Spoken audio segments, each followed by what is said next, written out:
a chauffeur. And everything you should do is in Yah's name. You've got to do everything that he says in his name. Yeah. Woo. Praise Yah. Praise Yah. Praise Yah. Romans 11:5. That's what we was talking about, that remnant. Praise Yah. Praise Yah.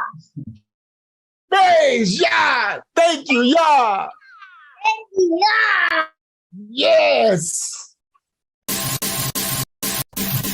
Shalom!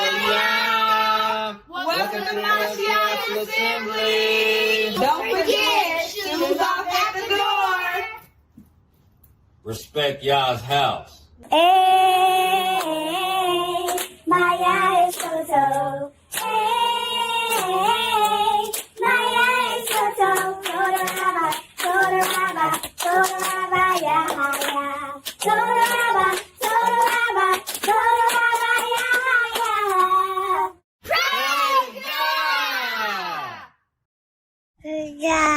Praise Yah. We sing praises to your name. Oh yeah. We sing praises to your name. Oh yeah. For your name is great and greatly to be praised. Praise Yah. Praise Yah. Divine discussions. Time to divinely discuss some lifetime events and give some spiritual answers to the Most High children's questions from all over the world. Welcome to Divine Discussions. Facts. Shalom, everybody worldwide. Welcome to the House of Yah. Welcome to Divine Discussions. Let me look at the chat. First of all, let me get my invite link. Invite guests so my brothers and sisters can join me on the screen. Let me go to the comment section. All right. All praise to the Most High. All right. Now, today's lesson is going to be what word am I looking for? Very interesting, to say the least. It is going to be very enlightening, and it's coming from the most polarizing character. There's a character on the internet that was created, and the creator of this character is a brother named Charleston White out of Fort Worth, Texas. Now, the reason why I'm saying a created character is because Charleston White created this internet character, and he was very methodic and strategic in his creation of this character. And this character has now become famous and is becoming wealthy, is becoming rich, and has marked himself into the staple of late American history. But this was a character, a controlled character. So outside of the character, there is a lot of wisdom there. But this individual has chosen to create a character because the world is a stage. All right, hold on. Let me see. Where's my level at? All right, my level is kind of low. All right, let me come up a little.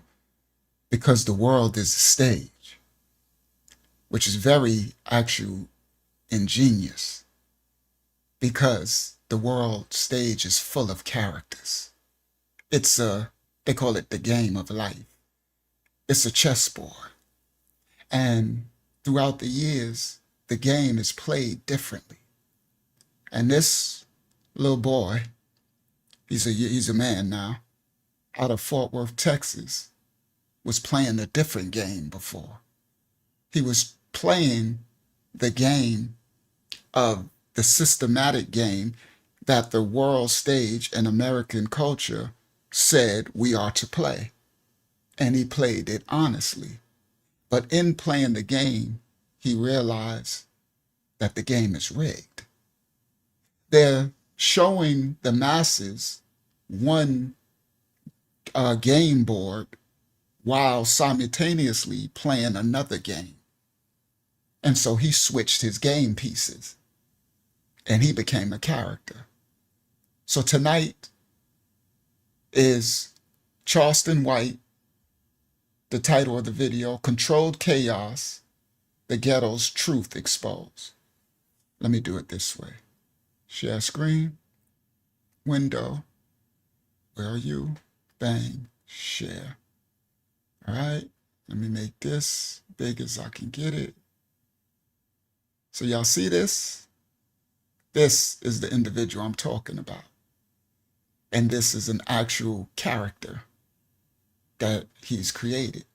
You see one of the characters? Look, he drenched in the Confederate flag. He's a fool, right? But he's a brilliant. He's playing a brilliant idiot, honestly. So what you're going to see tonight, I'm going to explain that you have to look through the character.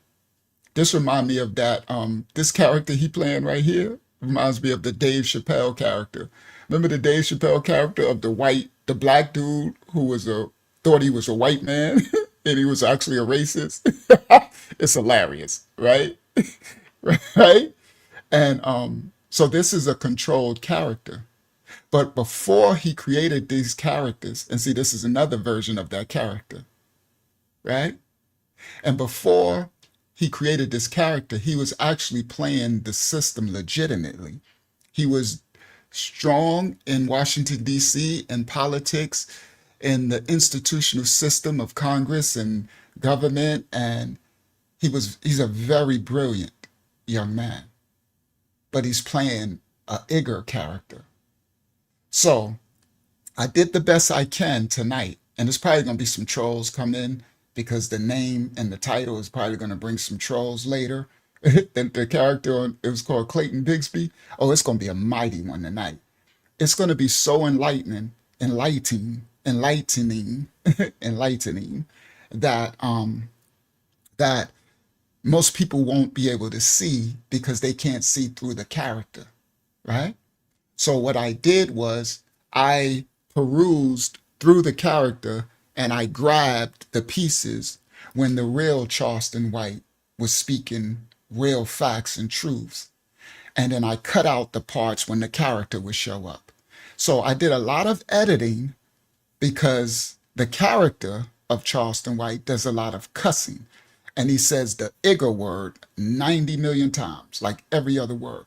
Because the character he created, he said he had to become a Igor because the Igor is what is the character that could be sold on the broad stage. And then he can etch out a monetary position in American society that behind the character, he can implement the practice, the things that he wants to implement to help the youth and stuff. All right. Now this character, it's an amazing enigma, what you're about to witness tonight. Very, very brilliantly crafted, actually. So I tried to eliminate all of the cuss words, right? The mother effers and the itch bays. And so I did a great job. I did a lot of work. It was insane. The editing took me 20 hours since our Bible study last night. All right. And, but I cleaned it up as much as I can. There would have been no way for me to clean out all the Igors words. So you're going to have to understand that we are to be in the world, but not of the world. So I need you to look through the character, and I couldn't get all the Igors. It's too many, right? The words, the times. But hear the message. Hear the actual fruit, okay?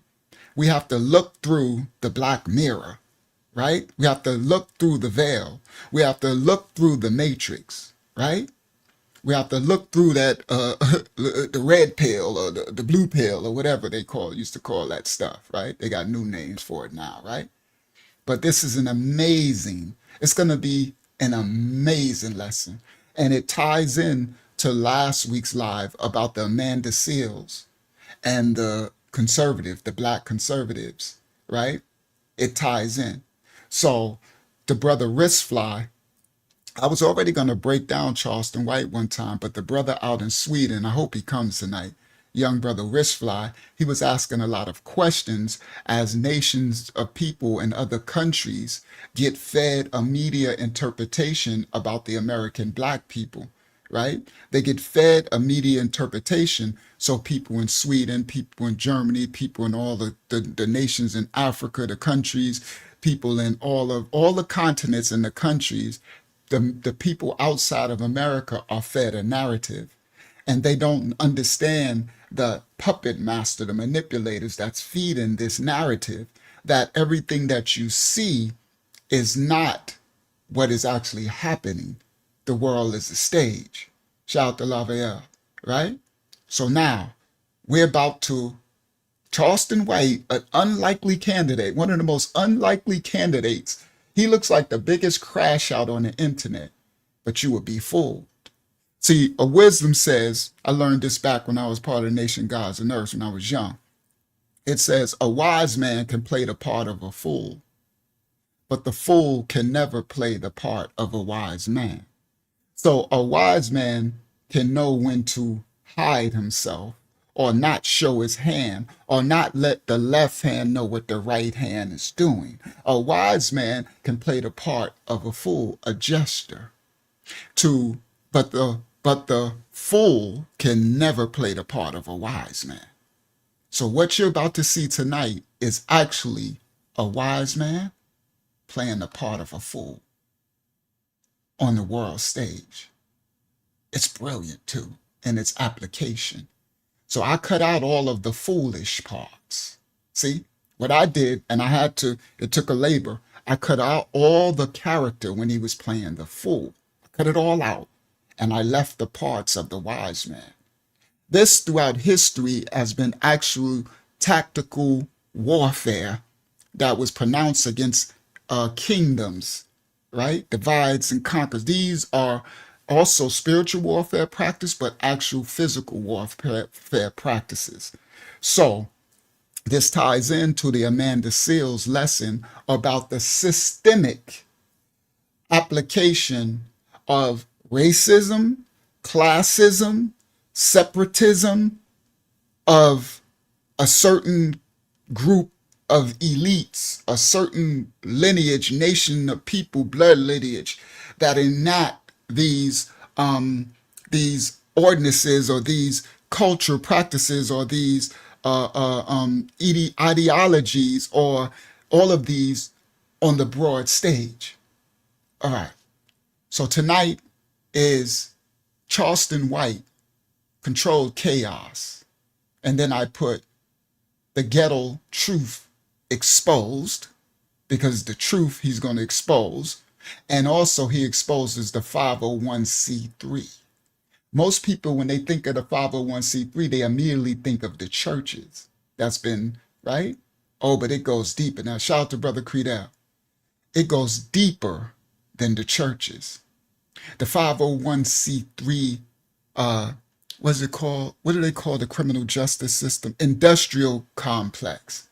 See, that's what it's called, but people don't know that. Oh, it's deeper than you can imagine. It's the nonprofit organizations that on the surface look like they're here to help the communities and help, but they're still part of the puppet master.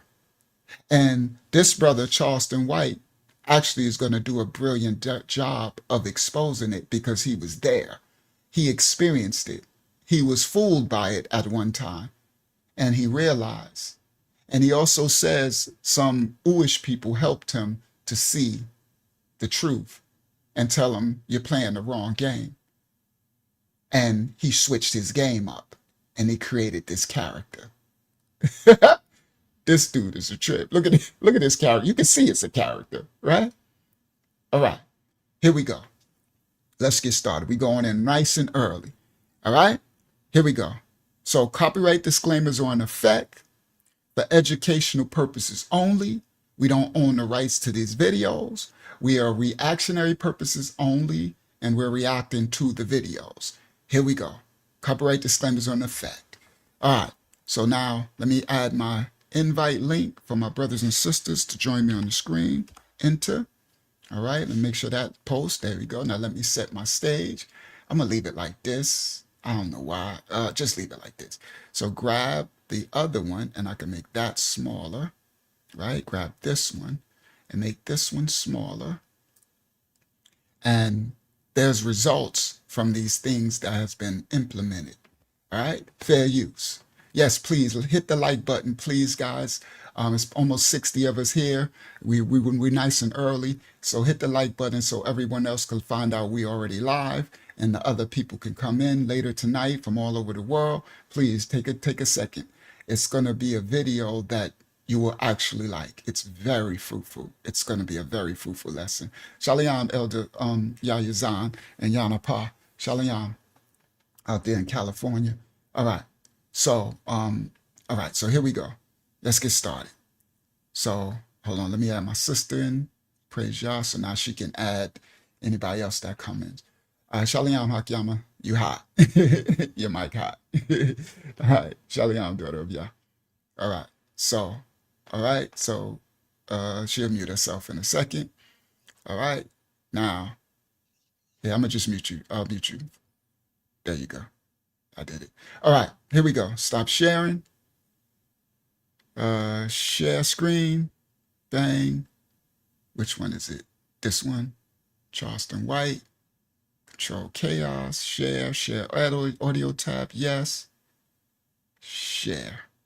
Go here. Make it full screen. Bang. Shalom Yashiyaha. She about to add our brother Yasha in. Yashiyaha. And Ahavaya and family out there in Canada. Shout out to Canada. All right. So she'll let them in. That's good. I don't got to do anything now but teach. All right, here we go. Copyright disclaimers are in effect for educational purposes only. Let's go.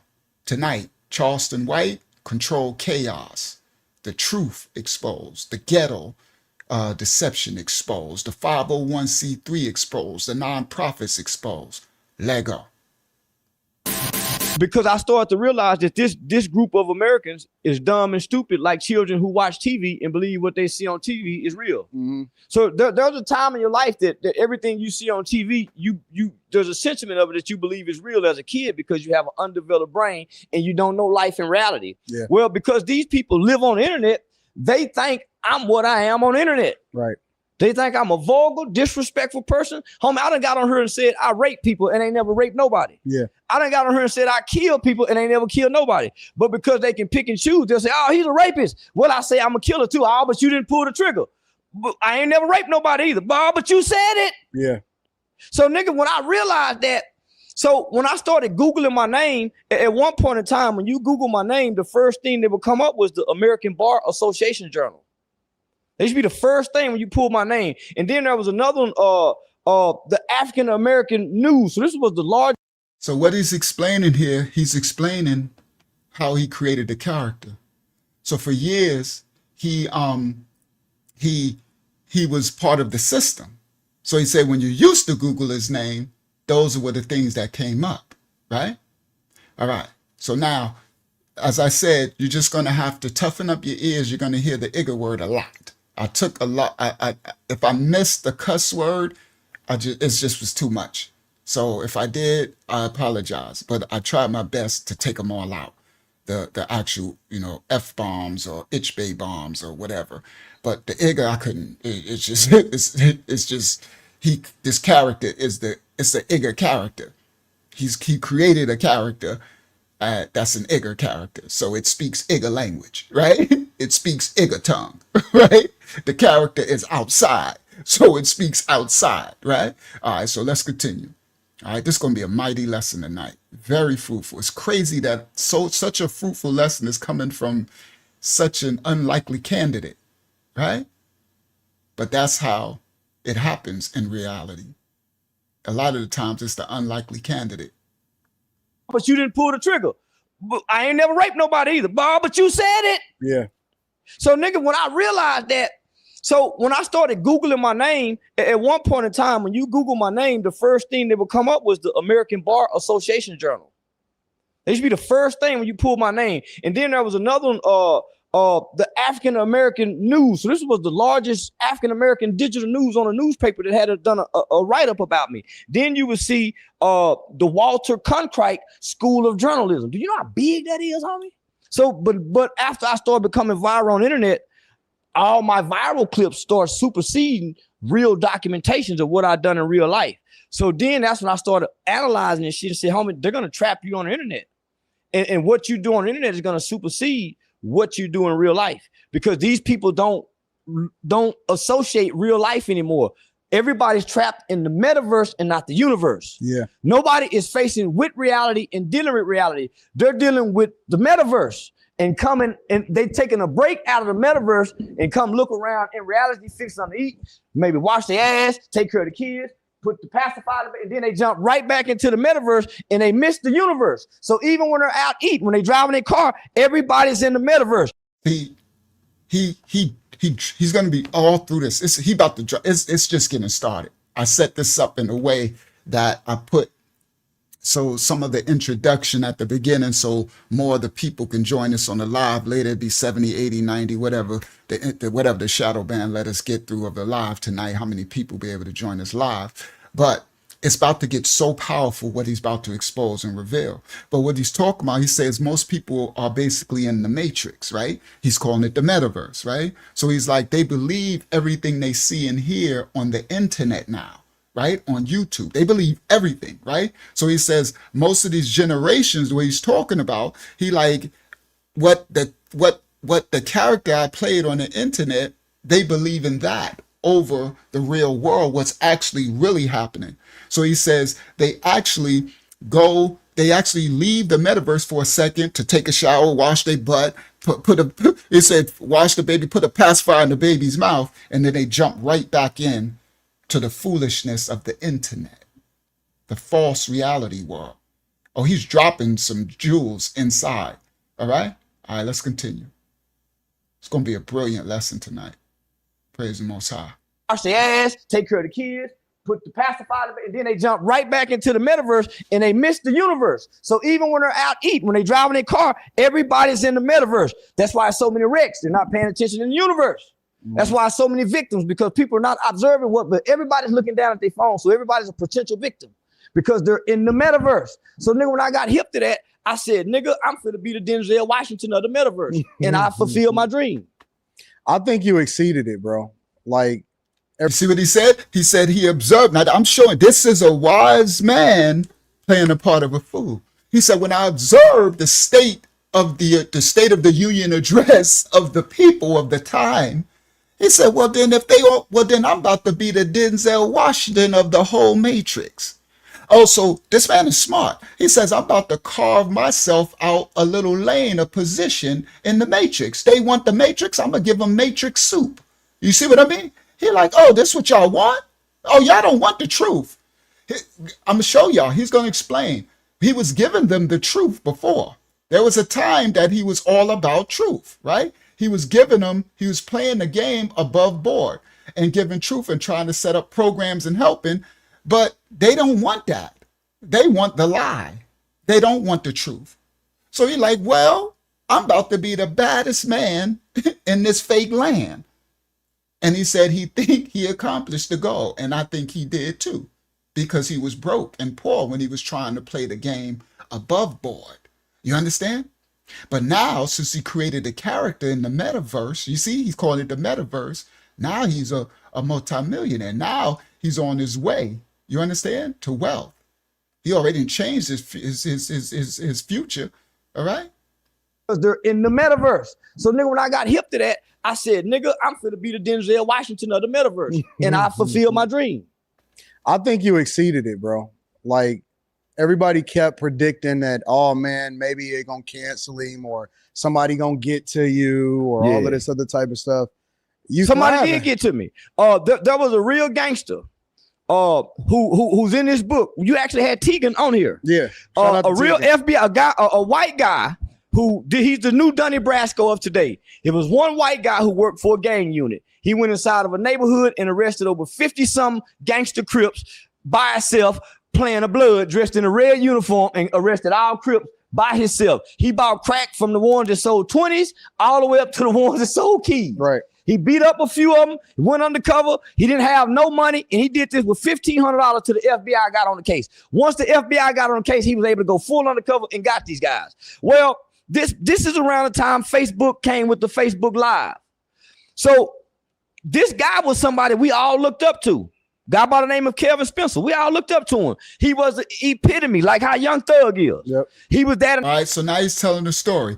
He said there was this white guy who went undercover like Donnie Brasco and infiltrated the Bloods and the Crips and took them all down, right?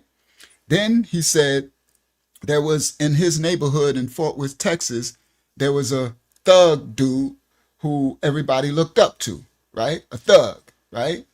All right. And I think he just said his name. All right, let's continue. FBI got on the case. He was able to go full undercover and got these guys. Well, Wrist Fly, I'm glad you're here now. Welcome in. You're gonna learn a lot, Wrist Fly. You missed a decent amount, but it's okay. You missed the introduction of the character that this man is playing. All right, the character. All right. So anyway, but it's gonna answer a lot of your questions. You're gonna got a lot of them answered tonight. All right. So now, all right. So he told you the story about the undercover white dude who went and started to infiltrate the Bloods and Crips, right? FBI got on the case. He was able to go full undercover and got these guys. Well, this is around the time Facebook came with the Facebook Live. So this guy was somebody we all looked up to. Guy by the name of Kevin Spencer. So there was a black guy in the hood that everybody looked up to, a thugger, right? Kevin Spencer. I looked up to him. He was the epitome, like how Young Thug is. Yep. He was that in our city, the baddest nigga ever. So once he snitched on his Woody. He snitched on his Woody. He snitched on his Woody. But he told everybody, can't nobody beat me up, nigga. So I'm gonna come back to the city. I ain't going in witness protection. So he said the white, it's in the book, the white undercover officer who infiltrated the Bloods and Crips and stuff got, I guess that dude, the black dude from the hood, he got caught up in the case. And the black dude, the tough Debo dude of that hood over there in Fort Worth, Texas, he said he snitching. He snitched his way out of it. But he said, yeah, I snitched, but I ain't going running no witness protection because can't nobody beat me. I'm still, right?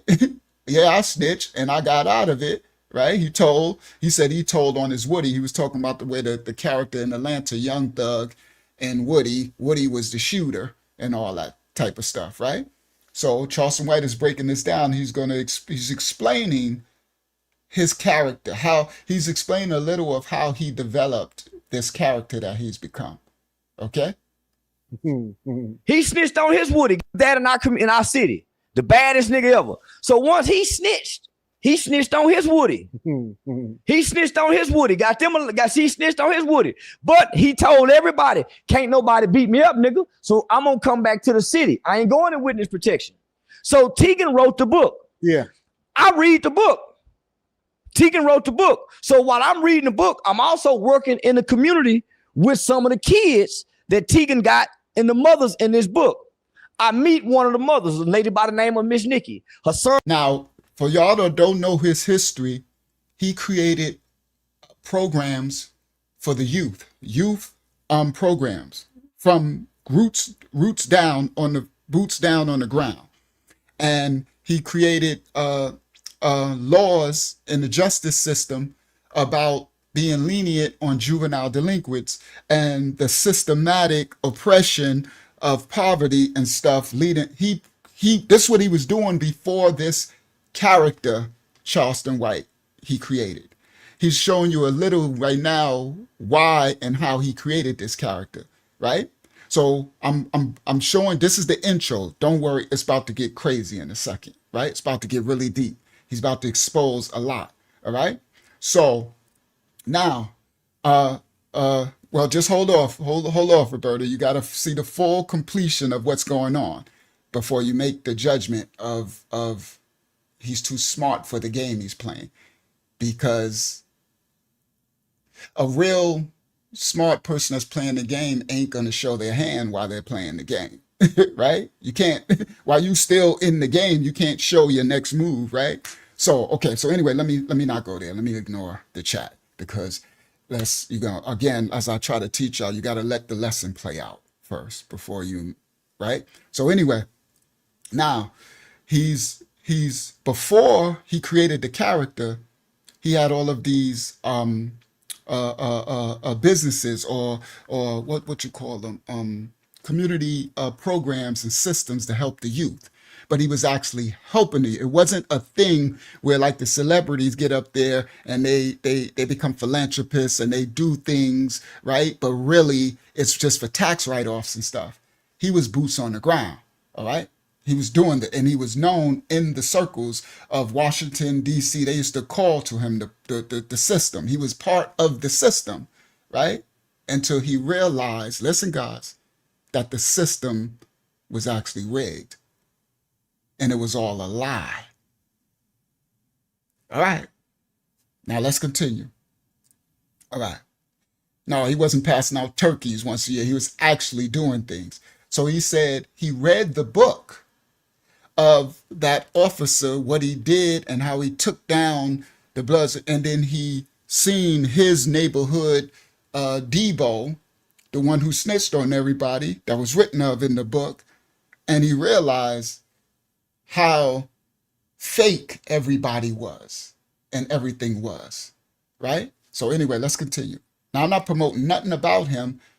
Let's just watch and listen and look through the smoke screen, right? I'm not promoting nothing about him or nothing he says or nothing, right? I'm just revealing. Let's just watch. Let's continue. Wrote the book. Yeah. I read the book. Tegan wrote the book. So while I'm reading the book, I'm also working in the community with some of the kids that Tegan got and the mothers in this book. I meet one of the mothers, a lady by the name of Miss Nikki. Her son catch a robbery case. I help him get out of the robbery case. She tell me how Tegan helped her. Now, what he's talking about is this undercover officer who took down the Bloods and the Crips. He says when he read the book, his program, Charleston White's program back then, it's before he was the character on YouTube, on the internet, when nobody knew him, when he was poor. He says he realized that when he was reading the book, his program had some of the children of the parents that officer took down, the drug dealers, the gang members, because when their parents got sent away to prison for the roundup, these are some of the children left in the community. Y'all listen clearly. This is the byproduct of actions that people take, adults, right? When I got arrested, when I got my sentence, my children was missing their father, right? Praise God that I kept my baby mother out of it and had her so legit that I went down alone and she was able to maintain, right? But if she would have been we both would have left, then where would my children been? You see? So he realized that, wow, I'm reading in this book, these kids of these people who this cop locked away, they're part of my organization, So, okay, now let's continue. I'm not going to keep breaking it down like that, but he talks fast and he talks all the, the slang and it's okay.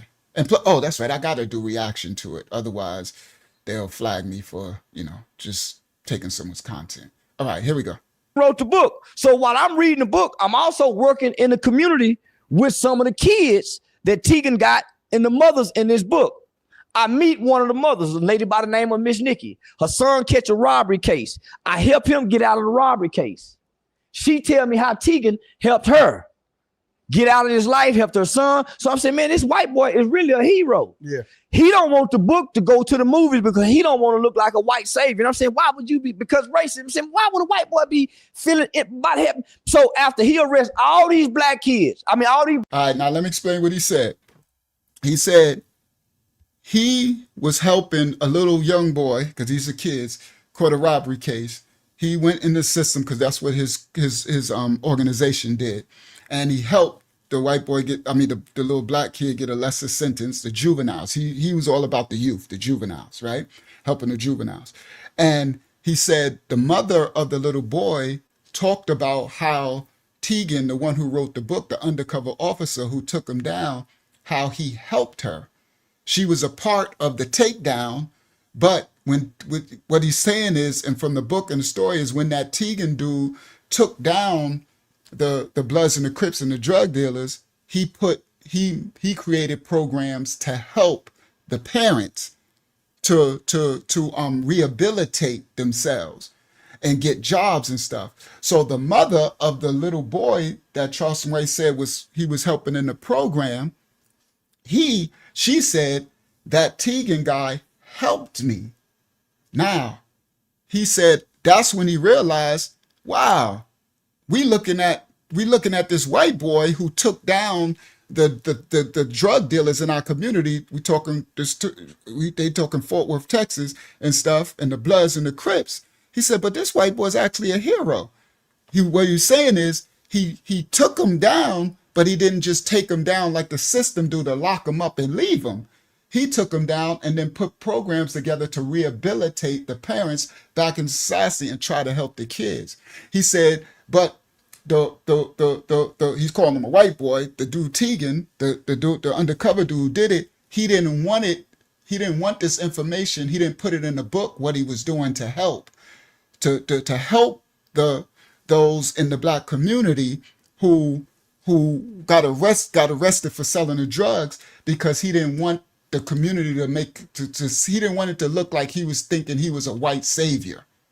So Charleston White was like, why wouldn't you put that in the book? And he was like, I don't want it for them to look at me like I'm a white savior. I'm just doing it to help. You understand? So he was actually not doing it for publicity. He was not doing it for right? He was doing it to actually help. Okay? Yeah, they were taken down, but not taken out. That's a good word, Salaya, right? Now, so, all right, let's continue. I'm just going to explain because, Charleston talks really fast, right? All right. I'm also working in the community with some of the kids that Tegan got and the mothers in this book.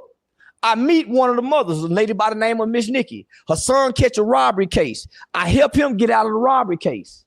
She tell me how Tegan helped her get out of his life, helped her son. So I'm saying, man, this white boy is really a hero. Yeah. He don't want the book to go to the movies because he don't want to look like a white savior. And I'm saying, why would you be? Because racism. I'm saying, why would a white boy be feeling it about him? So after he arrests all these black kids, all these black kids' father, he went to the Fort Worth Police Department and said, hey, man, while I was working undercover, I saw this in the homes. I saw it in the house. A lot of you guys have to do this. We need to come up with program. They said, man, great job. Why you want to help these motherfuckers? You're a decorated cop.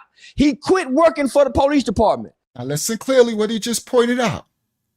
He just said, while he was undercover and he took down all of these black parents and stuff that was selling drugs and stuff, he went, after the case was over, he went to the Fort Worth Police Department and said, I noticed something in my undercover, that a lot of these families it's like they had to do this.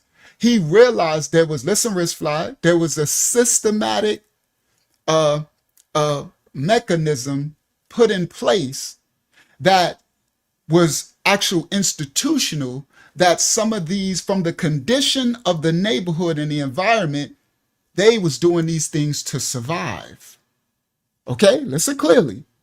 Now, this is a white man who was an officer who took them down. But because of, I think it was 9 months, because he spent time amongst them, listen, guys, not on the outside, on the inside, he got to see that a lot of these weren't bad people. They were put in bad positions, bad predicaments. And for the survival, they did things that they probably wouldn't have done if this environment wasn't They weren't born or placed in this environment. Now, in Wristfly, this is systemic. We're going to get there in a second. Let him and let me walk it down slowly. This is still the intro. I started with this story first because he's going to explain the systematic system, and this white officer saw it and wrote about it. So he went to the Fort Worth police and said, listen, we need to make programs to help these people. Listen, Wristfly, to help these people, because now I went on the inside into the community and I actually witnessed the truth. This is why I titled it The Ghetto Truth Exposed, right? Now, this is a white police officer. Listen, now, when he went to the Fort Worth Police Department, they said, why do you want to help these niggas? Right? What, you did your job, you took them down. Why are you trying to? And he quit the force. All right, let's continue. All right. That's why all racism don't just come in white skin, black. You got to look at the individual. It's an individualistic thing for prejudices and injustices and racisms and all this other things. All right. You just can't say white man and white this and black man and black this and whatever. Enemy will come from those of your own household. You heard? Y'all better know this Bible. All right, now let's continue. It's just getting started. It's gonna get really good in a second. So after he arrests all these black kids, all these black kids' father, he went to the Fort Worth Police Department and said, hey, man, while I was working undercover, I saw this in the homes. I saw it in the house. A lot of you guys have to do this. We need to come up with program. They said, man, great job. Why you want to help these motherfuckers? You're a decorated cop. He quit working for the police department and put all his resources in this book to build a program for black kids in the same neighborhood that he arrested daddies at. Yeah. So nigga, now I'm working with these same kids. So this nigga attacked me because of this. But the black community is cheering. Okay. So now Charleston White is talking about, so I cut it out because there's a bunch of street ghetto igger talk, right? So all the Charleston White used to go after all the Bloods, Crip. It's funny. He's a nut. Actually really brave, because I've never seen no one.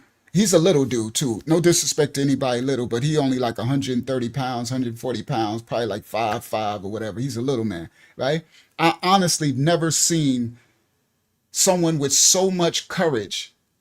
He called out, I'm talking about the most dangerous Bloods, Crip, killer, gangsters, call them by their name. He crazy. He was talking about their mama. Y'all remember when the Chicago, the little King Von, some of y'all don't know because we're older adults and we out of this level of ghetto life of dark, but a lot of your kids know about this. Right? These rappers and stuff. So one was called King Von. He talked about their mama.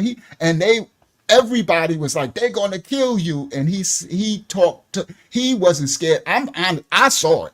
I thought the boy was 730. I thought this boy had to be crazy. I said, but I knew one thing. I knew a heart when I saw a heart, because he wasn't scared of none of them. This little boy, this dude right here, he was talking hella mess. I'm talking about I was scared for him, Wristfly, and I'm from the street, right? I was like, bro, I don't even know you, but stop, bro. They gonna kill you, bro. And he was going everywhere, right? No security, all that by himself. And he said he had his gun and he would do this, and he said he'll tell the police. He was like, I'm a snitch. And he just would, he no F's given. This little boy is crazy. This young man is crazy. He's not a little boy no more. He's a grown man, right? So anyway, so now what I did see was pure, unadulterated heart. He was not scared. He still ain't. All right. Now, what he's saying is, because the host asked him, like, because everybody was like, they're gonna unalive you, and people, he said they too scared, they ain't. But one person caught him. They caught him in a barber shop, right? So he's all in Cali. He's everywhere, right? And he's going everywhere and showing his face. He outside. He actually outside. So he was like the only character that was talking all that crap on the internet, like Billy Bad Butt, but actually outside, going to the places where they say he can't go, right?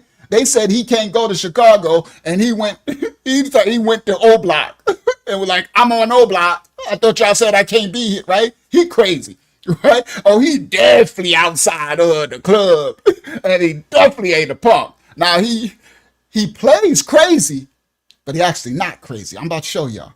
It's a character, but he not scared. That's not a character.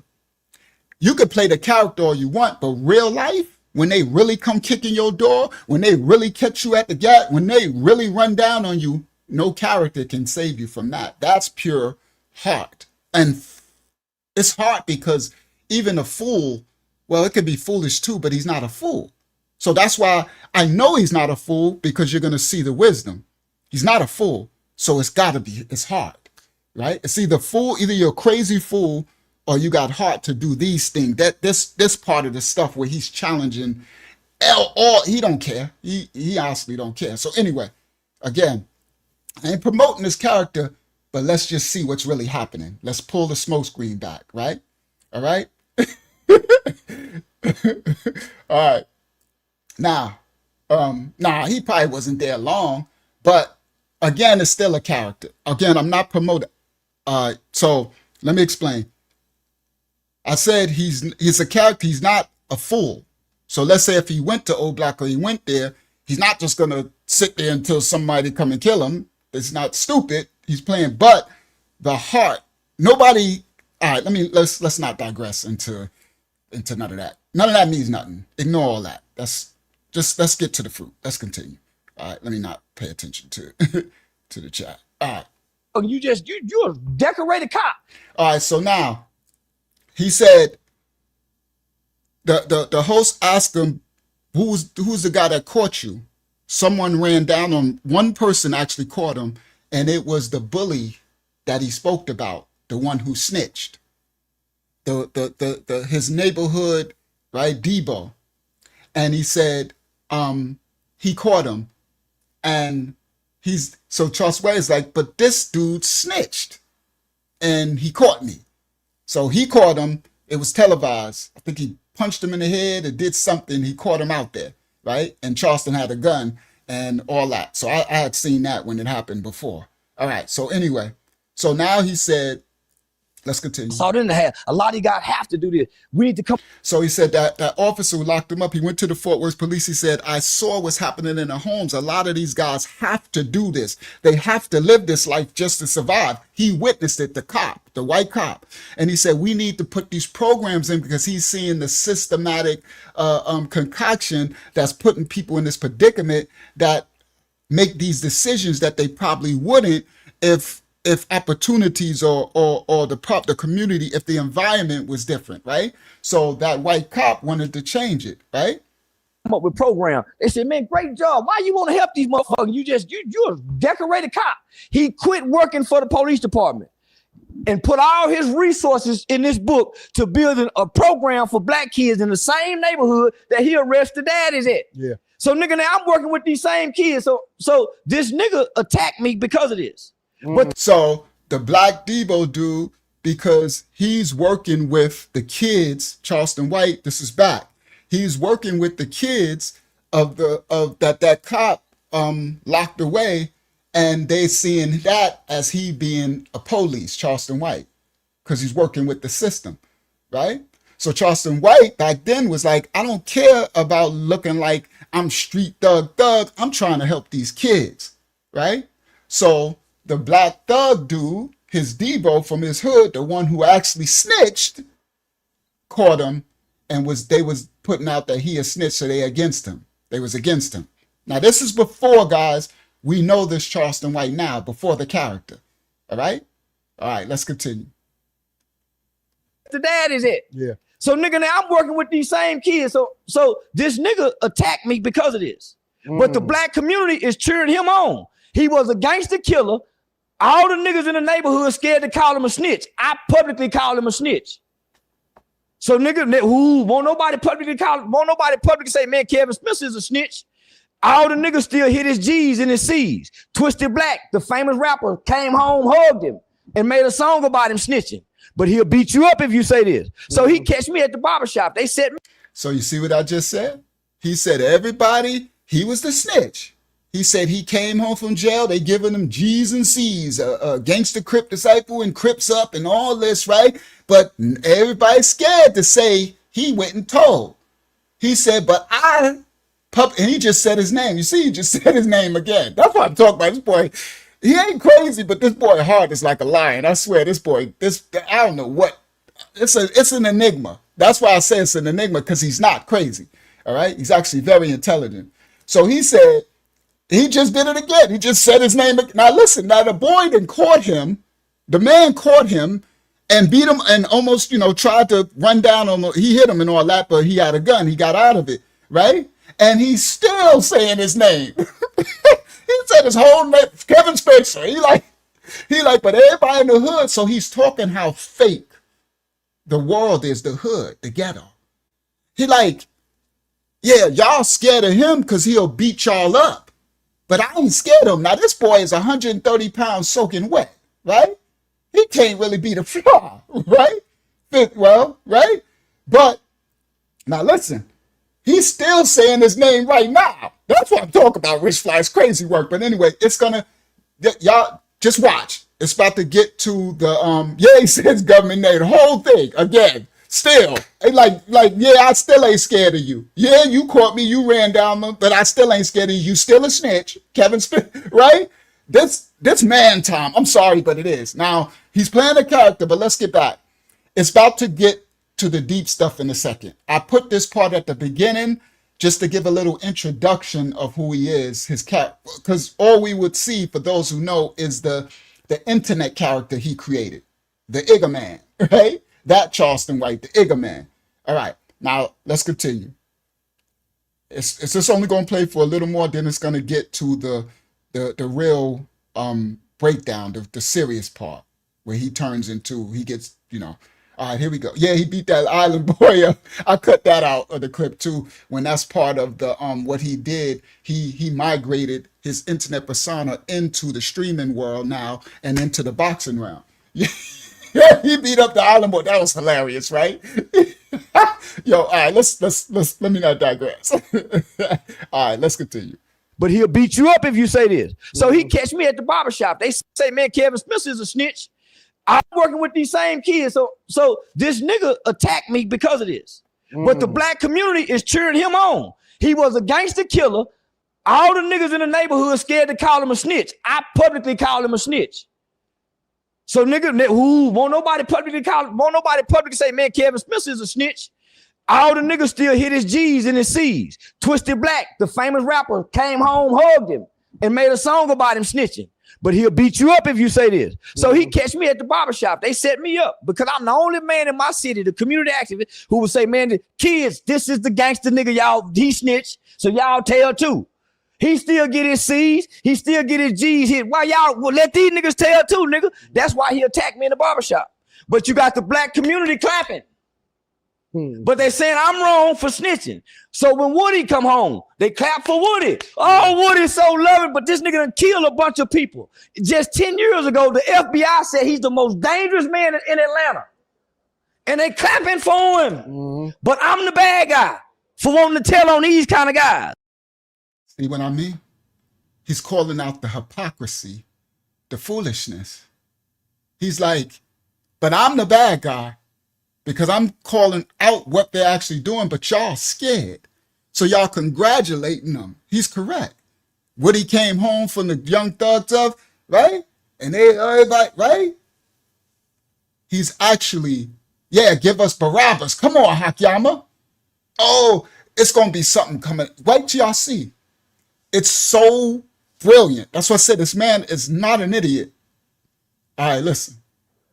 And they clapping for him. But I'm the bad guy for wanting to tell on these kind of guys. Yeah.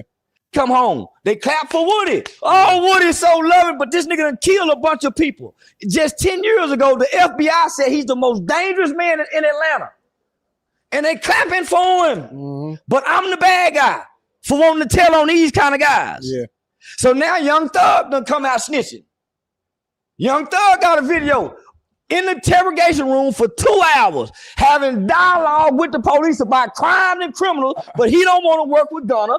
Come on, homie, look at the hypocrisy. So, nigga, God made me the sacrificial lamb. That's why I have gotten this far, because I have been attacking evil.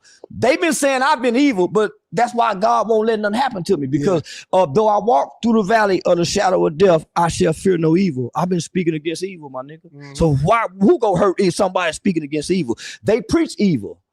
They go commit crimes and put it on songs. That's how they was able to give them. And You understand? Now listen clearly. Who the Most High sends and who he uses, we don't have control over that. It's usually the unlikely candidate. They have someone that they call in Jesus now, but we know the Mashiach, the Messiah. And they didn't receive him. He was an unlikely candidate. All right? I'm not calling him Jesus, but the Most High uses who he wants to use.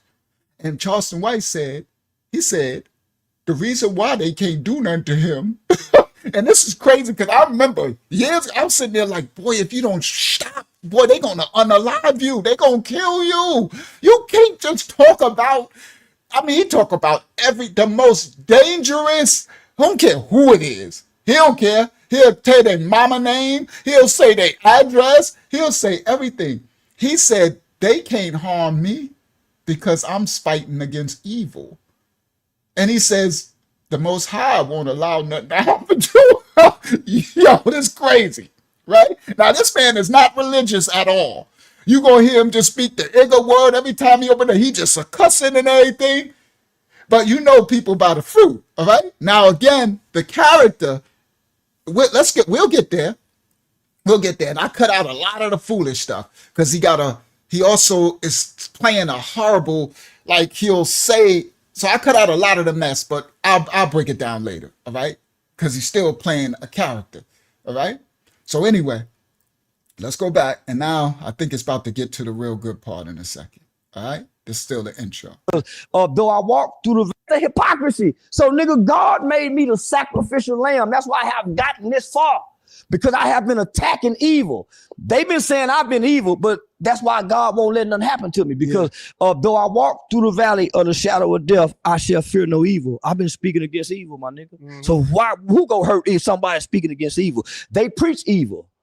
They go commit crimes and put it on songs. That's how they was able to give them. And they use the songs against them. So nigga Boosie killed 9 people, went to trial for 5. He said they make the songs and put it on songs, and then the system use the songs against them. Yo, say he talks really fast. All right. So he like, all right. So now he talking about Boosie, because all these rappers they got something against him because he called them all out. All right. So right now it's a big beef, right? Lil Boosie, these rappers, right? For the oldest, y'all don't know. These are the rappers that the system that gave they millions and millions and let them be the spokesperson. This all the kids are following, right? The system. All right. So listen. And they use the songs against them. So nigga Boosie killed 9 people, went to trial for 5. Used the 9 people, made me the sacrificial lamb. That's why I have gotten this far, because I have been attacking evil. They've been saying I've been evil, but that's why God won't let nothing happen to me, because though I walk through the valley of the shadow of death, I shall fear no evil. I've been speaking against evil, my nigga. So who go hurt if somebody speaking against evil? They preach evil. They go commit crimes and put it on songs. That's how they was able to give them. And they use the songs against them. So nigga Boosie killed 9 people, went to trial for 5. Used a 16-year-old to kill 5 people, and this kid didn't make over $50,000. He paid $2,000 per hit. He said Boosie unalived 9 people, went to trial for 5. He used a 15-year-old to commit all of the crimes and paid him, I think he said like $2,000 a hit. Do you understand? So he's publicly, he be called, this is what he does, okay? Through the character. And they use the songs against him. So nigga Boosie killed 9 people, went to trial for 5. Used a 16-year-old to kill 5 people, and this kid didn't make over $50,000. He paid $2,000 per hit. And people saying God on his side. You're a damn lie when he got a 15-year-old doing life in prison. And by the way, I helped work on that law to try to get this. And he said the people are saying God is on Boosie's side. You see, guys? He said you a doggone lie. If you know how they always doing that now. Young Thug got a God is on his side, right? What God, right? So because Charleston White is not playing, right? So listen, that 15-year-old, I think his name is he's gonna say his name, start with an M, right? Let's continue. Let's continue. This is about to get good in a second. Used a 16-year-old to kill 5 people, and this kid didn't make over $50,000. He paid $2,000 per hit. And people saying God on his side. You're a damn lie when he got a 15-year-old doing life in prison. And by the way, I helped work on that law to try to get this kid out. It's called JLWOP, juvenile life without parole. I went to Washington, D.C. over 4 or 5 times. We got it abolished, but you know what? They didn't make it retroactive for the boy Boosie used. So that's why this is personal to me, nigga. I ain't got to explain that to y'all. Why he picking on Boosie? Because I fight to get Marlo Mike out, nigga. He'll die in there as a baby.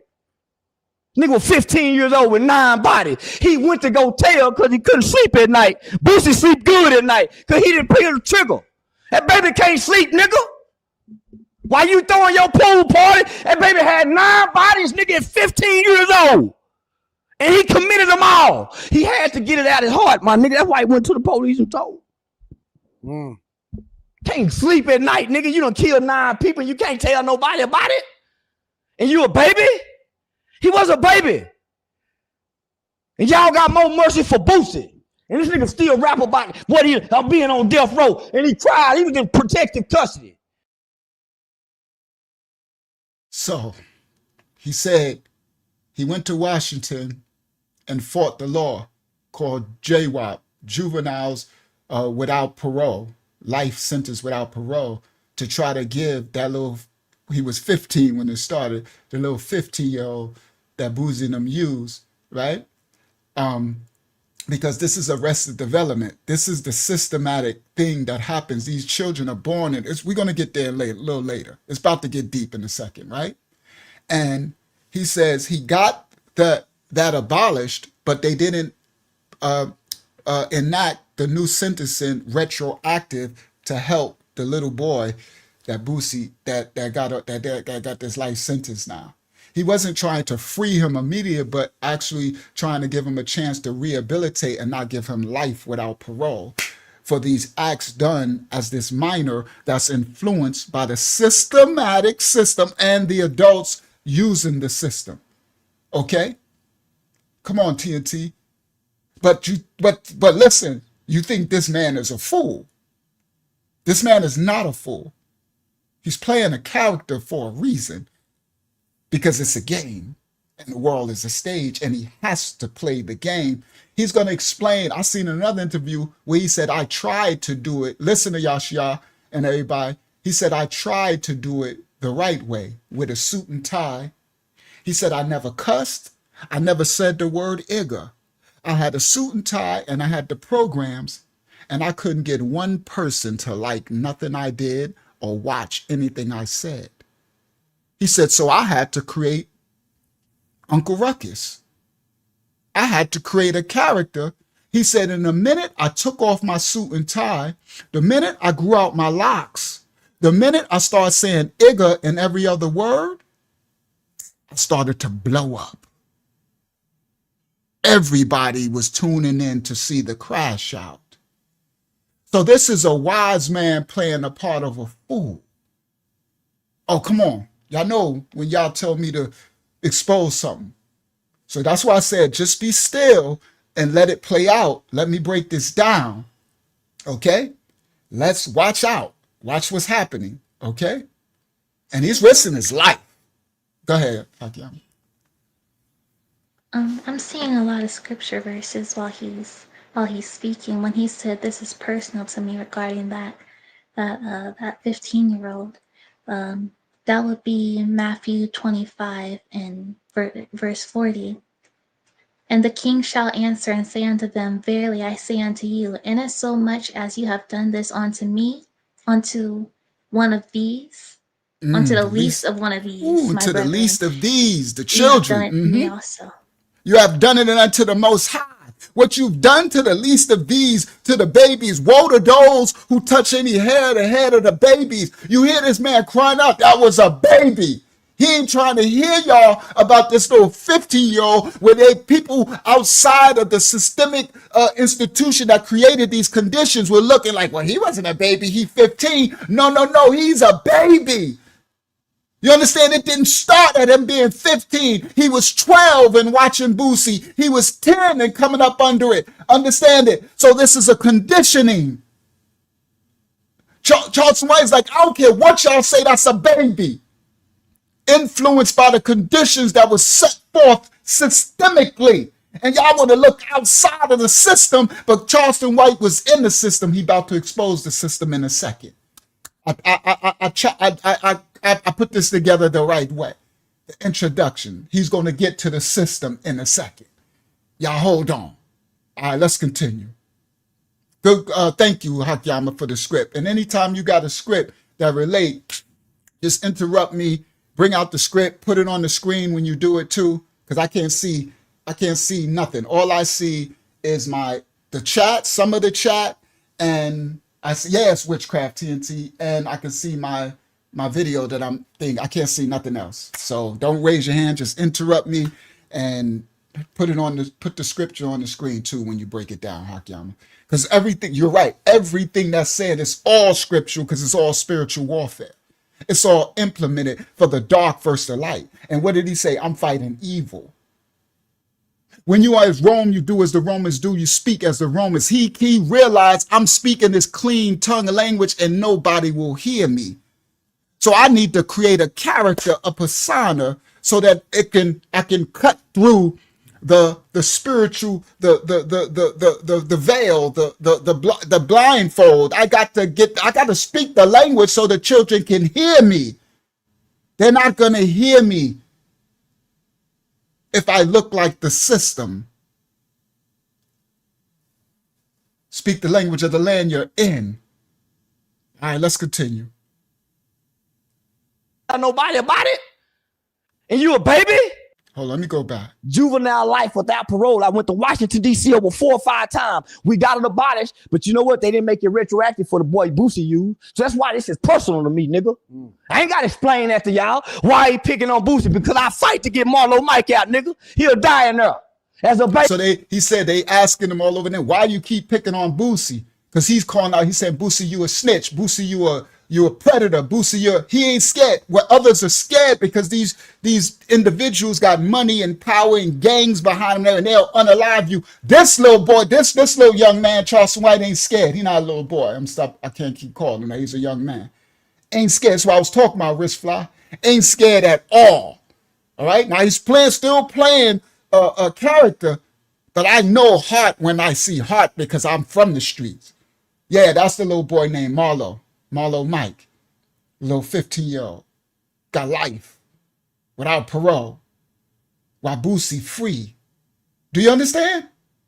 He said the boy ain't made $50,000 and did all these unalivings to be a part of why he said, why y'all sitting up here celebrating Boosie, he said, that's why I'm calling out Boosie and it's personal to me. He's talking to the internet for why you leave Boosie alone? Why you just jealous? You just a hater. Oh, we did hate last night on our lesson on our Tuesday Bible study. For those who's there, yeah, it was a mighty word. I'm actually going to bring it out on YouTube because it was that powerful. The spirit of hate. Okay? So they calling him a hater.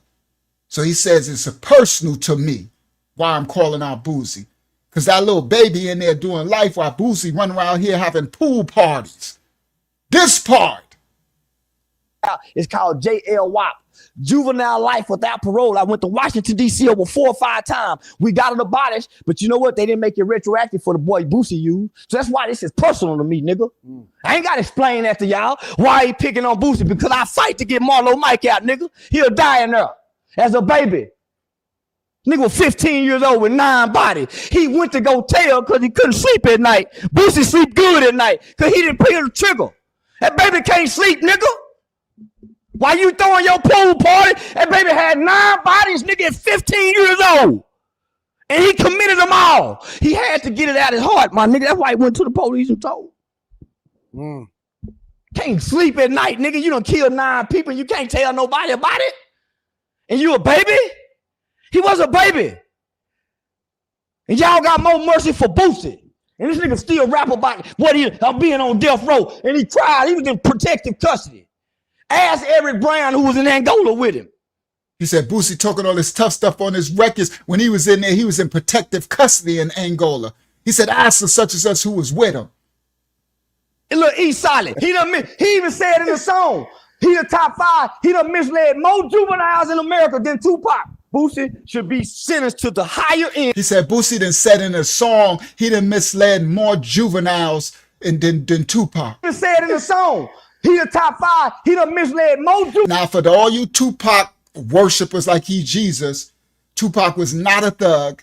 He became a thug as a character, and he led all these juveniles, thug life, all that stuff when he was, you know, you understand? So yes. Now did he have some records that Dear Mama and some good stuff? Yeah, whatever. But you can't pick a side. You can't be holy and profane both at the same time.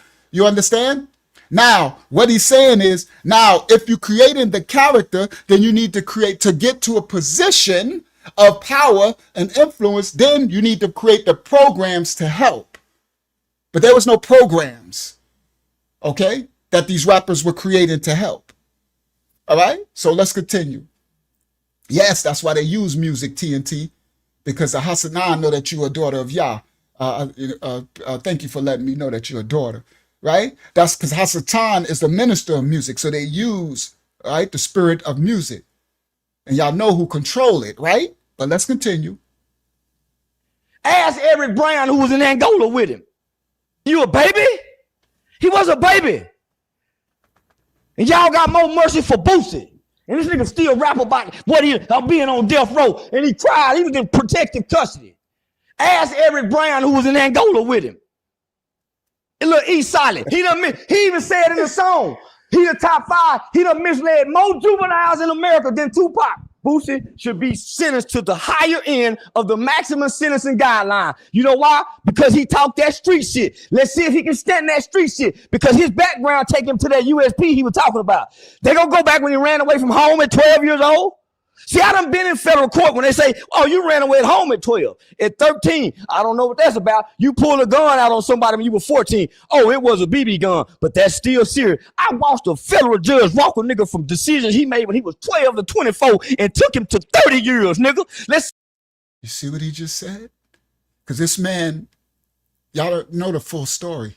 Before the character, he was in the system trying to help the juveniles.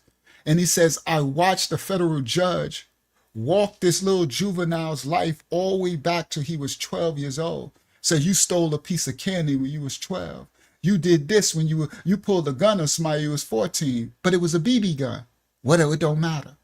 He said he watched them walk this little boy's life, right? The black child life, up to giving them 30 years in prison from going back.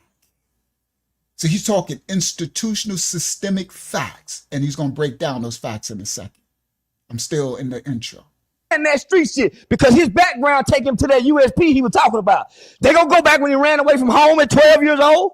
See, I done been in federal court when they say, oh, you ran away at home at 12. At 13, I don't know what that's about. You pulled a gun out on somebody when you were 14. Oh, it was a BB gun, but that's still serious. I watched a federal judge walk a nigga from decisions he made when he was 12 to 24 and took him to 30 years, nigga. Let's see if Boosie can stand up under that, nigga. In the black community, you got men and you got males.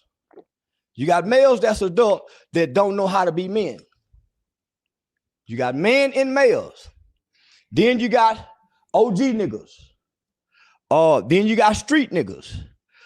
Then you got juvenile delinquents. Then you got the YNs. You got square niggas. I grew up in the suburbs.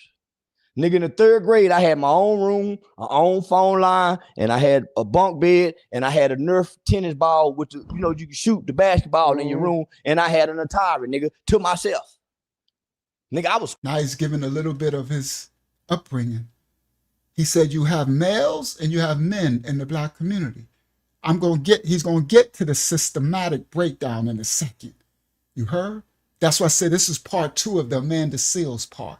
That's why I said for risk file, you're going to have a lot of understanding of the systematic part after tonight's study. All right? And it's still just surface level of all the levels of that's created. So now he's breaking down. He said, oh, I grew up in the suburbs. I ain't from the hood. He said, I had one of those little Nerf basketball courts. For us in the 70s and the 80s, in the 90s, that was the best. It was this Nerf little game, and it has suction cups, a little backboard, and a little orange hoop with a little net. It looked like a real basketball court. And you would push it over your door frame, and the suction cups would stick it to the wall, and it had this little orange spongy Nerf basketball, right? And you would shoot basketball. So we would actually have a basketball for those who had parents who was enabled to get that Nerf court. I end up getting one. I don't know how. I don't know if my grandmother bought me one, because my grandmother used to struggle, or someone gave me one. But it was a while I didn't have one. And you would go, I grew up in the projects. You would go to the friend's house who had it, and we would be in there sweating, playing full basketball games, and the Nerf thing banging against the wall. They're like, stop banging against that door. We'd be in there for hours, for days, just Nerf basketball. And we get good, right? Because we didn't have, right? It's the have-nots, right? And for those, and then he said, and I had an Atari.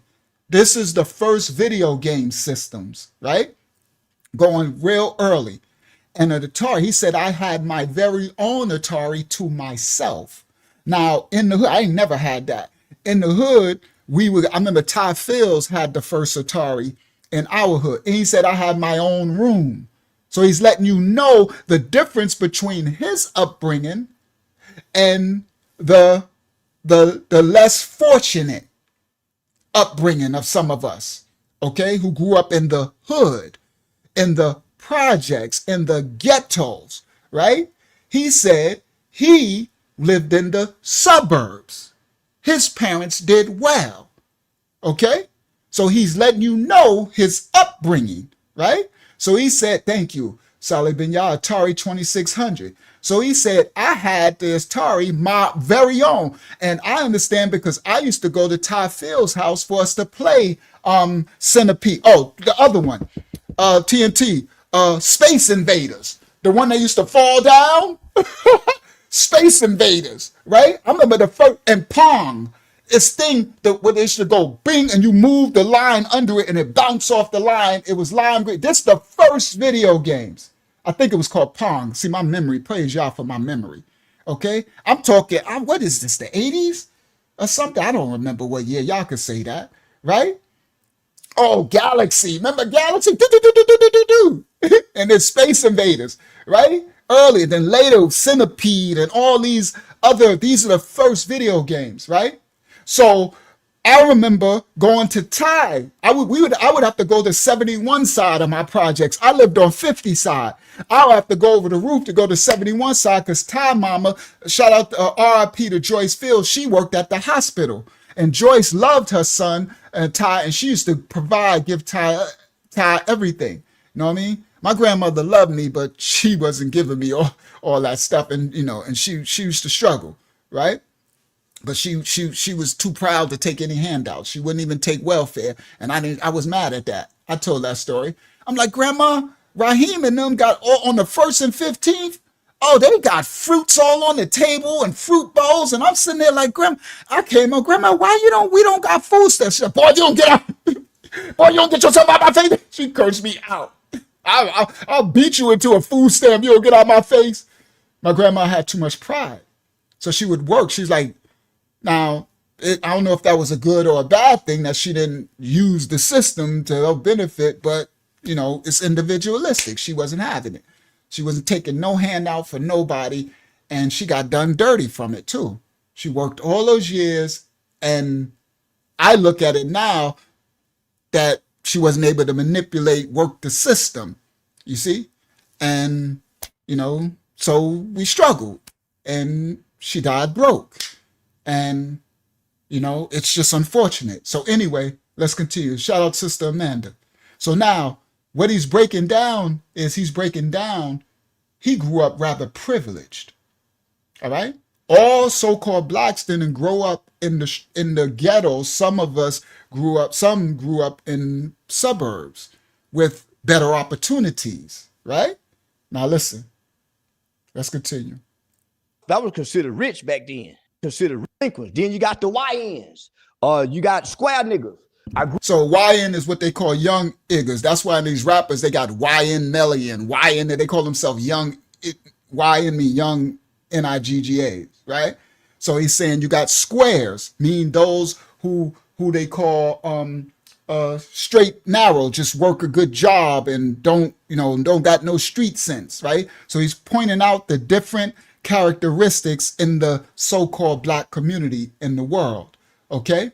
All right? So now he's all right. So, and then he says in there you have males and you have men.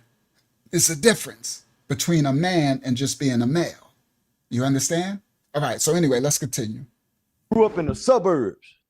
Nigga, in the 3rd grade, I had my own room, my own phone line, and I had a bunk bed, and I had a Nerf tennis ball. Dad, he said he had his own phone line and everything. This one we had telephones, ring, the rotary phones. Yeah, he definitely, he had it going on.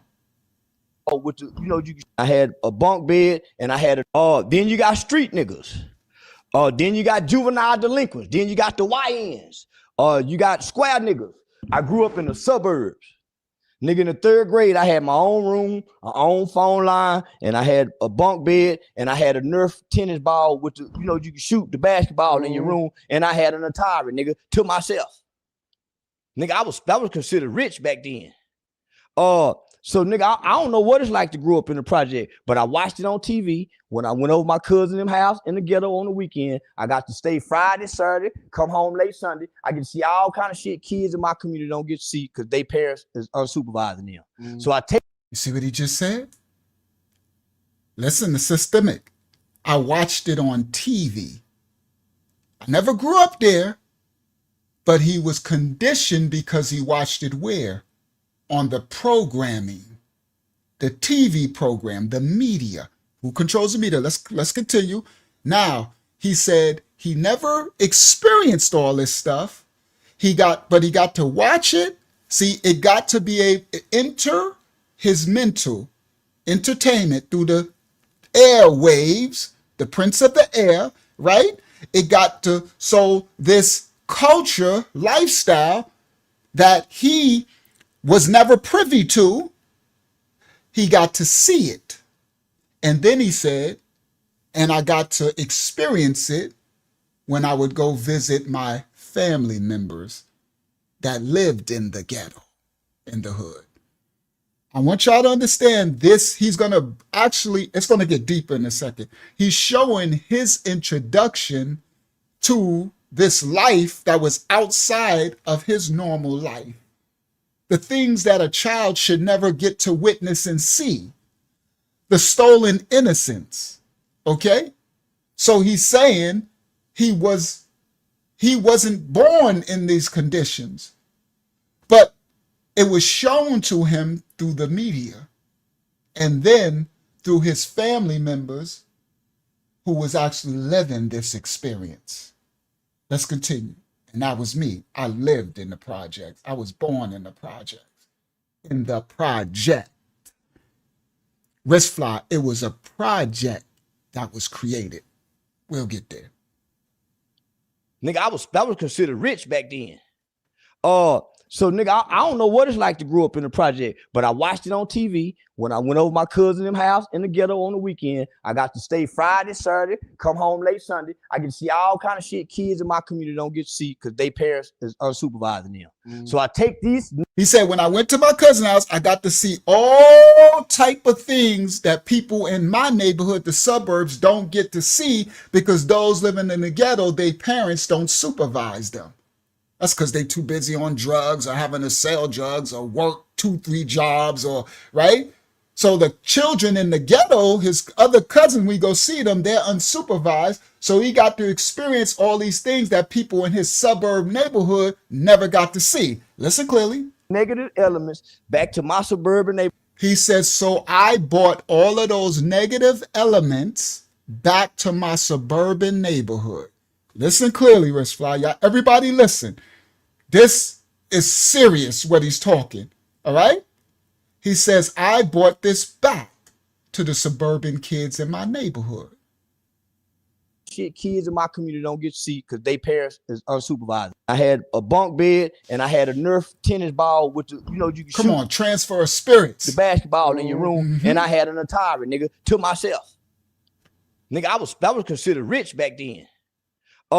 So nigga, I don't know what it's like to grow up in the project, but I watched it on TV when I went over my cousin's house in the ghetto on the weekend. I got to stay Friday, Saturday, come home late Sunday. I get to see all kind of shit kids in my community don't get to see because they parents is unsupervising them. So I take these negative elements back to my suburban neighborhood and I play with kids who hadn't saw this, and now I'm trying to hunch and because I done seen my big cousin getting his dick sucked.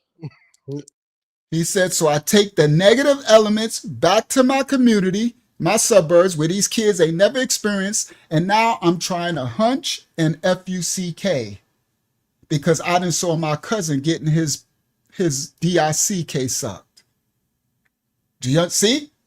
So remember, now he's a child that's experiencing things that children should never see. Listen, Rishfly and everybody. He would have never experienced this if, number one, they didn't put some of this stuff in media when it wasn't on TV before, right? This was the generation when they started to put this stuff out, right?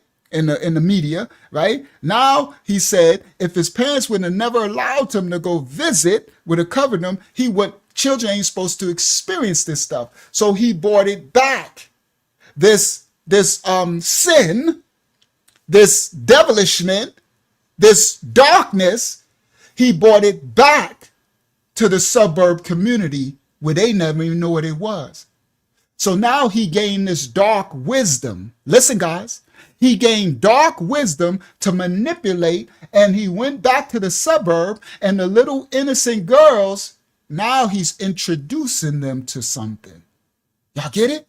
But us in the ghetto, I was doing it at 5 years old. We were 6 years old trying to hump one another in zippers because I was introduced practically from the cradle, from the crib, because I grew up in the project. I ain't talking about the building. I'm talking about the project of displacement that was systematically created for the people of the book. All right, let me not go there. Let's continue. All right? Now, this is the spreading, the transfer of spirits, the spreading of sin. This man is dropping truth. All right, now let's continue. And y'all see, I took the curses out. I tried my best to take some of them out, right? He said the F word. He said, sucking on there. Oh, no, I cannot. Praise y'all, it's not the Shabbat, not the Sabbath day. That's all. Okay, good. It's divine discussions. That makes it a lot better. Okay? All right, let's continue. And he's about to break down the system in a minute. Let him get through his introduction story. They parents is unsupervising them. So I take these negative elements back to my suburban neighborhood and I play with kids who hadn't saw this, and now I'm trying to hunch and because I done seen my big cousin getting his dick sucked. So now I'm trying to see, do they suck dick over here? So they don't suck dick over here, but I'm introducing it. So nigga, you hear what he said? So now I'm going back to my suburb, find out, do they suck ick over here? He said, they don't suck ick over here, but I'm introducing it. He's a child, guys. He's talking about when he's like 8 years old or whatever. He's young. He's introducing it. Okay, let's continue.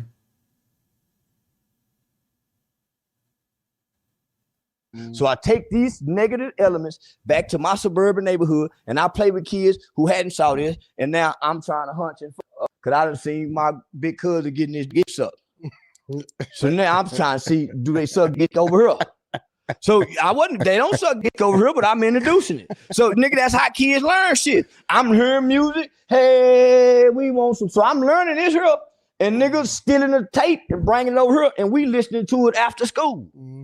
You see what I'm saying? So this is why white people didn't want their kids going to school with black kids. Hell no, I don't let them niggas come across the railroad track. So I understand. This dude, he's such a fool, but he makes me laugh the way he talks. But he's correct. He said, this is why the white kids don't want their kids hanging with the black kids. He said, hell no, don't let your kids come across those railroad tracks. His boy a trip. He's correct. He like, I don't care if you black, white, Asian, Hispanic, whatever, if your kid is protected and living a suburban clean life, do not let them mix. That's why I didn't want my baby mama to put my daughter in no school, my daughter and son in the school system.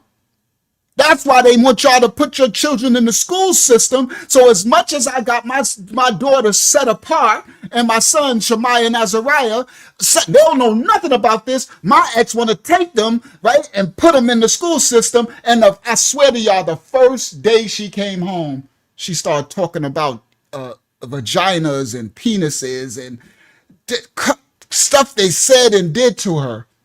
You just opened a portal in my daughter. You get it? That's why they want you to put them in the school system and not homeschool, set apart. The Bible tells you to keep set apart. You're not equally yoked. I'm not about to yoke my innocent daughter and son who I'm covering and protected to raise in the image of the Father and have them go amongst these little sinners who, it doesn't mean they're sinning because these are children. It's innocent. It's the condition is systematically set up in this second dark world. You heard? This part. So Charleston is correct.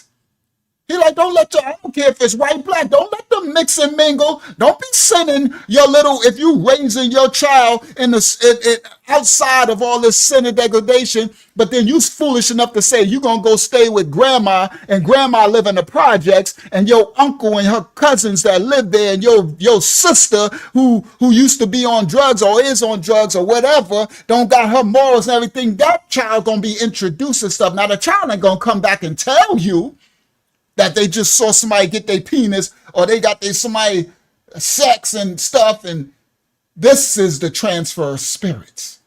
But this is all systematically created. We're going to get there in a second. Hold on. Let's let Charleston continue. Stealing the tape and bringing it over here, and he said through the music. He said, so they go get a cassette tape, because this is before, this beginning of hip hop and stuff. He said they bring it over here into our community, and after school, we sitting there listening to the thug. Now remember, there's a media system that took over the music, so all they're hearing now is this, and holes and tricks, and this, and negative stuff, right? Thus transferring the spirits through the medium of the music, the spiritual. You understand? All right. Hey, we want some. So I'm learning this here, and niggas stealing the tape. So I take these negative elements back to my suburban neighborhood, and I play with kids who hadn't saw this, and now I'm trying to hunch and fuck, because I done seen my big cousin getting his dick sucked. So now I'm trying to see, do they suck dick over here? So they don't suck dick over here, but I'm introducing it. So nigga, that's how kids learn shit. I'm hearing music. Hey, we want some. So I'm learning this here. And niggas stealing the tape and bringing it over here, and we listening to it after school. You see what I'm saying? So this is why white people didn't want their kids going to school with black kids. Hell no, I don't let them niggas come across the railroad track. So I understand. So it's a reason why your parents don't want you playing with certain kind of kid, because this kid is being exposed to some shit. I wasn't being exposed over here until I went to my aunties and my cousins in them house. Oh, see what I'm talking about? You dropping the bomb. You see? He said, this is why your parents don't want you hanging with certain kids, because they don't want you exposed to the spirits that this stuff that they're introduced to. He said, I wasn't introduced to it till I went to my cousin. You see?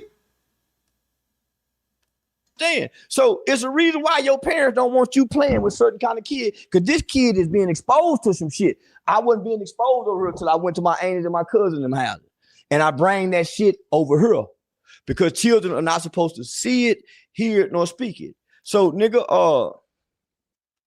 come on, bro. Come on, y'all. Somebody talk to me. The children are not supposed to see it, hear it, or speak it. So it won't be so. It won't manifest in their life, but they introduce it to them. It's systematically. He's going to get to the system in a second. Oh, that brother, come on. Now y'all see the difference between the character and the person? Now he can't, now let's explain, Sister Roberta and everybody. He can't show the person all the time, because the character is what the world wants. So the character has to be the forefront. That's what generates the attention, gets the power to be able to have a voice, to enact change, and to make the monetary mammon to be able to facilitate the systems that he need to create. He can't drop a Yashial, the character, and because nobody wants the righteous. The second dark world of sin and iniquity wants sin and iniquity. So he has to be wise as a serpent. Y'all get it? That's why I said just hold off. It's deeper than you think. Much deeper.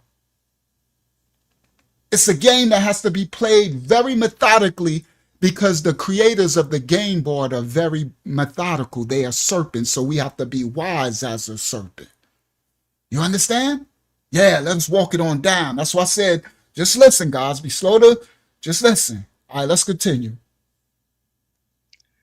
I was a wannabe. So by the time they're supposed to see it, hear it, understand. So it's a reason why your parents don't want you playing with certain kind of kid, because this kid is being exposed to some shit. I wasn't being exposed over here until I went to my aunties and my cousins in them houses. And I bring that shit over here because children are not supposed to see it, hear it, nor speak it. So nigga, I was a wannabe. So by the time the culture and by the time black entertainment and black culture started propagating this shit, homie, you got to think. Nigga, I'm 8, 9 years old. Now, there's certain things that he says through his interviews that he knows that he's a very smart man. He knows he cannot say certain things lest they will shut him down altogether. So he'll say stuff like he just said. So the black media and culture started propagating it, but he won't go to really who controlled the propagation. So there's certain things. Now, he's not a fool. It'll frustrate you too. I had to, as I'm cutting the clips, I discerned, I said, I see what he's doing. He's very wise what he's doing. Because if you point out certain things ahead of time, when you're not at a position, they will cut your legs from up under you before you can even. So sometimes you have to be wise as the serpent. And don't let the left hand know what the right hand doing, and don't say this whole complete thing, right? But while you're initially, because you don't want to cut your legs from, it's the same way that I can't do certain things on my channel lest they will what? Take it from me, right? I'm already shadow banned. Y'all see what they did on my last lesson? We didn't get a strike. Guess what they did? They just made us stop the video. They was like, now listen, that video that I was breaking down is thousands of channels are breaking that video down. Hundreds of thousands of, nobody is getting, but they made us stop it in the middle of the video. No strike, no nothing. They literally just said, stop. That's crazy. Remember, I was worried. I was saying, okay, I want to see what the strike, it was no strike. They just wanted us to stop. You see, it's systemic, Brother Wristfly. All right? And remember, we're supposed to be one of the smallest channels. Now, they're lying to y'all about the numbers, right? Because I see it on my back end. Remember, we was on the live stream and people was like, oh, it's 1,400 people on our live stream. But to us, it said 50 people. Remember the brother, he not here no more. He showed and he said, and I put the video, the clip, he screenshotted his phone. And then the likes was like 1,700 likes. And they're telling us this was only 50 people at that time. But he said, it's 1,400 on this live stream. Look. See, this is the systemic. Now, we got to play on their platform. So I got to watch certain things. And I got to watch more of what I do and say more than others. You think that's fair? No. So the same video that I'm breaking down was broke down all over the internet. They stopped our live stream. Y'all seen it? Bang. I thought we got a strike. And the minute I stopped the video, they let us continue. Y'all see? They know. They watching and hearing everything. So Charleston that's why I want y'all to understand, he has to play. I was getting a little frustrated. I said, man, I don't like this. So I cut it out and I said, oh, but I see what you're doing. I get it now. You can't go to full. You can't just show your whole hand. At least you gave the game away. All right. So let's continue. You got to think. Nigga, I'm 8, 9 years old. Our mothers are blue collar workers. Our daddies are blue collar workers. Our uncles are hustlers. 9 years old. I want to be. So by the time he says, so now, because of what he experienced in the hood, he's bringing back to the suburbs. He's 8, 9. He said, I'm a wannabe. He mean, I want to be like I'm about it. I want to be cool. I want to be like I'm from the hood because of the music and the media and what I'm learning from my cousin going to the hood and bringing it back to the suburbs. So he's a wannabe. Okay? And he was pointing out at the beginning, there's wannabes, there's real thugs, there's squares, meaning actual law-abiding citizens in the black community. There's, right? So there's all these, there's males, and then there's men, there's, right? There's the snake, the serpent, there's the actual real thug, there's the criminal, there's the, right?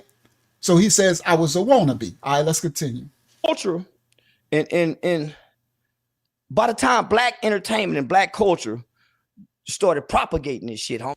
So he says by the time the media created a new form of black entertainment and black culture, and they propagated it through the media. I'm gonna say what he won't say, but he knows this. All right. Now he's saying, now he's about 8. What the year he's probably talking about? I think he's probably talking in the 90s because he's in his 40s, right? He's probably talking or the late 80s or the crack era or something. I think he's he's talking the 80s, in the 70s, 80s. He's talking the crack era and stuff, right? So by the time now who controls the media? Y'all know I ain't got to say it. We don't want to get, right? They listening. They all is. We know what nation of people say they are the tribe of Judah and are not, that controlled it and took it over, the music and everything, right? He says by the time they start propagating this new black media, see, there was a time where they had these movies. It was called black exploitation era, exploiting. We got Shaft and Superfly and The Mac, these pimp movies, pimping and hoes. See, that 70s into the 80s. Yeah, see, this is the systemic part, Resply, but let's continue. You got to think. Nigga, I'm 8, 9 years old. Our mothers are blue collar workers. Our daddies are blue collar workers. Our uncles are hustlers. And we all at home waiting for them to come off work with all our necessities and needs met. And we got MTV. We got a VCR.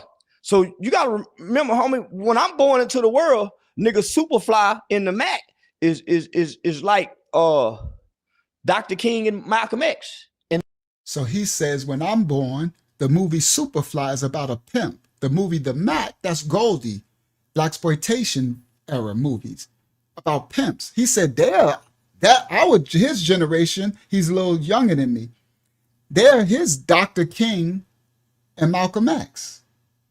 So this generation, Fly, is being raised to be our heroes would be now not Stokely Carmichael, not Fred Hampton, not Malcolm X, not Martin Luther King, but Goldie, the pimp from the Mac, and Superfly, a drug dealing pimp.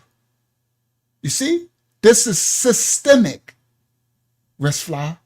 It's a conditioning of a generation, all right, through media, the airwaves, and these people controlled it, okay?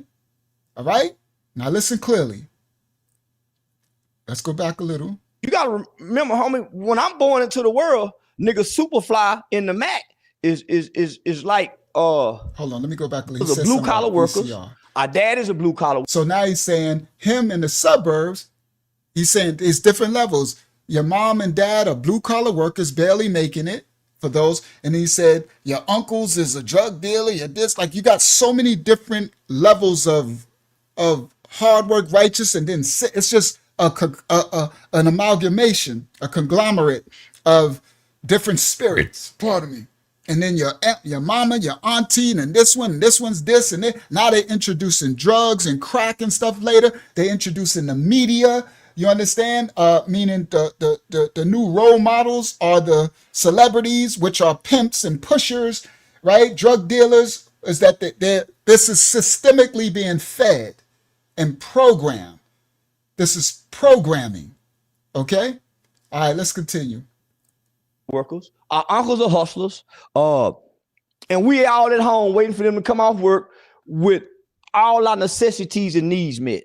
And we got MTV, we got a VCR. So you gotta remember, homie, when I'm born into the world, nigga, Superfly in the Mac is like. So he said MTV because when they created it, then they start putting the rap music. They control the rap, right? And then they making the narrative. And so the children, he said the VCR, they putting the tapes in, right? And watching this stuff. Dr. King and Malcolm X in the black entertainment world. These movies are propagated and projected. Dr. King and Malcolm X work with all our necessities and needs met. And we got, and we all at home. It's like Dr. King and Malcolm X in the black in the Mac is like Dr. King into the world, nigga. Superfly in the Mac is like Dr. King and Malcolm X in the black entertainment world. These movies are propagated and projected. So to hear a nigga say, shut up, bitch, and she'll get slapped like a woman gets slapped in the movie, that ain't unusual. Right. Bitch, you better shut up. So nigga in school, guess what we doing? Shut up. We remember that shit in elementary. Sorry, I didn't get to cut that out. But he's correct. He's saying where they learn the program behavior. He said listen, guys, listen, Wristfly. They promoted the pimp as the hero. And in the movie and in the show, the pimp said, shut up, bitch, and smack her. He said, so that wasn't nothing foreign to us as little kids watching this, because I saw it when I was little. He said, so what do? We imitate what we see. This is why they created through the media, the airwaves, through the music. He said, so what we do, we in school, and we say, shut up, right? Because it's learned behavior. You understand? There was a system that took the fathers out the home, made the mothers have to work, put them on drugs, put them in this, and made them hoes and prostitutes and all this stuff. So the children got taught through what they saw, through tapes and media and this, right? He's correct. So now that become what they know. And they act out. Children are mimickers. They mimic what they see. Okay? All right, listen. Already backhanding the bitch in the mouth. So we learned this in elementary. He said, so he already ready to backhand, right? Nigga, we watching, nigga, I watched the Mac, the movie, nigga, probably 50 times before I learned my math tables. The Mac was the movie. That's Goldie, right? The Mac. He said, I watched the Mac about 50 times before I learned how to multiply in school. You see the conditioning? Now listen, Wristfly, this is a young boy from the suburbs. He actually had a chance to have a clean slate. Shout out to Ramayah. All right? Let's continue. I think that's TNT. That's a Habariyah name, Ramayah. I can recite that shit. And when Goldie said, nigga, he said he could quote and recite the movie. Nigga, I watched the Mac, the movie, nigga, probably 50 times before I learned my math tables. I can recite that shit. And when Goldie said, nigga, I'm gonna have motherfuckers talking about me like they talking about Jesus, that was my line. And so in the movie The Mac, the pimp Goldie, what Elder Yayazan said was filmed around the corner about Fred Ward, the real, and they talked about him in the movie too. The Mac was one of the most famous. That was one of my favorite movies. I grew up in this era. All right, I was the child. Well, I was a little older than him. What he's talking about, and he's Goldie in the movie. Goldie is fly, right? The Mac is the move. Goldie is fly. So Goldie said they gonna this how he talk. They gonna talk about me. This Goldie. Goldie said they gonna talk about me like they talk about Jesus, right? And Goldie was, tall, got his afro, right? Hey baby, that's Goldie. Cause like, hey baby, right? This stuff they made us raise on, wrist fly. Goldie the Mac. If y'all can watch the movie, ain't too much cursing and stuff, right? It's the bomb. The Mac is the bomb. That's one of my favorite movies, right? And Goldie, I think Huggy Bear was in the Mac too with the fish in his shoes. I think that's the Mac when he had the fish in his shoes. So they do a lot of parodies about it. And Martin Lawrence show did a lot of it. That's what Martin Lawrence show, he played Goldie where they had the Players Ball. So that if you ever heard of the Players Ball, that was the Mac movie, Goldie and them, right? The Players, but it's the pimps. This is what they pushed on us, wrist fly. So what Charleston's saying is correct. So he said he heard Goldie. He said that was my line when Goldie said they're going to talk about me like they talk about Jesus, right? All right, let's continue. It's about to get deep in a second. He's still giving his introduction. Probably 50 times before I learned my math tables. I can recite that shit. And when Goldie said, nigga, I'm going to have motherfuckers talking about me like they talk about Jesus, that was my line. And if I ain't got motherfuckers talking about me today like they talk about Jesus, nigga, and I said, they're not a little bitty boy. I said, they're a little bitty boy. So now, nigga, so then your mother is trying to counter this. She's not bringing these kind of men through your house. So I'm not seeing these kind of men within my. So he said his mother is trying to counter the things he's receiving, wrist fly, from the world, from the system, from the media, right? So so they mimicked it, and I'm gonna get you sucker, the fish in the shoes. But y'all didn't know it come from Goldie, right? So they mimicking, right? So he said his mother is trying to counteract all of that stuff he's receiving. All right, let's continue. Sorry, guys. A little bitty boy. So now, nigga, so then your mother is trying to counter this. She's not bringing these kind of men through your house. So I'm not seeing these kind of men within my household. When I step out on the porch, my neighbor is a Mexican who got a mom and daddy that's married. That's my best friend, Brian Allenese. So I can stay over Brian Allenese's house. So I don't know racism. The next door to me is a DEA agent. They're telling me. You see? So he said, I don't know nothing about racism because he in the suburb. My next door neighbor's a Mexican. I can go stay as his best friend. I can go stay in his house. Right? Next door to that is a DEA agent. He like, I grew up in the suburbs. Yes, Labria. So a lot of the movies that they make jokes, I'm gonna get you sucker, is coming from the real movies, but y'all never seen the real movies. So when I saw I'm gonna get you sucker and they did Huggy Bear and they used the real Huggy Bear from the Mac movie with the fish in his shoe, that was from the movie.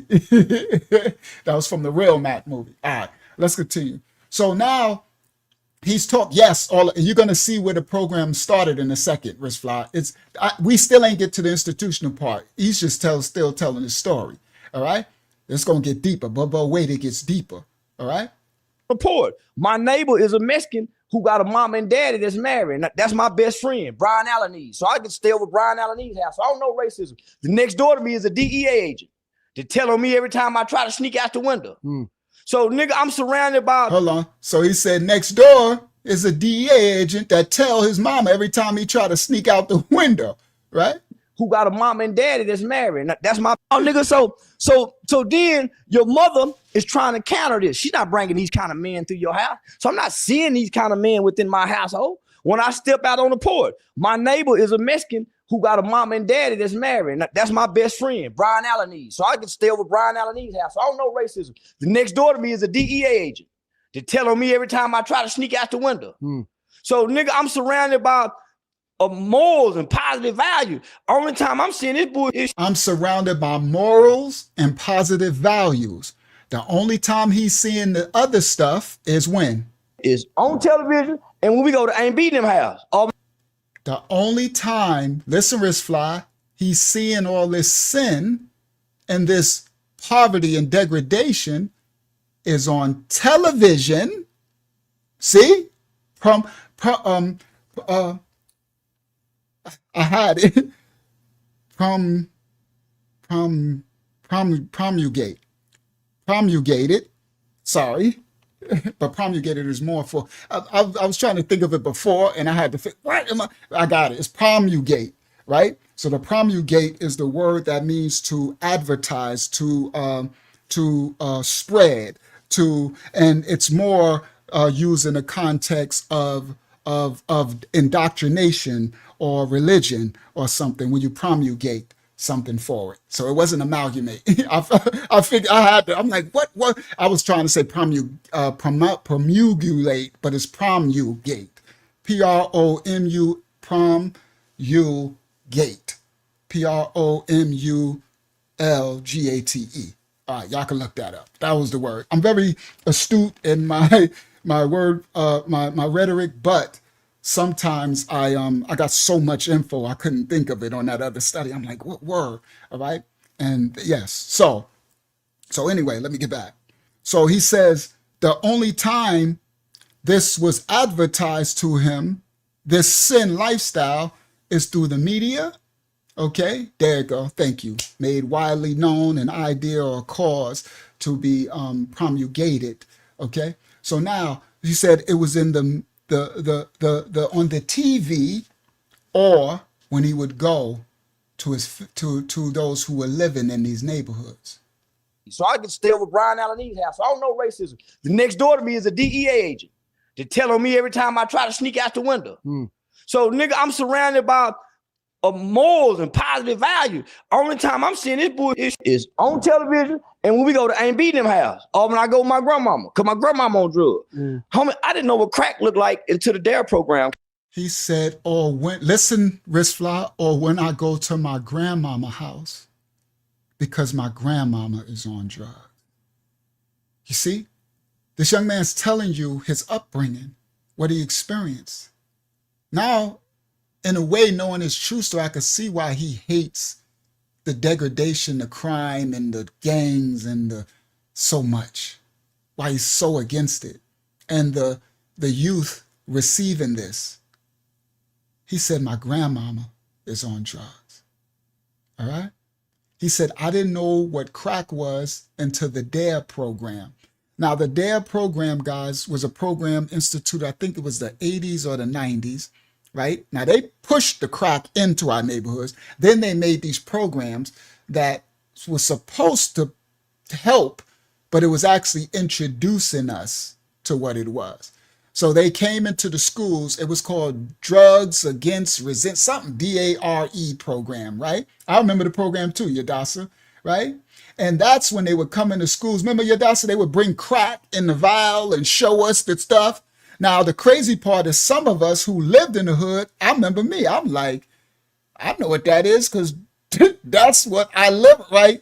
But those in the suburbs had no idea. So it was like introducing them to it, right? I think this is the Ronald Reagan era with his Nancy Reagan talking about just say no to drugs. Yeah, come on, Rama, y'all. They called it the war on drugs. Now listen, Wristfly, when they bought the drugs here with the Iran-Contra affair with Oliver North. Wristfly, Google Oliver North, right? North, and Iran, IRAN, Contra, CONTRA affair. And that will show you all the drugs coming in to America through the military. All right? And it was a whole federal court proceedings and everything. And Oliver North was never locked up. And they showed how they funded the Contras with the money and bought all the drugs. Yes, Contra affair. That's it. Just Google it, all of y'all. All right? All right, and you'll see Oliver North. I remember, I'm an elder. I remember it on TV. It was on, we watched Oliver North, and he got free. He explained, this white man, how he bought, for the CIA, he bought all the drugs into America and put them in the neighborhoods. California, New York, all of it. Do you understand? Wristfly? This is the institutional part. It's a history. So when us elders try to speak, you have the people today be like, well, it ain't nothing systemic. It's nothing. You just need to pull yourself out. You don't understand. This was systemic. Okay. All right. So then they bought, listen, Wisfly, they pushed all the drugs into the community and then created a war on the drugs and started getting us hooked on drugs and pushing the money and then locking us up with system and guidelines and created a draw. So Ronald Reagan went on TV, Wisfly, and put a big bag of crack and said, this is crack. Right, Elder Yayazan? You remember? I watched it on TV. I remember Ali North. Yeah, come on, Ramayah. I watched it when it was on TV, watching the court and everything, him sitting with his military suit on. I remember what he looked like and everything back then. Google it. It's all there. Systemic. But let's continue. Let's continue. It ain't get deep yet. Let's continue. 11 o'clock. Only time I'm seeing this bullshit is on television and when we go to Ain't Beating Them house, or when I go with my grandmama, because my grandmama on drugs. Homie, I didn't know what crack looked like until the DARE program came. And they bring the little vials and showed her what crack. I didn't know. And then, nigga, I saw that my grandmama was on crack. I didn't know what that shit looked like. I was shielded. And then he saw his grandmother was on crack. He's about to say he was shielded. As a child, as most child should be. The culture is one that took the veil off and exposed our children to the criminal elements of society. So, oh, come on. He said, I was shielded as a child, as most children should be. It was the culture that was promulgated. There we go, you got it now. That was promulgated to share and instill these spirits, this sin into the children. It was systemic, Rizfly. Let's continue. All right, here we go. I think this is the part where it's about to get dope. Yeah, it is. That's why I cut it. Here we go. Expose our children to the criminal elements of society. His grandmama was on crack. Of morals and positive value. Only time I'm seeing this bullshit is on television and when we go to Ain't Beating Them house, or when I go with my grandmama, because my grandmama on drugs. Homie, I didn't know what crack looked like until the DARE program came. And they bring the little vials and showed her what crack. I didn't know. And then, nigga, I saw that my grandmama was on crack. I didn't know what that shit looked like. I was shielded as a child, as most child should be. The culture is one that took the veil off and exposed our children to the criminal elements of society. So by the time I get to 5th, 6th grade, I just been watching this. So by the time it was 5th going into the 6th grade, colors came out. Yeah. Now it was 6th going into the 7th, colors came out. Listen, Rizfly, he's talking about as they continue with the media. Now he went from when he was really young and it was Goldie and the Mac, the pimp. Now he's fast forward when he's in 5th and 6th grade, they got the movie Colors, gangs, Bloods and Crips. The media, the music promoting gangster violence. All right? Now listen, now he's a young teenager, probably like 13, 14. Here we go, the transition. This is a systemic. Listen clearly. So by the time I get to 5th, 6th grade, I just been watching this. So by the time it was 5th going into the 6th grade, colors came out. Yeah. Now it was 6th going into the 7th, colors came out. Nigga, the colors, niggas started putting bandanas in his pocket. Niggas had first saw the Uzi machine. At first, they watching Rambo wanted to be a military soldier shooting the gun. They gave me. He said, so before, he said, we saw Rambo and we wanted to be military soldiers playing with little toys, right? But now they bought these new blaxploitation movie, Colors and stuff, gang promoting it. He says, now you put a blue rag in your pocket. He said, now you see what this new gun is and stuff. Yeah, Boys in the Hood, Menace to Society, Colors, okay? And the music. Let's continue. Listen. Rambo at first. I had all the army men. I had first saw the Uzi machine. At first, they watching Rambo wanted to be a military soldier shooting the gun. They gave me Rambo at first. I had all the army men. You sit them all around the room and they didn't move. They were just still. And they lay that, you know what I'm saying? All that shit. So, nigga, I wanted to be a soldier at first because my granddad was in the military, my other granddad. So I wanted to be a soldier boy, police officer. Till my uncle said, nigga, you better not be no motherfucking pig, nigga. What's a pig? A punk ass cop. And boom, hit me in the chest. Nigga, I ain't police. Nigga, hurt my heart. Nigga, I ain't want to be no fireman, but I want to be a police. You see what he said? He's talking the innocence of the child. He said, I knew about the military stuff, Rambo, so I want to be, and then my mama and them gave me police toys, so I wanted to be a police. Until my street uncle said, you don't want to be no mother, pig. He said, what's a pig? A punk, and then punched him in the chest as a little boy. He said, it hurt my heart. I wanted to be a cop. But now I can't because I guess it's not cool. You see, these things are being instilled. This man is this is a great testimony. Shit, nigga, I ain't police. Nigga, hurt my heart. Nigga, I ain't want to be no fireman. For because my granddad's in the military, my other granddad. He said, I ain't want to be a fireman. I want to be a cop. So I want to be a soldier boy, police officer. Till my uncle said, nigga, you better not be no motherfucking pig, nigga. What's a pig? A punk ass cop. And boom, hit me in the chest. Nigga, I ain't police. Nigga, hurt my heart. Nigga, I ain't want to be no fireman. But I want to be a police because I had all the police toys my mama bought me. So, nigga, the culture is shaping an innocent kid's mind because children mimic what they see and repeat what they hear. Yeah.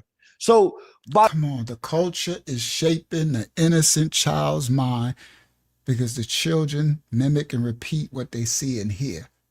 Continue. By the time I get to 6th grade, now I'm adolescent. Here come colors. But before then, nigga, you had penitentiary 1, penitentiary 2, penitentiary 3. They had a little bitty nigga named Too Sweet. They beat up all the big ugly niggas that was raping. All right, now what he's doing, y'all try to stay focused. What he's talking about, because I need y'all to learn what he's saying, because I'm going to break down the culture, because the reason why this generation is so lost, because you have very short attention spans. And I was a sponge. You will actually learn what he's talking, because you won't know what none of this is. He said, before that, we had movies called Penitentiary 1, Penitentiary 2, and Penitentiary 3. Listen, Wyatt. Listen, Wristfly. All right? I know y'all grew up, that's the new conditioning, Call of Duty and all that, but you need to learn the past to understand your present. So just listen clearly. Y'all don't know what Penitentiary 1 and stuff is. I do. He's talking about it. Some of the elders. It was a movie. Leon Isaac Kennedy played in Penitentiary 1, Penitentiary 2, Penitentiary 3. This is the conditioning of what came forward from it. Okay? So listen clearly. Y'all stay focused. 2, penitentiary 3. They had a little bitty nigga named Too Sweet.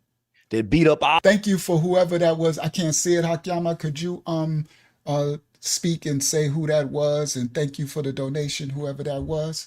All right? Auntie Lila, yeah, bless. She says, listening, beloved family. Packing, I'm moving. May the Most High cover your travels, Princely Lola, Yah bless, all in the name of Mashiach, who comes in the name of the Father. May your travels be blessed and covered in the name of Yah. All right, and thank you so much for the donation, daughter of Yah. All right, so now listen what he's saying. Listen, here come colors. By the time I get to 6th grade, now I'm adolescent. Here come colors. But before then, nigga, you had penitentiary 1. So he's talking about the conditioning. Remember, he said, Mac, Goldie, pimping. He went further up and he said colors, gang stuff. Then he went back. Now he's talking about penitentiary movies. Let's continue. Penitentiary 2, penitentiary 3. They had a little bitty nigga named Too Sweet. They beat up all the big ugly niggas that was raping. They had a nigga named Eugene who was getting raped in prison, who had to sit down and pee like a woman. So I'm depicting this as a kid, homie. So nigga in the 6th grade, because I got my Uncle Curtis, my mama sister started getting on drugs, her youngest sister. So my mama would let my Aunt B come stay with her. While my mama at work, she letting her street boyfriend come over. Nigga, he telling me all the prison stories, making it sound cool.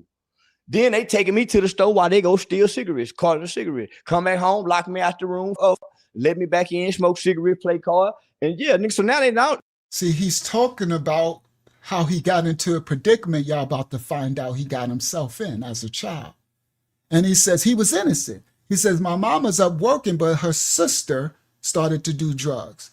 See, the drugs was pushed in to the neighborhoods, and most, probably 90%, it really got to like 95% that they pushed on our community back in the 80s with crack and stuff into the 90s, that it was decimated with the drugs. It was a complete genocide system, right? If it wasn't liquor stores, it was churches, religion, and drugs on every corner. 5 liquor stores, 5 churches, and 5 drug dealers on every corner. You understand? That was pumped. And it was a complete genocidal domination. So he says his mom's sister was on drugs. Remember, his grandma now strung out on the crack. His mom's sister, praise y'all, his mama wasn't. But his mom's sister, so start to come over and bringing her boyfriend, and they taking him out and teaching, and they stealing cartons of cigarettes and selling it. And he said, then they'll go close the room door and smash, right? So all of his innocence is being stolen, right? And this is all systematic. Let's continue. Steal cigarettes, carton of cigarettes. I would let my Aunt B come stay with her. While my mom at work, she letting her street boyfriend come over. Nigga, he telling me all the prison stories, making it sound cool.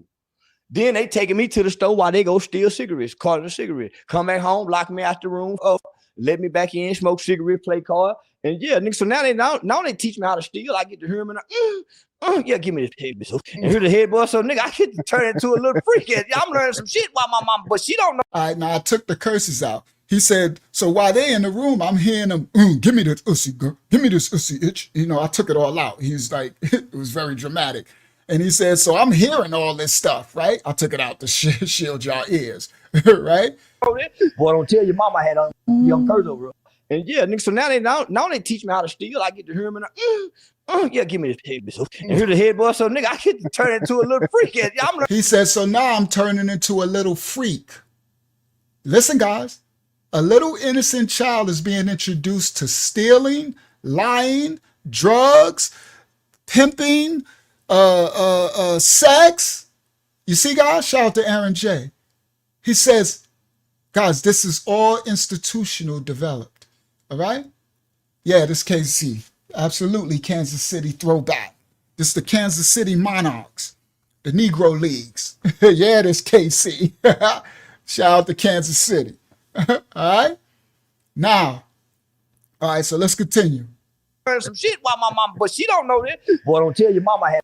So he says he learned stuff while his mama's at work, but his mama don't know that. She don't know nothing what he's being introduced to in the home. Teach me how to steal. I get to hear him and yeah, give me this head, bitch. And hear the head boy. So nigga, I get to turn into a little freak. I'm learning some shit while my mama, but she don't know that. Boy, don't tell your mama I had a young curse over her. So nigga, they already teaching me to be deceptive because that's your family that's doing this. Yeah, nigga. He said, Uncle, don't tell your mama that I'm over here. Such and such, right? So he's learning this. So said nah, nigga. So by the time I get the nigga, so but think about this. So I fall in the washing machine at 5 years old. I break everything from my waist down. Now listen clearly. He said, I fell. I know we only 15 minutes in. I fell off a washing machine at 5 years old. All right? He fell off and he broke every bone from his waist down. 5 years old. I break everything from my waist down. So I had to learn. Already teaching me to be deceptive because that's your family that's doing this. Yeah, nigga. So said nah, nigga. So by the time I get the nigga, so but think about this. So I fall in the washing machine at 5 years old. I break everything from my waist down. So I had to learn how to walk from 5 to 7. Soon as I learned how to walk, I put my eye out playing with a homemade slingshot. So from 8 to 12, nigga, I had 9 eye surgeries. So I had from 8 to 12, I had 9 eye surgery before I had my eye removed. So the whole 6th grade year, I just had a patch on my eye. So I really didn't get my eye to 7th grade. So nigga, I got. Y'all hear his story? Now he's telling how he has one eye. That's why he looked crazy and cockeyed and stuff, right? So he said 5 years old, he broke every bone and he had to learn how to walk again. From 5 to 7, he learned how to walk. And then at 8, he shot his eye out with a slingshot or something, right? And he had 8 eye surgeries as a child. Listen clearly.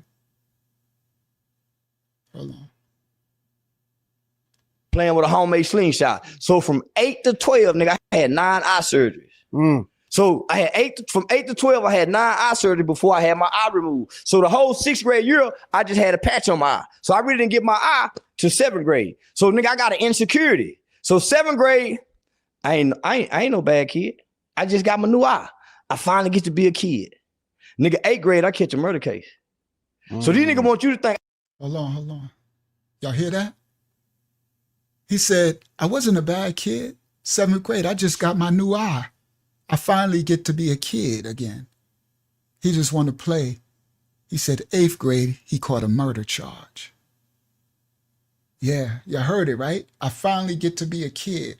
It's like a sad story. It's really sad, honestly. It's like heartbreaking, honestly. So I really didn't get my eye to 7th grade. So nigga, I got an insecurity. So 7th grade, I ain't no bad kid. I just got my new eye. I finally get to be a kid. Nigga, 8th grade, I catch a murder case. So these niggas want you to think I'm a street kid. And nigga, I've been in the hospital.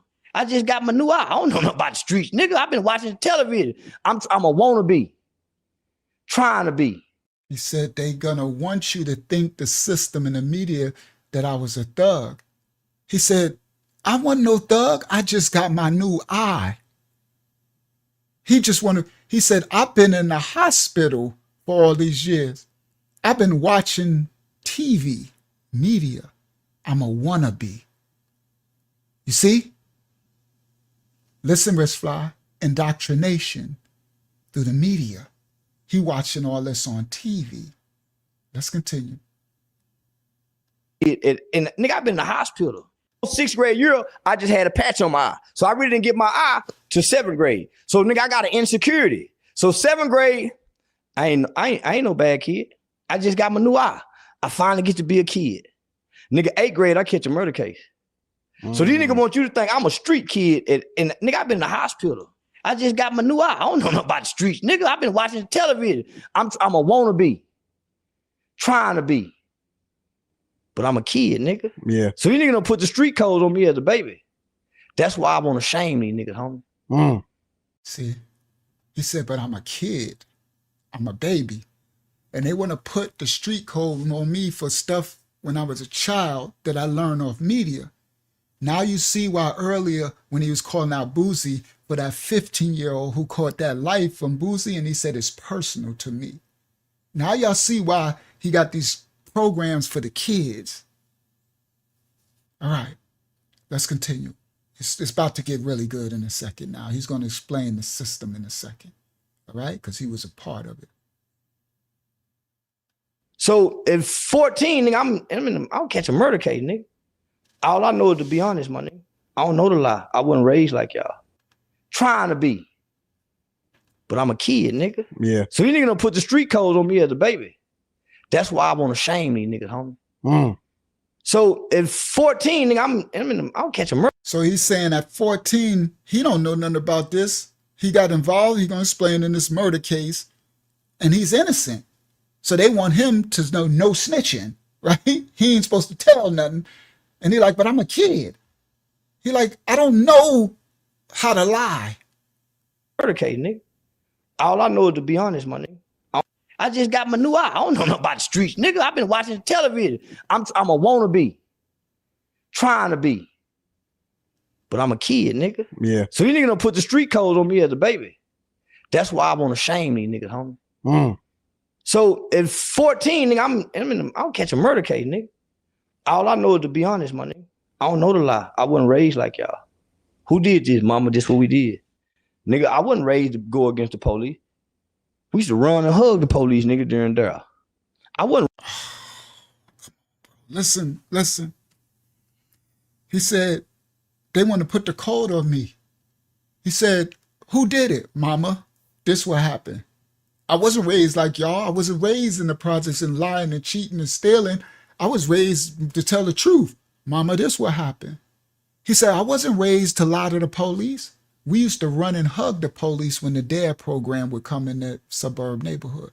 I remember what he's talking about. I've seen that. But in my hood, we were taught, don't run and hug them. But I've seen it.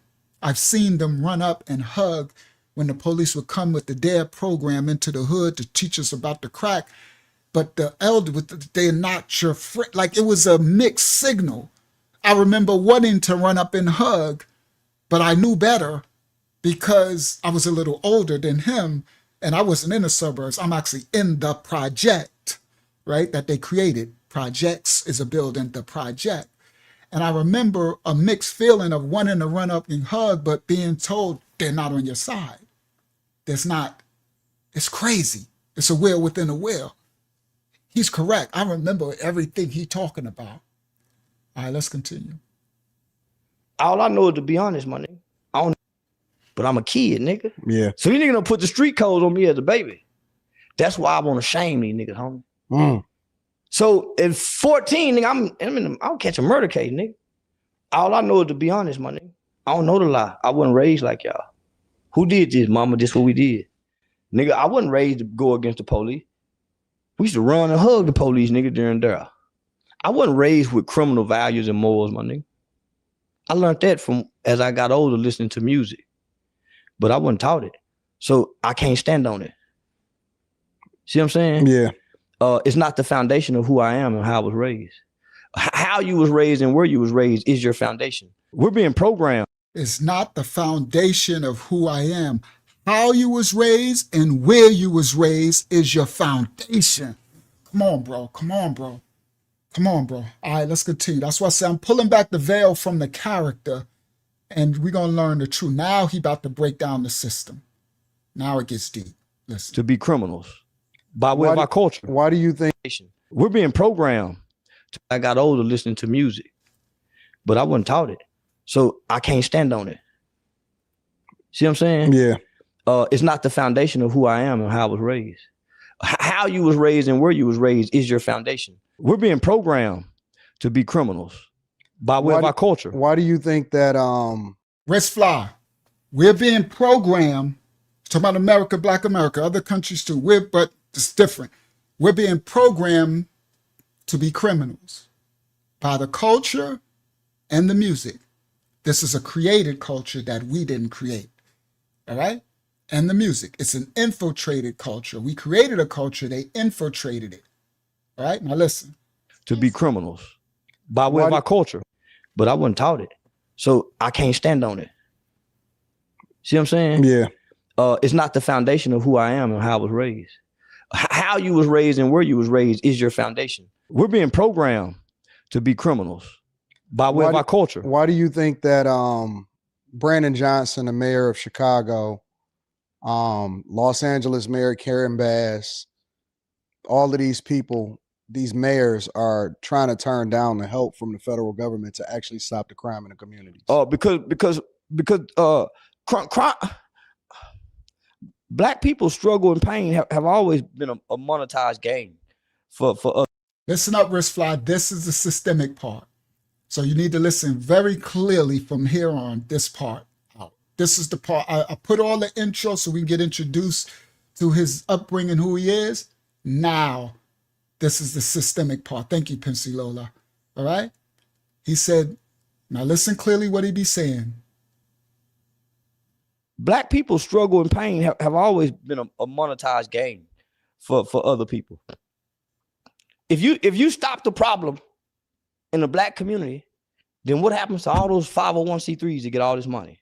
From Goodwill to DAV, the Boys and Girl Club, the Black churches, all these motherfucking 501c3s that get all this money to help funnel, shake, control. What happened, nigga? This is how you control, nigga.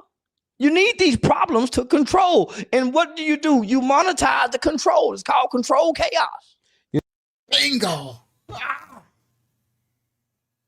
This is why I titled it Control Chaos.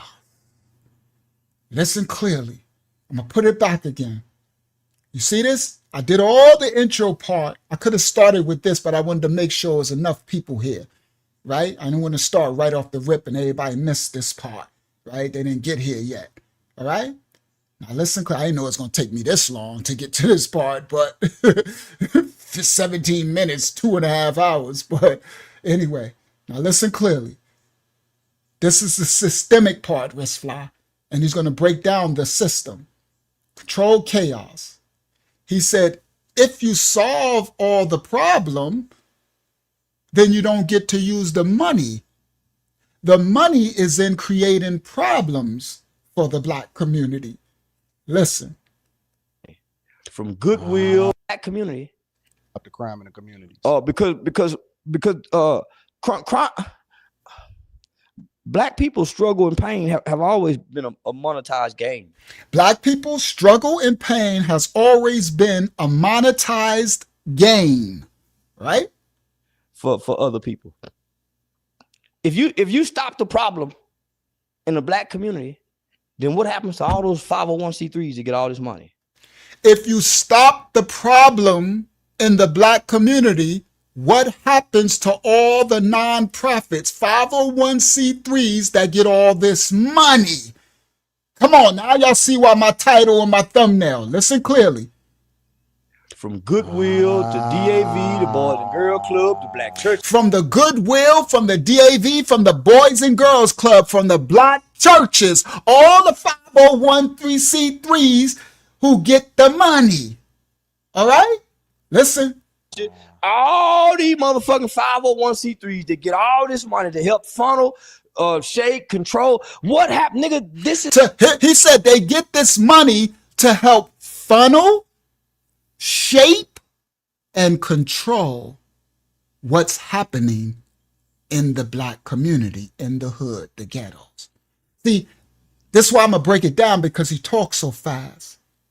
He said funnel, shape, and control in the name of nonprofit, in the name of assistance, in the name of helping. Come on, listen. Controlled chaos. Now y'all seeing the difference between the character and the man? Let Charleston do his thing. Listen. All those 501c3s that get all this money. Black people's struggle and pain have always been a monetized game for other people. If you stop the problem in the black community, then what happens to all those 501c3s that get all this money? From Goodwill to DAV, the Boys and Girl Club, the Black churches, all these motherfucking 501c3s that get all this money to help funnel, shake, control. What happened, nigga? This is how you control, nigga. You need these problems to control. And what do? You monetize the control. It's called... You need these problems to control. And what do? You monetize the control. Manufactured chaos. We see that play out in the, what was that thing, the last one that the Wish people created, the Black Lives Matter and all these things, right? This goes back to the Rockefellers and stuff, creating the war and funding both sides of the war and creating the Federal Reserve and the monetary system. This is systemic, risk fly. Come on, y'all listen. It's just getting started. We just getting funky now. All right? Excuse me? The Black churches. Go ahead. Dolia, could you bring me something to drink, please? Go ahead. Sorry. We have a donation from Wristfly. Oh, thank you, Wristfly. I humbly receive. Thank you so much, King. He says, thank you, Unc, for serving us the truth. You're very welcome, young King. And you're gonna have so much understanding of the systemic part, and it's just touching the surface. But right now, we're about to cut to the monetary root of it. And by the end of this, I don't know when we'll end. I might have to do part 2, because you see, it's like 2 hours long, and we only had 17 minutes. So this is insane. So I'm probably going to have to do part 2. And if I do, I'm going to continue it on Friday. I just have to name it something else and do another thumbnail. But yeah, it's Hegelian dialect. But this is so deep. It's going to be so insanely. You're going to have like an 80% understanding of all the systemic systems and the foundation and roots of it. Okay? And how the web and the tentacles, how deep they go. All right? All right. Now let's continue. From all those 501c3s, black people's struggle and pain have always been a monetized game for other people. If you stop the problem in the black community, then what happens to all those 501c3s that get all this money? From Goodwill to DAV, the Boys and Girl Club, the Black churches, all these motherfucking 501c3s that get all this money to help funnel, shake, control. What happened, nigga? This is how you control, nigga. You need these problems to control. And what do? You monetize the control. It's called control chaos. You know what? One of the things that he does speak on a lot, and he just got off of MSNBC, Brandon Johnson, the mayor of Chicago, is he keep talking about these forming more community groups, asking for $800 million more dollars. Everybody who wants to help the black community is somewhere asking for somebody to get him some money. Man, Say, hold on. So he's talking about the mayor of Chicago, right? Let me go back a little. black community is somewhere. What happened, nigga? This is how you control, nigga. You need these problems to control. And what do? You monetize the control. It's called control chaos. You know what? One of the things that he does speak on a lot, and he just got off of MSNBC, Brandon Johnson, the mayor of Chicago, is he keep talking about these forming more community groups, asking for $800 million more dollars. So the mayor of Chicago says forming more community groups, asking for $800 million. Everybody who wants to help the black community is somewhere asking for somebody to get him some money. You see what he said? Charleston is pointing out something. Everybody who say they want to help the black community is somewhere asking for somebody to give them something. Listen clearly. He gonna go somewhere, give them money, right? Basically begging. Listen clear. Man, say, listen. I learned this, homie. I started with all these people. They would bring me to Washington, D.C. Now he's talking about now the beginning of his. I know this Charleston because I did studies on him years ago before, right? When he first started the show. Who is this? So he was a businessman in the financial arena and the political arena, right? He had programs for kids. So he says, now this the real Charleston, right?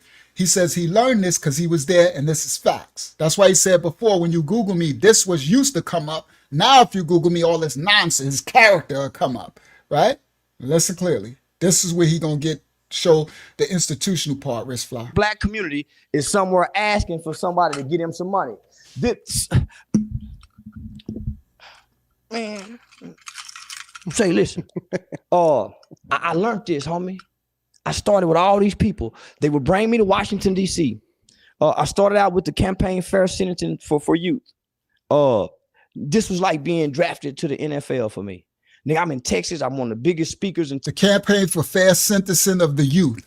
Texas. I'm in state Congress legislation. I'm partnering with one of the biggest lobbyists organization in the state of Texas, which was the Texas Criminal Justice Coalition at the time. Nigga, they bringing me to DC. I'm helping impact laws and legislation. I'm fighting to raise the age of juvenile jurisdiction from 17 to 18. So nigga, I finally catch Washington DC. Nigga, they call me. Nigga, they draft me, bring me into the organization, but I'm too vocal. So he finally made it, Washington, D.C. He's handling in Texas all of these governmental things, system for the youth, the juveniles. And finally he got somebody in Washington, D.C. and they called him. Come on to D.C. He says this is the Olympics to him. He's in the system. He's legitimate. He's suit and tie. This ain't the Uncle Ruckus, the character. This before the character, guys. Y'all listen clearly. This is the real Charleston White. So he like, I'm suit and tie. He's like, I made it. He said, but I'm too vocal. Y'all heard that? He says, I made it, but he's learning. Now he's in the system, DC. He's finding out that there's a game being played. He's too vocal. Listen. Organization, but I'm too vocal. Jurisdiction from 17 to 18. So nigga, I finally catch Washington, D.C. Nigga, they call me. Nigga, they draft me, bring me into the organization, but I'm too vocal. And I don't want to polish. And they know I can polish. If they can polish me, nigga, I'm a poster child for the nation. He said, and I won't polish, and they know I can polish, meaning play the game of hi, I'm Charleston White, and I'm here to represent the state of Texas on behalf of Fort Worth, right? He said, they know I can polish, but I don't want to polish. Listen, guys, sell out. All right, hold on. And I don't want to polish. And they know I can polish. If they can polish me, nigga, I'm a poster child for the nation. If they can polish me, get me to play this role, then I could be a poster child for the nation because I was incarcerated at 14 years old, right? For murder. And I did this time as a child in juvenile system. I got one eye that was shot out. And then I can come out and then Black Boule. Come on, Hakyama. I can be the boule. Oh, I can be the poster child. Oh, I'm big. I could be huge in the governmental system, the systemic order. Listen clearly. Listen, but I'm too vocal and I won't put on the clown costume, right? The spiritual clown costume. Now, he got a suit and tie when he's going to talk, right? But he's talking about, I won't sell my soul. Come on, Pincy Lola, to the system. Listen.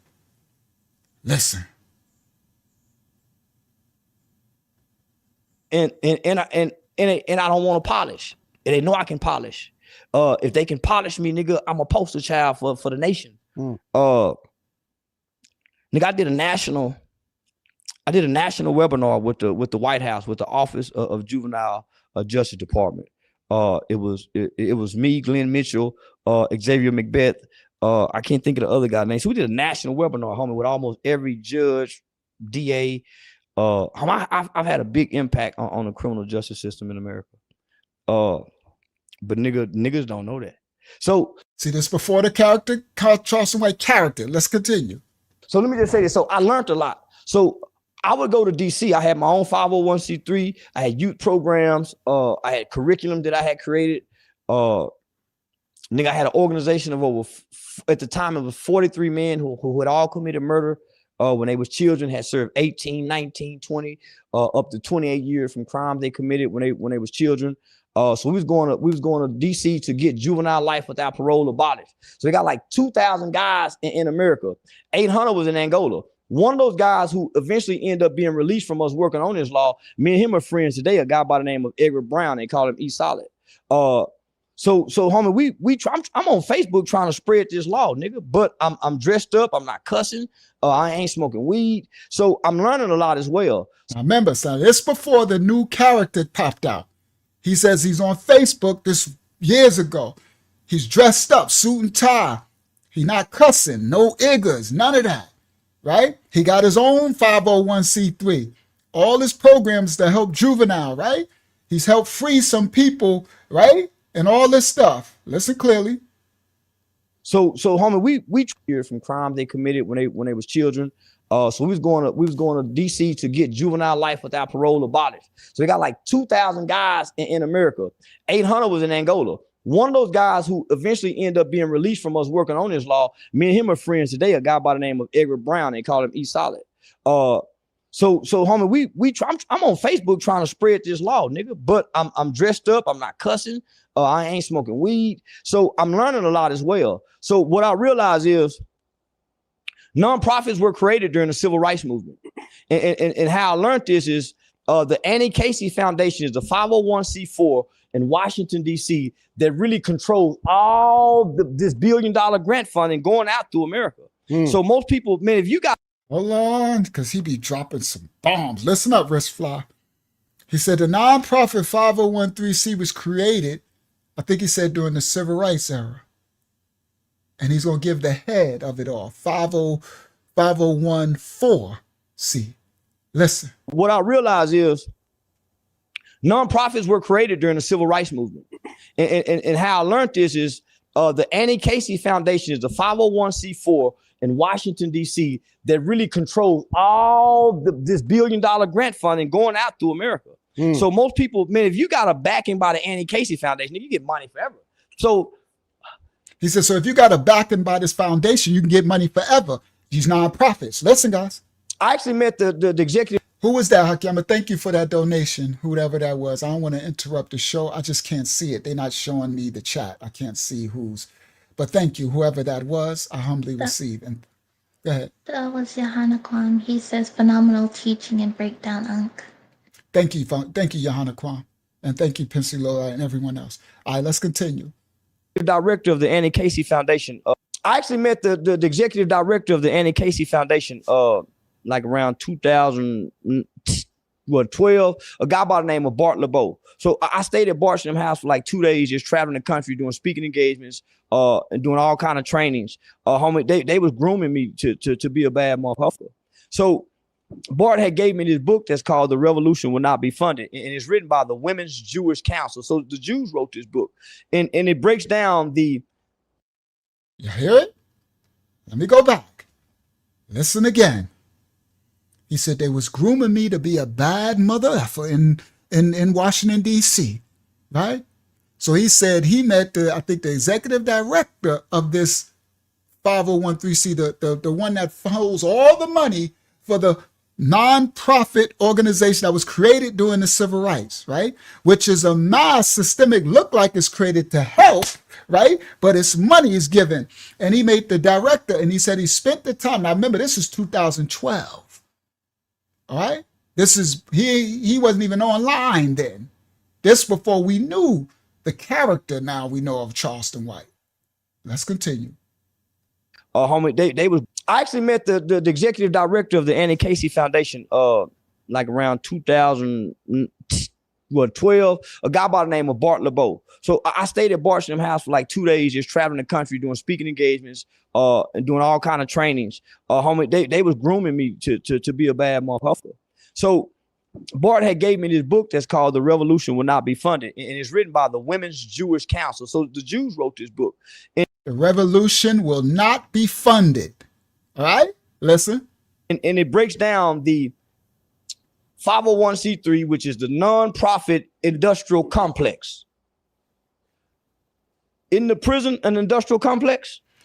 See, they have the prison industrial complex, and in the book, it breaks down this creation of the nonprofit industrial complex. Everybody listen. Systemic, all right? Poverty, racism, conditions. All right, let's continue.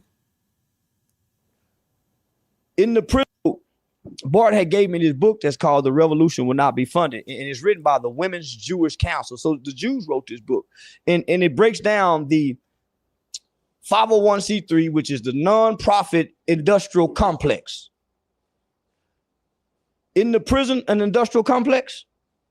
How is the nonprofit industrial complex? So nigga, nonprofit does nobody any good except the people that's running it.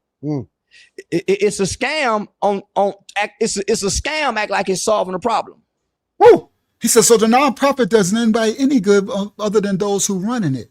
It's a scam that's acting like it's solving a problem.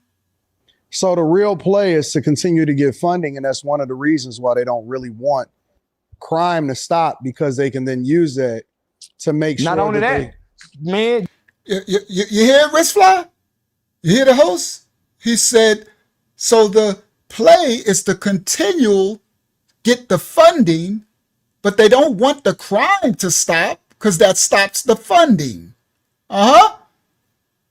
It's a scam. Listen. Industrial complex. So nigga, nonprofit does nobody any good except the people that's running it. It's a scam it's a scam act like it's solving a problem. So the real play is to continue to get funding, and that's one of the reasons why they don't really want crime to stop, because they can then use that to make sure. Not only that, man, you hitting it on the head. So let me just break it down for you. So this book breaks it down why they was created, the when, the how, and nonprofits was created to hinder and control social movements. Hinder and control social movements. That's why the nonprofits was created to hinder and control social movements. Continue. The Democratic Party has always said, hey, we need more funding for this to hinder and control this movement over here. Say, hey, we want to make these people independent and strong. To hinder and control social movements. Yeah. To funnel money for the rich. That's why the first thing they say to do, get your LLC to nonprofit. You'll send this money over here. Who you'll put on the board? Your friends and your buddies who you know in the community got a little power. They're going to be able to get you to fund you. So you're going to have a working board members. That's why they say don't put your family members. You'll get prominent people who know other prominent people. That's your working board. Hey, I'm a board of directors that sits on hype about hype. He's a great kid. So they're going to get the money. He said, hey, I'm a board of director. I sit on the board of director, and I got these great kids in this program, and we're going to do a YMCA health center thing, and we're going to get this funding for... Come on, Charleston. Listen, let me go back. Come on, I told y'all. Y'all listen clearly. It's only 11:48. Y'all wake up. Come on. Come on, Charleston. Nonprofit. You'll send this money over here. Who you'll... Let's wait a second. That's why I'm breaking it down, Rich Fly. Because I can speak. I speak fast. I speak his language. Right? People independent and strong. All right, let me go back. I'm going to break it down. Give me a second. I just wanted that. I didn't want to interrupt it. I wanted him to say it all, and now let me break down what he said, because I know some like what the how and crime to stop, because Here we they can go. then use that to make sure not only that, they, man, you hitting it on the head. So let me just break it down for you. So this So book Ho said they don't want crime to stop, so they can use it to keep the money. He said not only that, let me break it down. Here we go. breaks it down why they was created. The when, the how. So it's the book shows why the nonprofit 501c3 was created, when it was created, how it was created, and what for. Listen. How. And nonprofits was created to hinder and control social movements. Hinder and control social movements. They created it to hinder, stop, and control social movements, meaning social, people coming together to create change. The nonprofits was created to hinder that and control what happens. All right? Listen. That's why your Democratic Party is always saying, hey, we need more funding for this to hinder and control this movement over here. Say, hey, we want to make these people independent and strong. He said that's why the Democratic Party is saying we need money for this to hinder and control the thing they're doing over here.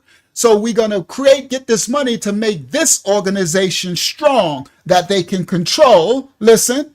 To hinder and control social movements. yeah, they can then use that. Nonprofit. You'll send this money over to funnel money for the rich. Profits was created to hinder and control social movements. Hinder and control social movements. That's why your Democratic Party is always saying, hey, we need more funding for this to hinder and control this movement over here. Say, hey, we want to make these people independent and strong. To hinder and control social movements. Yeah. To funnel money for the rich. That's why the first thing they say to do, get your LLC to nonprofit. He said it's created to funnel money for the rich. That's why the first thing they tell them, go get your LLC and a nonprofit. He's correct. He dropping it. First thing they tell them, an LLC and a nonprofit. Okay, hold on. People independent and strong. To hinder and control social movements. Yeah. To funnel money for the rich. That's why the first thing they say to do, get your LLC to nonprofit. You'll send this money over here. Who you'll put on the board? Your friends. He said, get your LLC and a nonprofit so you can send this money over here. You can funnel the money because they have grants and programs set up from the 501(c) under that name, anything, the foundation that the government gives them billions, right? So now it's accessible money as long as you have a LLC and a the nonprofit, the 501(c), right? So then now you can funnel the money over there. And he said the first thing you do is get you a board of directors. You see, he said, but don't put the family members on the board. He said, get some prominent people. He said that can stand, says, I'm on the board of directors. I'm on the board for such and such. And we got this program to help the youth in Chicago. And we're going to create this center and the government will give us. See, come on. Listen, guys. All right, let's continue. Let's continue. How they was created. The when, the how. And nonprofits was created to hinder and control social movements. Hinder and control social movements. That's why your Democratic Party is always saying, hey, we need more funding for this to hinder and control this movement over here. Say, hey, we want to make these people independent and strong. To hinder and control social movements. Yeah. To funnel money for the rich. That's why the first thing they say to do, get your LLC to nonprofit. You'll send this money over here. Who you'll put on the board? Your friends and your buddies who you know in the community got a little power. They're going to be able to get you the funding. There we go. So you put your friends and your buddies, those who you know in the community who got some influence and some power. Okay? To have a working board members. That's why they say don't put your family members. You'll get people who know other prominent people. That's your working board. Hey, I'm a board. He said you're going to get other people who know other prominent people. That's your working board. Don't put your family members, right? The first thing they say to do, get your LLC to nonprofit.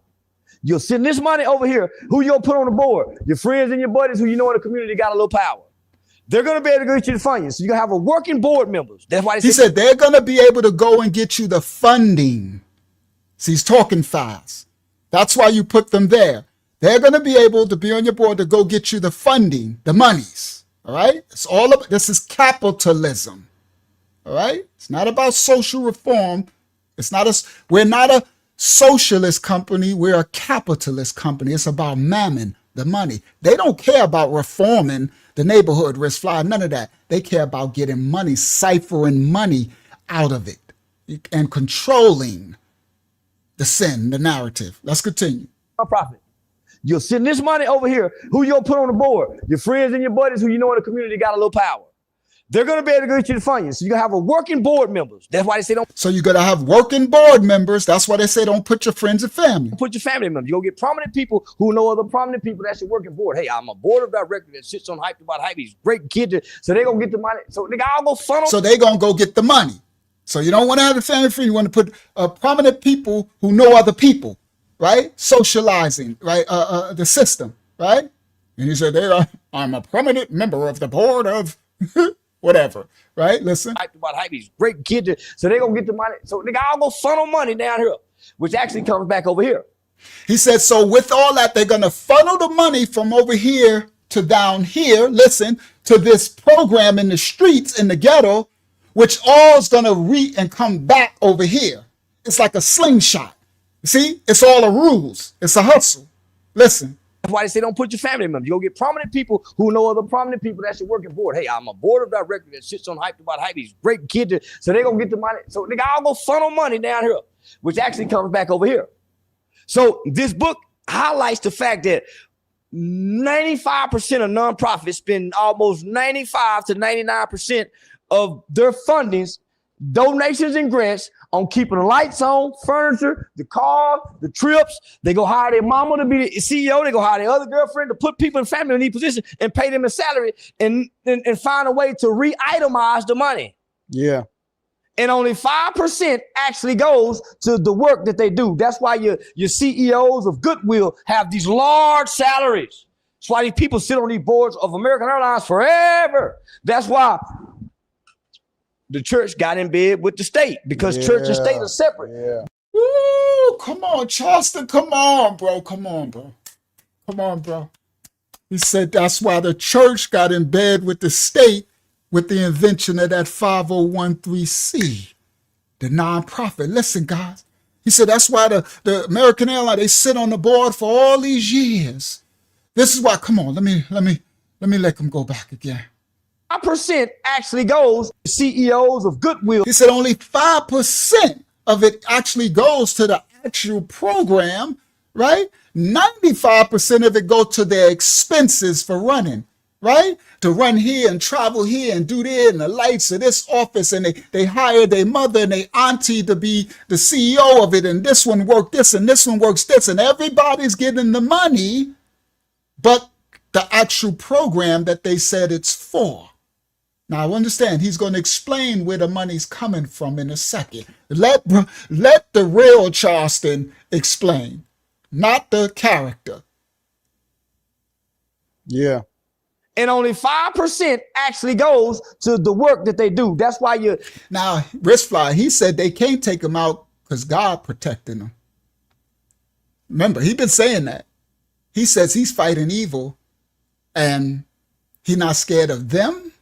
He ain't scared of the gang. Now, you know he ain't scared of them if he ain't scared of these little thugs and gangsters and everything who can actually literally just unalive him. Oh, no, he ain't scared. But he also is wise enough. He's not giving the whole hand. I seen it because I know. And I said, because at first it was a part that I was like, why did you say that? You know. And I said, I know what you doing. You still got to play. Right? So he's going to, y'all going to see it in a second. I'll point it out when he does it. Very smart, wise as a serpent. You have to be wise. He's not a fool at all. To re-itemize the home, furniture, the car, 5 to 99% of their fundings, donations and grants on keeping the lights on, furniture, the car, the trips. They go hire their mama to be the CEO. They go hire their other girlfriend to put people in family in these positions and pay them a salary and find a way to re-itemize the money. Yeah.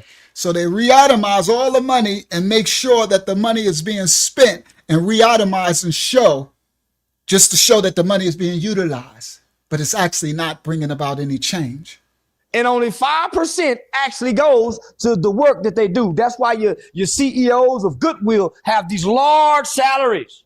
That's why these people sit on these boards of American Airlines forever. That's why the church got in bed with the state because church and state are separate.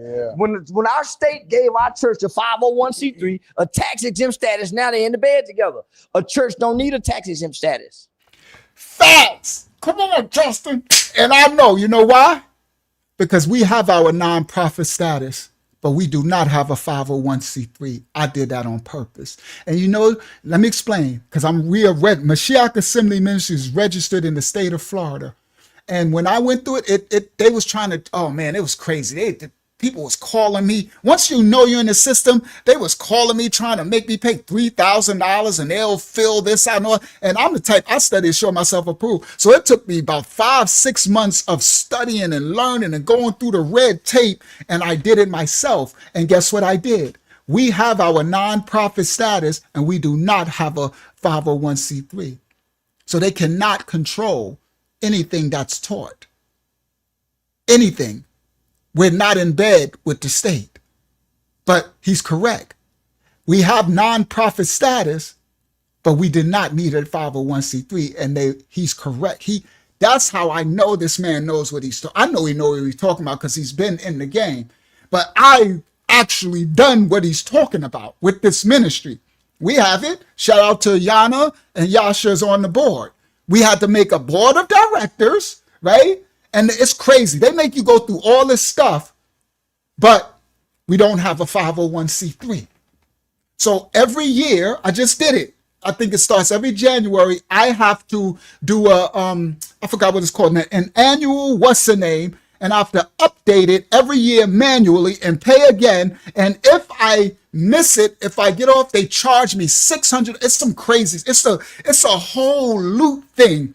But I get the reminder and I sent it right to my ministry email to make sure I don't miss the reminder that I got to renew it every year, which if you get a 501c3, you don't have to do nothing. It's for life. You don't have to read, but you don't need it. Facts. And I won't do it. I won't use, we free. We free. We are the children of Yah. Facts. He is correct. 110%.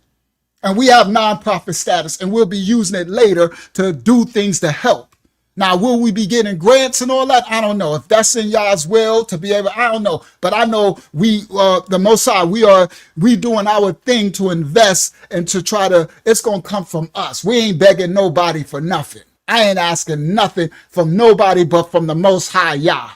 You heard? That's who I ask from. That's it. Facts. I ain't getting in bed with nobody. Ain't no Diddy going on in here. Facts. All right, let's continue. Let's continue. He is talking fact because we got it right now, and we don't got no. He's correct. No church needs no 501c3 to be non-profit status. Correct. Correct. It's now they're in the bed together. A church don't need a tax exempt status. So that's why you see a lot of black people who get nonprofits end up in prison because they don't know this. They don't know, nigga, you have to account and itemize if you have to be accounted for, but they go get a Cadillac. They start going out to eat. They don't know to write this up as this. I learned hanging with the white people. If you write it up as this, you can beat the radar. So this wasn't created. So he said a lot of the black people go out and they try to implicate this and they get these non-profit status and they end up in jail because they start go buy Mercedes and Cadillacs and doing this, but they don't know how to finagle the system. He said, I learned with the white people because he was in with the politicians. He said, I learned that you have to re-itemize and the white people cover the money. You heard? Oh, he dropping it, right? Listen. My people destroyed for a lack of knowledge. No, nigga, you have to account and itemize if you He said you have to account and itemize the way that you reallocate. Because they don't know this. They don't know, nigga, you have to. It's now they're in the bed together. A church don't need a tax exempt status. So that's why you see a lot of black people who get nonprofits end up in prison because they don't know this. They don't know, nigga, you have to account and itemize. Let me explain what he just said. He's correct. The church doesn't need a ministry, a tax exempt status from the 501c3 because once you apply as a nonprofit outside of you get tax exemption because you are an institute, because you are a ministry. Only thing you have to do is have documented proof that you've been doing ministry. And I had to learn this, guys, because I wasn't doing the file. And the way that the documented proof is every YouTube video. Yo, I'm telling y'all what I know. Because I live, Charleston is dropping it. Y'all listen clearly. He dropping it. I'm sorry, I'm probably peeking. I don't want to peek, right? Y'all listen clearly. It took me months and months and months to figure it out because I'm like, well, we just ain't going to do it. But I knew I needed the status because there's things that we are trying to do later. We're going to get us a homestead and there's things we're going to do. And I needed the status as the ministry, right? I also need to cover if people give a donation, right? I would have to pay taxes on the end of it. And I don't work. Like the money that people are donating, I would be screwed at the end of the year without some way to like, okay, so I'm like, okay, but then I'm like, so that mean I got to get a file. I'm like, but I heard all this crap about 501(c)(3)s. So then I went down a rabbit hole and found out the truth. And I'm like, okay, no, I can't do that. That's the system. And then I was like, oh, this is going to be a mess. I got to learn I got to learn the game. So it took me months, about 6-7 months. And I learned. So the thing is, you don't have to, he's correct. You don't have to get tax exempt status on the paperwork. Once you become a ministry and apply for the nonprofit outside of the 501(c)(3), as long as you have the proof that you've been doing ministerial work, like the body of work or a building, if we would have, so my proof, I ran into another hole because I was like, well, I don't have a building, right? But praise Yah, we're in the era that social media is recognized as industry, right? So maybe if this was years ago, I would have had to have a physical building, a building, right? Even if it's a storefront, this is where you get your church, right? Even if you're using your house and a part of it, right? You have to have a building, and that automatically that you teach the word. And you have to have a board, people who, at least 3 people that can sign on and say that they are directors, right, of your ministry. And then you have to write down, which I did. I had to write down that we are children of the Most High Yah, because our name is Mashiach Assembly, House of Yah Ministries. We're registered. And I'd say we teach the Bible, the full complete Bible, and we teach that a remnant of every nation. I put this in the charter because you have to have this, right? And then I ran into a problem because I said, but we don't have a building. And then I have to keep reading all this document. It's on the IRS. It's books of paperwork. So I'm reading because I'm diligent, and I see it.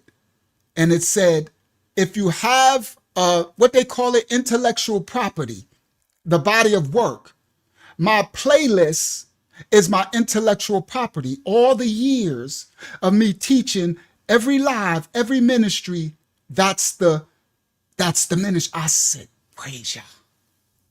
It's already done.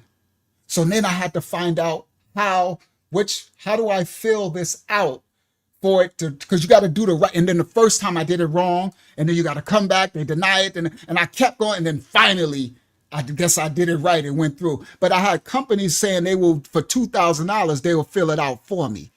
See, they'll find out that you're trying to apply. And these companies start eat them. And one of them looked real good. I got on the phone with them, but they just church.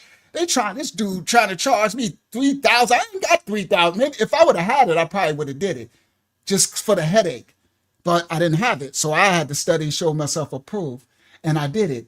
And so the body of work is like the building, right? So the intellectual property. So because of it, now when I file my taxes, what I do is I take, and that's coming through the Cash App and the PayPal. So I take everything, any donation for that year, and I itemize it. And I got the receipt from the Cash App and PayPal. And then I plug that, and it goes into non-taxable from the ministry. That's praise Yah. So I'm saying, and that's no 501(c)(3), but they don't want you to know that. You see how much I went through to try to even find it out? They're in the bed. He's correct. All right, let's continue. Praise Yah. Praise Yah. It's now they're in the bed together. A church don't need a tax exempt status. So that's why you see a lot of black people who get nonprofits. He's correct. It's already, you don't have to get the status. It's crazy. It's in their law. It's crazy. You won't, it's like inert. It's inside of it. As long as you fill this out and you got the building or the body of work and you pay the thing, it's automatic. So you don't need the status. So it's like, it was crazy because I was like, well, I was a little nervous because I'm like, well, I don't want the IRS coming after me. But and I kept reading, it's like, it's in there. It's not quoted. He's correct. It's in there. Long as you're doing it and long as you got the building or the body of work, the ministry, it's already a given. You just have to keep re-registering and pay the fine and all. Yeah, it's in the fine. It's in the details. It's crazy. All right, but anyway, let me continue. That's enough about us. Church got in bed with the state because church and state are separate. Yeah. When our state gave our church a 501c3, a tax exempt status, now they're in the bed together. A church don't need a tax exempt status. So that's why you see a lot of black people who get nonprofits end up in prison because they don't know this. They don't know, nigga, you have to account and itemize if you have to be accounted for, but they go get a Cadillac. They start going out to eat. They don't know to write this up as this. I learned hanging with the white people. If you write it up as this, you can beat the radar.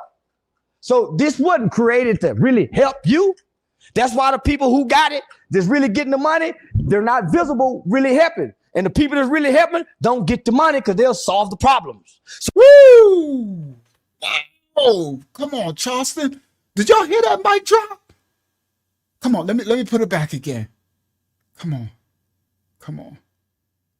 That's really getting the money, got to eat. They don't know to write this up as this.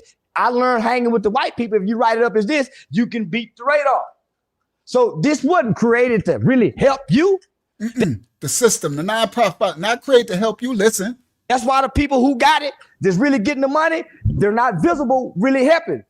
That's why the people who really getting all of the grants and the 50 with the nonprofit money and everything, they not visible. They behind the curtain. And the people that's really helping don't get the money because they'll.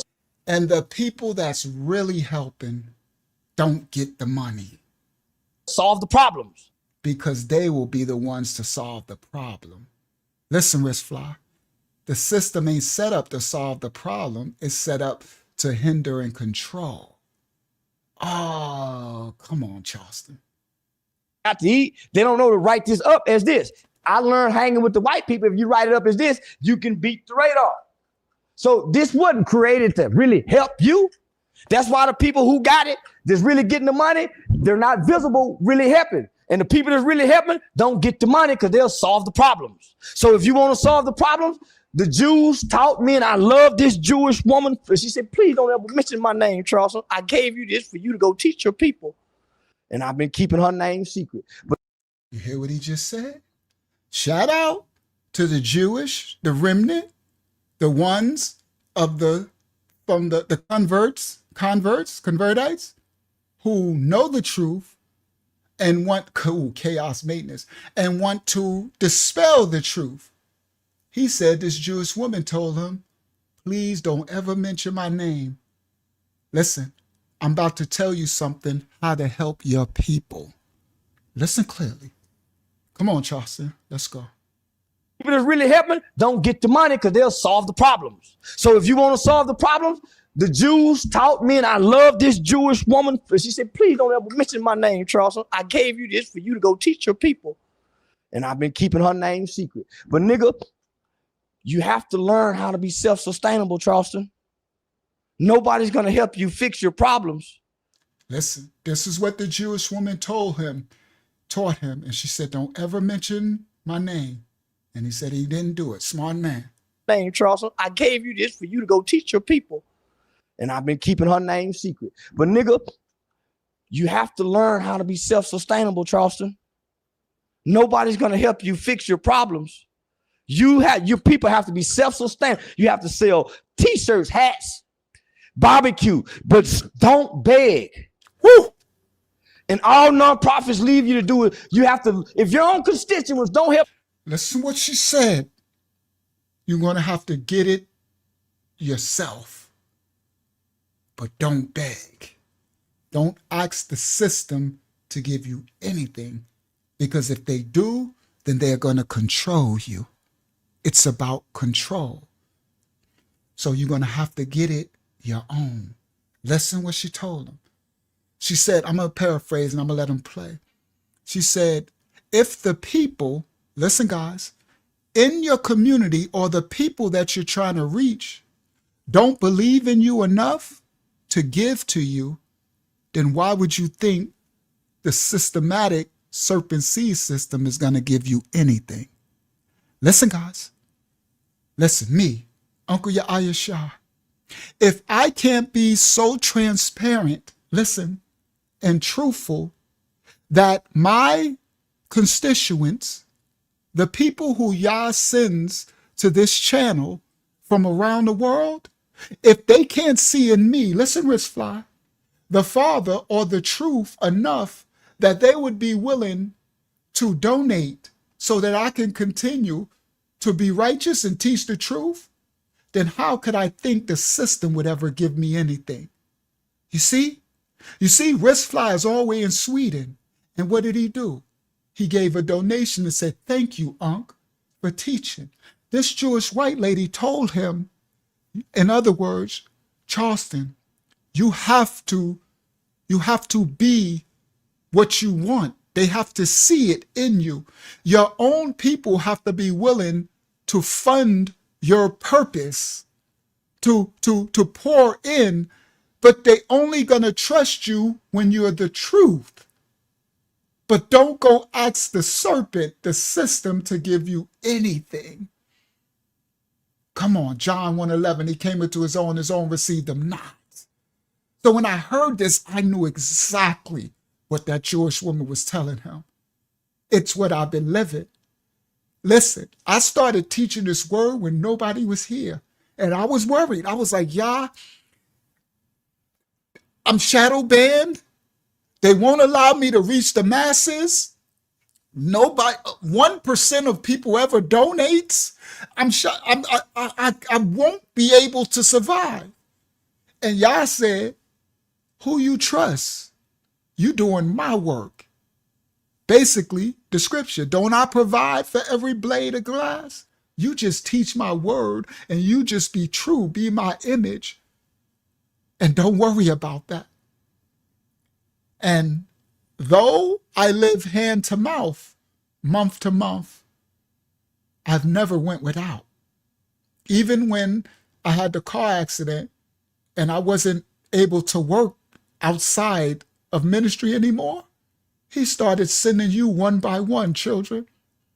And Lola Yah bless, and Sabayah, and Mashiatna, and Yasha, and Yana, and Abayah, and Wayat, even Gentiles, even what you would call so-called white people, and Ya'alayah, what you would call an Arab. You hear me? And Jacob Castro, what you would call Hispanic. You understand? All nations from all over the world, the remnant smart would start to donate, and it would be just enough for me to keep teaching his word. You understand? Without me asking, listen guys, for 1 penny. Now listen clearly. You have never, ever heard me ask y'all to give no tithe, no offering, no donation. What did that Jewish woman tell him? You don't ask and beg for nothing. You just do the work. And if the Most High will send the people who believe in your mission to work, and oh, this is some word, bro. I live what he's talking about. I live what he's talking about. And it gets scary because every month they just did it. It's the first of the month, right? When it got around the 25th, I look at the account, I get nervous. And I look at the PayPal, I look at the Cash App, I look at the Patreon, I start adding up. I'm like, praise y'all, I got enough to pay my bills. So now I got another month where I can teach the word. It won't always stay like that. There will be increase later. But it's all in the Father's will, right? But I'm telling you what I'm living. And I don't have to beg for nothing. I don't ask for nothing. Do all the shadow ban. Praise Yah. For those who hear the truth, know the truth, and want to support. It will come. See, what this Jewish woman was telling them, the support have to come from your own. See, the Jews know this, right? The Jewish. And they support come from within. They support their own. You get it, guys? Praise Yah. You seek ye first the kingdom and his righteousness, and all will be added unto you. So all y'all that struggle, just know, just seek righteousness and just keep doing the right thing, seeking the Father's face. He will provide. It might get scary. Sometimes you might lose a thing or two, an apartment or this or that or whatever. But know the greater good, he got you. You got to have the belief. I lived it, bro. I lost everything in my 25 to life sentence. And I couldn't go back to sin to get it back because of my covenant with Yah. And so I was in a scary position. I can't do no more sin. I can't sell weed. I can't do this. I can't hustle chicks. I can't do get some chicks on YouTube and do this. I can't scam, and I can't do nothing but trust and faith in the Father. Oh, it's a scary thing, bro. But great is he freed me, bro. I just had to step out on faith, bro. And I never went without. He sent me help meets too. My roommates, they help and they provide food and cook, and the other ones out working, and we doing this, and I'm working, and we make it. Praise Yah. All right, let's continue. Testimony, guys. All right, let's continue. Let Charleston drop it. So this Jewish woman told him, let me go back. How to be self-sustainable. Want to solve the problems? The Jews taught me, and I love this Jewish woman. She said, please don't ever mention my name, Charleston. I gave you this for you to go teach your people. And I've been keeping her name secret. But nigga, you have to learn how to be self-sustainable, Charleston. Nobody's going to help you fix your problems. Your people have to be self-sustained. You have to sell. She said, nobody is going to help you. No nation is going to help your people fix their problems. The black community, listen, the so-called black people around the world, listen, no nation is going to help you fix your problems. T-shirts, hats, barbecue. She said, you got to sell whatever, create something, sell wallets, T-shirts, hats, sell food, barbecue in the corner, self-sustaining. But don't beg. And all nonprofits leave you to do it. You have to, if your own constituents don't help you, which are your people, what makes you think this corporation gonna keep helping you? It becomes welfare. Yeah. Ooh. She said, but don't beg. And all nonprofits leave you to do is beg. Nonprofits ask you to go ask the government to fund you money. She said, if your own people, constituents, don't believe in enough for you to fund your mission, what makes you think the system is, come on, that lady dropped one for him. All right, let's continue. If your own constituents don't help you, which are your people, what makes you think this corporation gonna keep helping you? It becomes welfare. Yeah. Your own people won't help you. Why you think we're gonna give to y'all? So if you ain't showing us how to create our tax, help us funnel this money, well, fuck you, and we ain't finna give you no money. And that's why. Listen what she's told him the system. So the system said, if you ain't gonna show us the nonprofit or government system, the system that you asking money from, how to funnel this money, how to manipulate, then F you. You on your own. We ain't giving you nothing. You ain't getting no grants and loans and nothing. You better play the game and show us how, listen, how to keep the poverty, how to keep the crime in the neighborhood, how to keep the oppression, right? Through your funnel it through your 501c3 that's looking on the surface like it's helping your people, but it's not. If you ain't going to help us to continue to funnel this money system, we ain't giving you nothing. That's why I said those who really want to make the change don't get the money. Come on, y'all. Listen, Rich Fly. I'm the right one to do this because I can break down everything Charleston's saying. Corporation gonna keep helping you. It becomes welfare. Yeah. Your own people won't help you. Why you think we're gonna give to y'all? So if you ain't showing us how to create our tax, help us funnel this money, well, fuck you, and we ain't finna give you no money. He said, if you ain't helping us create this tax loopholes to funnel this money coming through and funnel it back to us, we ain't giving you nothing. And that's why the real people getting help. I ain't getting no money. You have to figure out how to. He said, and that's why the real people who want to give us help, ain't getting no money. Y'all. So if you ain't showing us how to create our tax and help us funnel this money, well, fuck you. And we ain't finna give you no money. And that's why the real people getting help ain't getting no money. You have to figure out how to self-sustain. So it's really a money play. I still don't know exactly where all of the migrant Every money time went. there's a tragedy and there's a disaster, so many people make money, whether if it's the roofers from scamming, from the hurricane. Yeah. It's so every disaster and tragedy, there's money to be made. Yep. You know why? Because this is not a country that fixes its social problem. We're not a socialist country. This is a capitalist country. Everything is about money. Ooh, he said every time there's a chaotic event, money is made. Come on, y'all, with the diseases and pharmacare, right? He said every time, because this ain't a country that fixes its social problems, because it's not a socialist country. It's a capitalist country.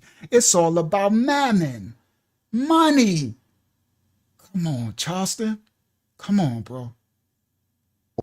Exactly where all of the migrant Every money time went. there's a tragedy and there's a disaster, so many people make money, whether if it's the roofers from scamming, from the hurricane. Yeah. It's so every disaster and tragedy, there's money to be made. Yep. You know why? Because this is not a country that fixes its social problem. We're not a socialist country. This is a capitalist country. Everything is about money. If he die, did you get the video so we can make some money off of it? Yeah. Niggas ain't about fixing. Niggas about money. You heard? He said, if he die, did you get it on camera so we can make some money off the video? He said, this ain't about helping. This is about mammon, money, dollar bill, y'all. Come on, Charleston. Social problem. We're not a socialist country. This is a capitalist country. Everything is about money. If he die, did you get the video so we can make some money off of it? Yeah. Niggas ain't about fixing. Niggas about money. And once Americans realize that, nigga, you're a consumer, you ain't a citizen, get with capitalism and you fix all your problems. Woo! He said, once Americans realize you are a consumer, you ain't a citizen. This is about money. That's why your birth certificate and your social security number, you on the stock exchange. You are, mammon, come on, maritime law, marine kingdom. Let's go, listen. And once Americans realize that, nigga, you're a consumer, you ain't a citizen, get with capitalism and you fix all your problems. Your money will fix your issues. Yeah. Because homie, that's why you hear other politicians saying, hey, they're just wasting money on pork projects. Homie, they got funding for the see how grasshopper shit. They do. They got funding. They got funding. They got $200 million, $5 million go to see if grasshoppers fuck during the daytime. Homie, it's called pork. They call wasteful spending. Yeah. Yo, everybody, Charleston is drunk. Now y'all see why I did the lesson, right? Now y'all see. Now you see, right, Wristfly? You see it? He says, now they got money. Oh, they got millions and billions that they pay to see if butterflies, if this butterfly has sex with this butterfly at this time. Oh, they got money for everything because they created. Listen, come on, Charleston dropping it, boy. We're going to have to do part 2. Charleston dropping it. Funding for the see how grasshopper shit. They do. They got funding. They got funding. They got $200 million, $5 million go to see if grasshoppers fuck during the daytime. Homie, it's called pork. They call wasteful spending. Yeah. But because we're not educated and we don't control our government, we think our government control us, but we the people, homie, if most of us went to Washington, D.C. and butt our nose in their business every election, they'll act right. But nigga, we waiting till they show up on TV and say, vote for me. Yeah. If nigga, we show up like he's saying they going to go, homie, you got to go meddle them people. And that's how we got the attention with the juvenile life. We was going up there every year, meddling them, going into offices, and bringing a nigga with gold teeth, talking articulate, getting their attention. Talking about he killed a white man, but he's working with children now. Homie, my story used to captivate those politicians. Because it's a real story of redemption. Nigga. Come on, Charleston. Charleston dropping it. Introducing the real Charleston White, everybody. All right? Now, the character will show up. I just cut the character out. Through this, the character would pop up every now and then. I cut him out. I just got to the real, right? Y'all know how we do. Now, listen clearly. He says, he's telling what he did. He says, you got to meddle. Now, see, y'all know that's that South talk, meddling in people's business, right? That's that old South talk. You got to meddle. You got to get on these people's nerves. You got to get up in their face. He said, you can't wait every year till they come on TV and say, vote for me, and you vote and everything. Listen what he's saying. Listen what he said. This is what he did, Rich Fly, before he created this character that made him now able to tell his truth and for us to even hear it. Because listen, Rich Fly, before he created this internet character, nobody would listen to. He didn't have the voice. Nobody would hear until he created the Igga character, Uncle Ruckus.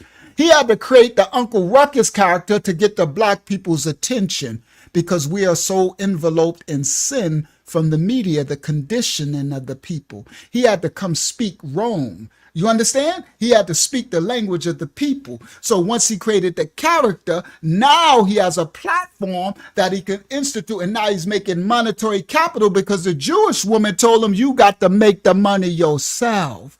Y'all see it now, right? Y'all picking it up, right? Right? She told him, you can't ask for nothing. You got to figure it out yourself and figure out how to work it. You understand? Now listen clearly. Now what? Let me go back again. Listen to what he just dropped. Officer has bragging a nigga with gold teeth. Gotta go meddle them people. And that's how we got their attention with the Juvenile Life. We was going. So with his company, his Juvenile Life company, he said we had to go into Washington from Texas, and we had to keep messing with those people, the Congress, stay in their face. And he said there was a brother in his company standing in front of him with gold teeth in his mouth, right? Looking like, but with a suit and tie, speaking correct English, that said, I went to prison for unaliving a white woman, but since I've reformed myself and trained myself, and now I got a program to help, see? And look, this is what he's saying he did. You know them by their fruit. This is what Charleston White did. I ain't talking about this character he playing. Listen.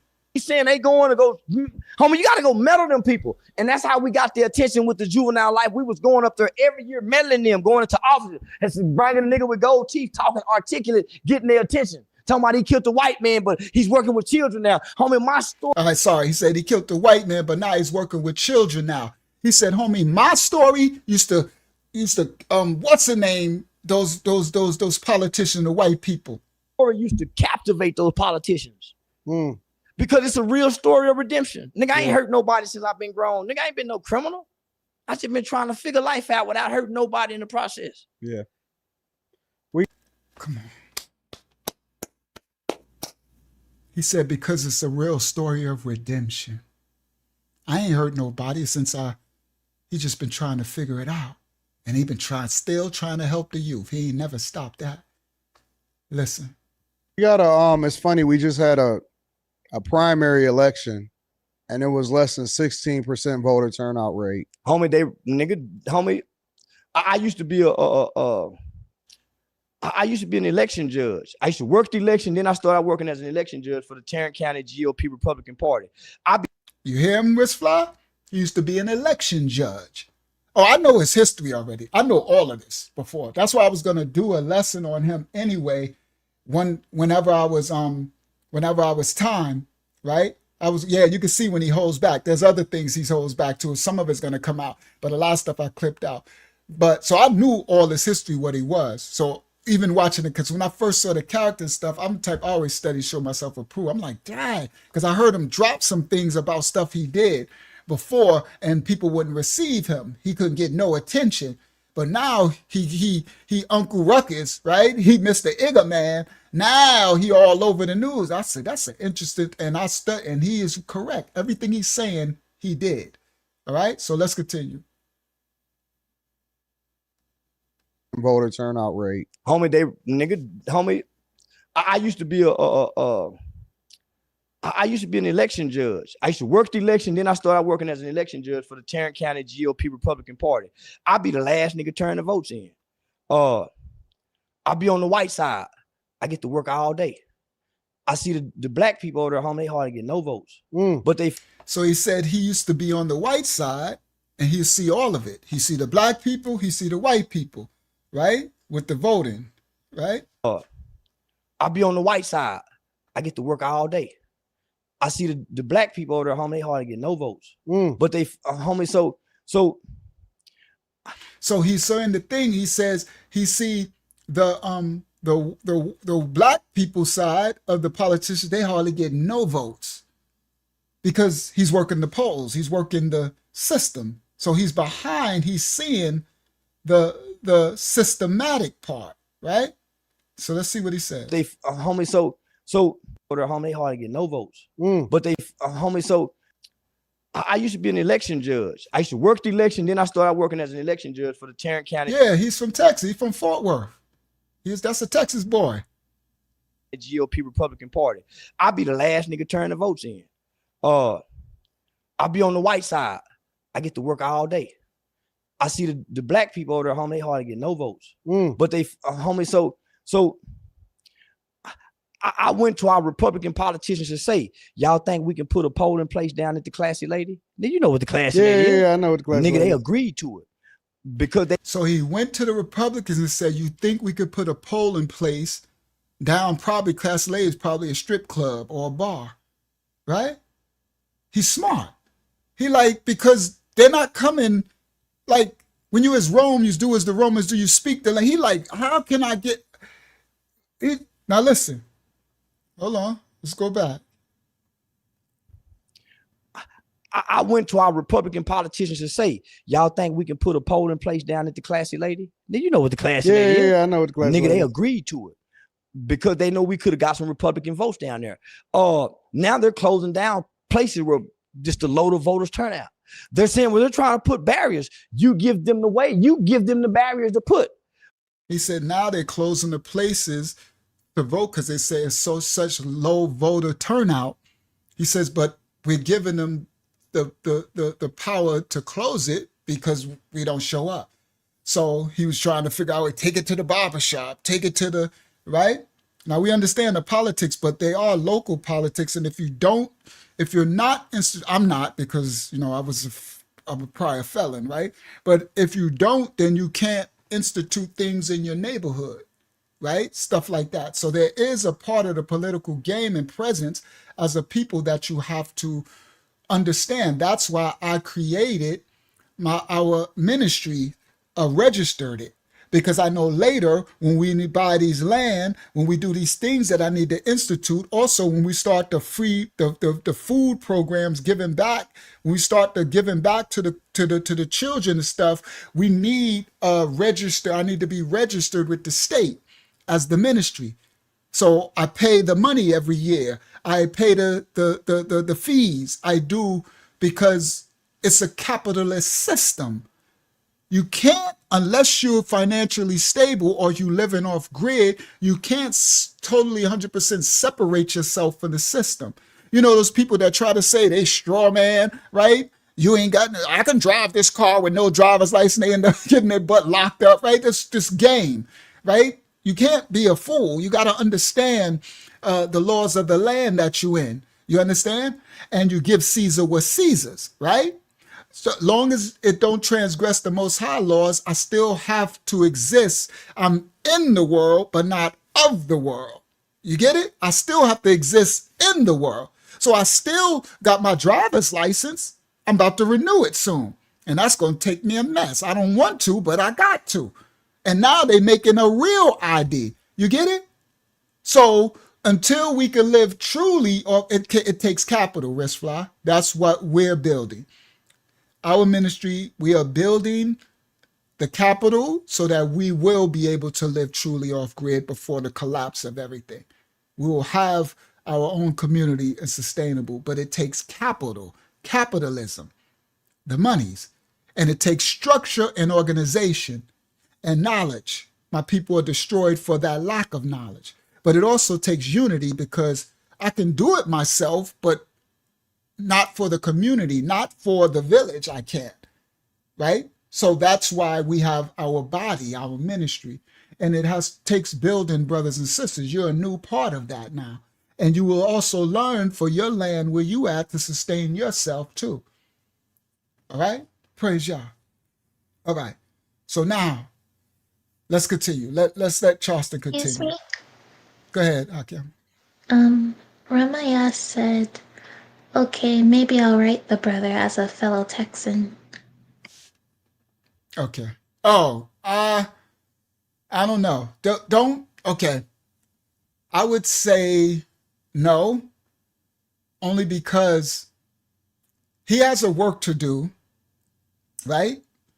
The Most High will use people to do a work. It doesn't mean that they're the best people or the righteous people or the, right? He's not equally yoked, right? If you're seeking Yah and you're seeking it, he's got his own thing going on. I'm teaching what he's experiencing and I'm breaking it down, not for us to become one with him or follow him, but a wise man learns from others. A wise man learns from his own mistakes. A wise man learns from the mistakes of others.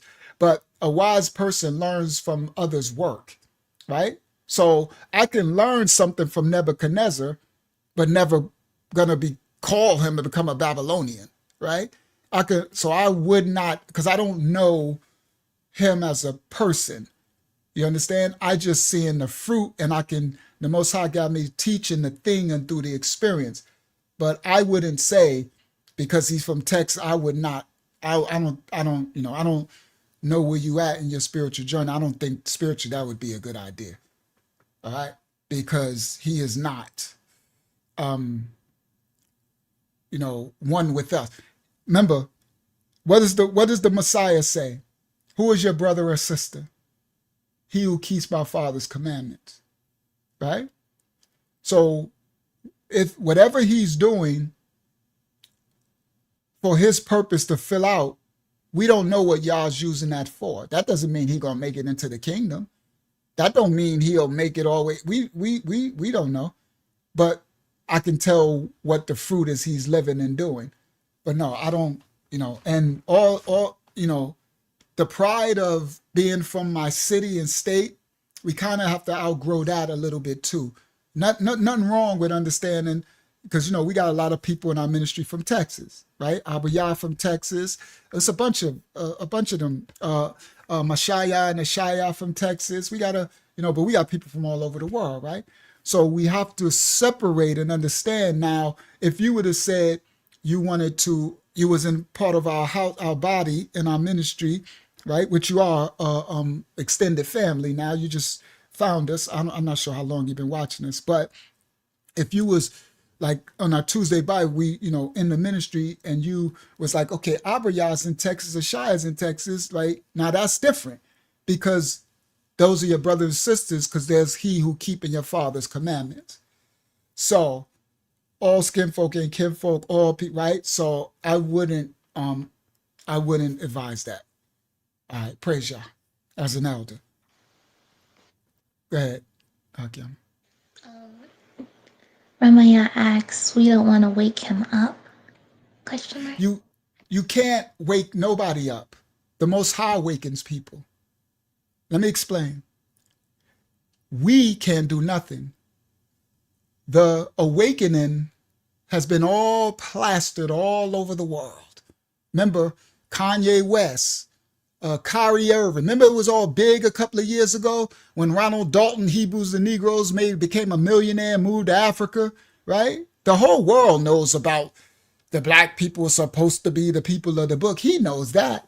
He see all the Israelites, the wicked ones, he's not, if he was called to awaken, then the Most High will awaken him. He plants the seed.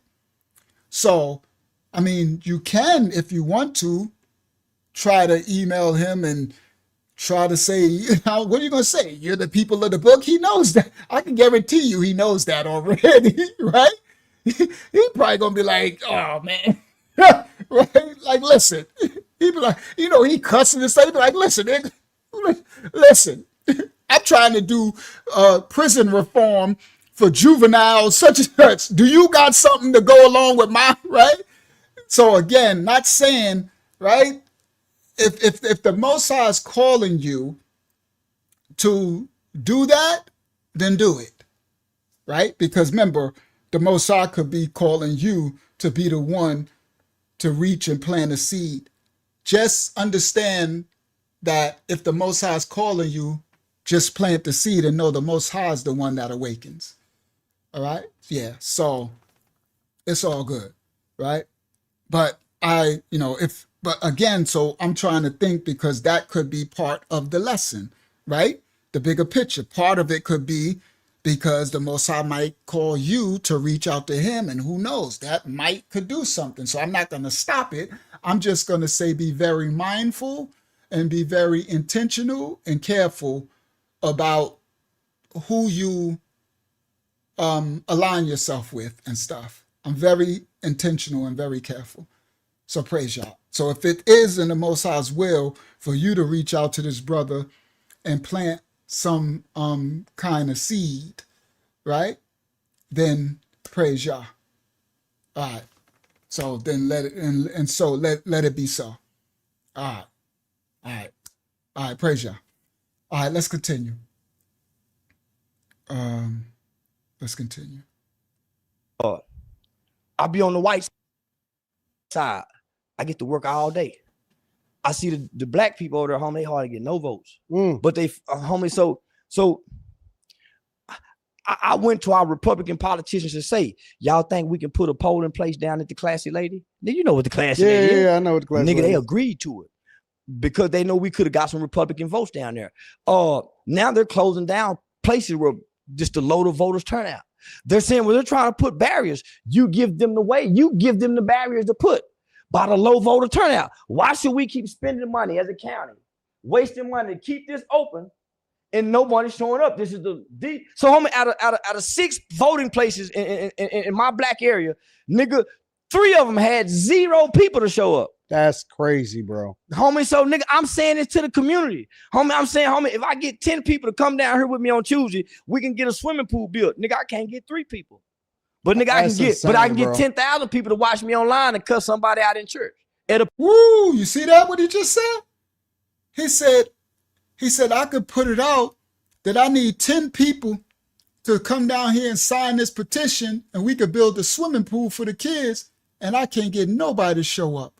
Oh, but I get 100,000 people to show up online to watch me cuss out a pastor. See his character. Come on. So nigga, I'm saying this to the community. Homie, I'm saying, homie, if I get 10 people to come down here with me on Tuesday, we can get a swimming pool built. Nigga, I can't get 3 people. But nigga, I can get 10,000 people to watch me online and cuss somebody out in church at a political meeting.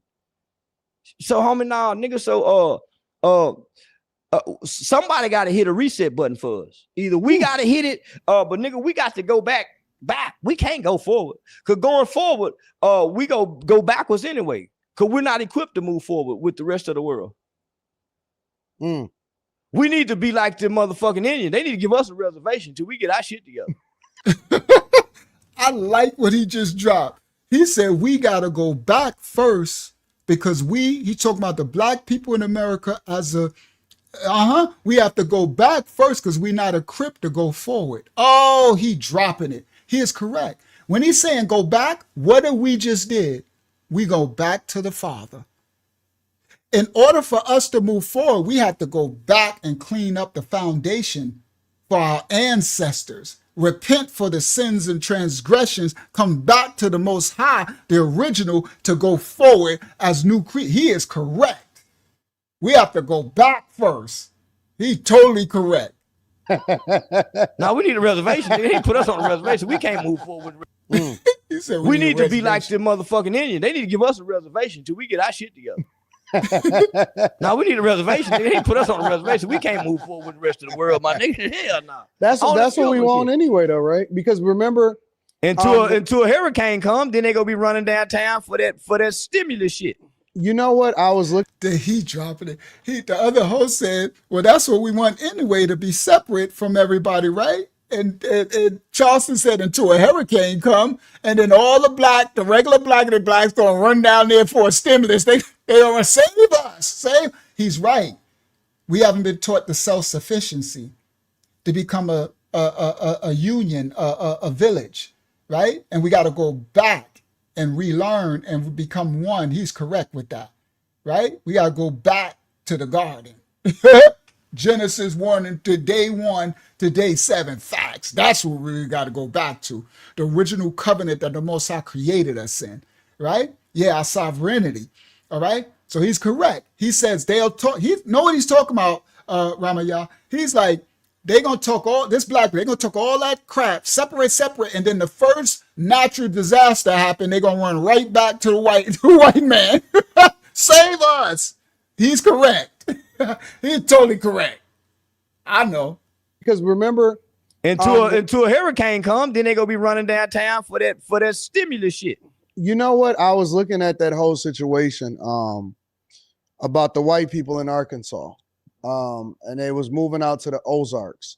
And so basically what happened all of them, yeah, they just making it all white town. Yeah, they was making it all white town. I wish I could move in with that. I wish I could bleach it. I wish I could take a pill to be white to go live there. Man, I want to experience that as a white man. God damn shit. What do you think that'll be? See, this the character. The character is a trip. The character is funny. He said, man, I wish I could experience that. I wish I could take a white pill and turn white to go down there to the Ozark and experience that life. Charleston White is a trip. Move in with that. I wish I could bleach it. I wish I could take a pill to be. You know what? I was looking at that whole situation about the white people in Arkansas. And they was moving out to the Ozarks. And so basically what happened all of them, yeah, they just making it all white town. Yeah, they was making it all white town. I wish I could move in with that. I wish I could bleach it. I wish I could take a pill to be white to go live there. Man, I want to experience that as a white man. God damn shit. What do you think that'll be like? Heaven. I think they're gonna end up building streets that's made of gold. I think some kind of way they gonna find a way to put milk and honey in that little river they gonna be having. Yo, this dude is a trip. He is so stupid. See, this is the character. It's funny. He said, what do you think that's going to be like for the white people that create that civilization, Ozark? He said, heaven. He said they're going to build streets of gold and they're going to find a way to make milk and honey. Yo, the character is a trip. I love the character. Oh, he is so stupid, bro. He is so funny. He said, his Uncle Ruckus character is on point. Move in with that. I wish I could bleach it. I wish I could take a pill to be white to go live there. Man, I want to experience that as a white man. God damn shit. What do you think that'll be like? Heaven. I think they're gonna end up building streets that's made of gold. I think some kind of way they gonna find a way to put milk and honey in that little river they gonna be having. Man, I'm gonna be keeping my own, y'all. Man, just please make an exception for one nigga, please. And I ain't gonna be trying to fuck y'all wives and y'all daughter. I'm bringing my own. He said, could y'all please make an exception for one nigga, please? And I'm not going to be trying to smash your wife and daughters. I'm going to bring my own. He is a trip. We don't fall out by nothing. He said, so we don't fall out by nothing. Yeah. Yo, Charleston is the best. I swear he's hilarious, right? He said, I'm bringing my own. I ain't after Becky and Susie and none of that. He said, please let me in. Just this boy is a fool. Why do you think that black people were so mad that they want to create their own towns? Man, you know black people know they can't make it without white people. They feel left out. If the white man, he said, why do you think black people are so mad that the white people are saying they want to make their own town and black people are complaining, right? Listen what he said. Let's see his answer. Now he in character. Let's get some laughs for Uncle Ruckus. It's about to get deep again in a second. But let's get some laughs from Uncle Ruckus. Black people were so mad that they want to create their own towns. Man, you know black people know they can't make it without white people. They feel left out. If the white man ever try to leave her, nigga go be mad. Because it's a clear example. They trying to leave her. They trying to go build their own community. And these niggas mad. Don't nothing satisfy us, my nigga. Nothing. Homie. Woo. I like that. Y'all know I'm going to stop when he drop bombs in between. He said, don't nothing satisfy us. Now, he's correct. Now, we hear one argument of always, right? We say white man can't live without us, right? They won't let us go. But he dropped the other side of the coin. He said, now, doggone well, black. He said, if they tried to all leave, that's a funny viewpoint, right? That most have never thought of. Let me put that back again. He said, you heard the Pitsy Lola? He said, they try to leave us. Black people, how we be like, where all the white people going? You know we would be. Come on, keep it real, guys. We'll be like, hold up. Why is the white, it's getting thin. Right? The mayonnaise layers are getting real thin. I'm just making jokes, right? You'd be like, where's all the, where they going? What? You ain't leaving us, right? It's hilarious when you think about it, Lavia, right? You know how we are. We be like, where they going? We too nosy. You know we nosy as all outdoors. We be like, where they going? I'm going. You, you ain't leaving us. You know we run when we don't even know what we running from, right? So you know it's a black thing, right? We will definitely, y'all ain't going nowhere. It's so funny that that's a great viewpoint, Charles. All right, let's put this back. Let's put this back. Charleston's a trip. I'm like, Uncle Yahya Shah and Charleston White is doing the study tonight. I never thought I would do a show with Charleston White. Shout out to the internet that can make this possible. They trying to go build their own community, and these niggas mad. Don't nothing satisfy us, my nigga. Oh, let me put it back again. Homie, let me put it back again. But they want to create their own towns. Man, you know black people know they can't make it without white people. They feel left out. If the white man ever try to leave us, nigga go be mad. Cause it's a clear example. They trying to leave us. They trying to go build their own community, and these niggas mad. Don't nothing satisfy us, my nigga. Nothing. Homie, nigga, this ain't it, man. Man, to each with their own kind at this point. Yeah. And nigga, your kind ain't color. Your kind is mindset. That's just whoa. He be dropping them. He said, each to his own kind. And he said, your kind is not color of skin. Your kind is mindset. He's correct. What did the Messiah say? Who is your family? He who keeps your father's commandment have the same mindset. Me and the ministry, we will build our own community of like mind. We are equally yoked. Come on, Hakyama. We all keep our father's commandments, so we are family. It's not color of skin. So I have what you would call we have in this ministry, every nation, kindred, and tongue of what y'all would call skin color. But guess what? They are my brothers and sisters. Do you get it? Somebody said, please let me go to sleep, right? He who keeps my father's commandments. So you're thinking because someone's black, they are of your kind. They are not. They might be your color, but they are not my kind. Charleston be dropping those Jews. We're going to close out. I'm going to go to 1. We got to do part 2. We at least did 30 minutes. And look how long this is. 2 hours. We'll be here to 6 o'clock in the morning if I finish this whole thing. Oh, because it gets crazy. It gets really deep in a second. So I'm going to get a closeout point. And we're going to continue on Friday. All right? Because this gets crazy. Y'all see, it's look, we had 30 minutes in of a 2-hour video. All right. So happen to be a group of I know. I know. We about to close out now. I'm going to let them do his last part, and then we're going to continue part 2 on Friday. And nigga, your kind ain't color. Your kind is mindset. That's right. If you're looking for color to be your kind, then you're going to end up in a hood with black people that are not your kind looking to come in and destroy and take everything you got. You see? Or you'll be looking at some white person that you think ain't your kind and he'll be your brother's keeper. Or you'll be looking at some Hispanic that you might think is your kind and you'll be looking at Hispanic that you think not be your kind and you know them by their fruit, not the color of their skin. 2 nations of people will be in one womb. This is Bible. Okay? Excuse me. Go ahead. That's what the color gangs, though. That's the exact same thing. Facts. That's why they created colors, races of color of skin. It's another manipulation tactic. Let's go back. I'm going to close out now. It's the last part we're going to do.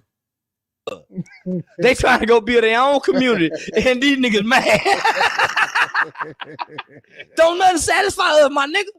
Nothing, homie.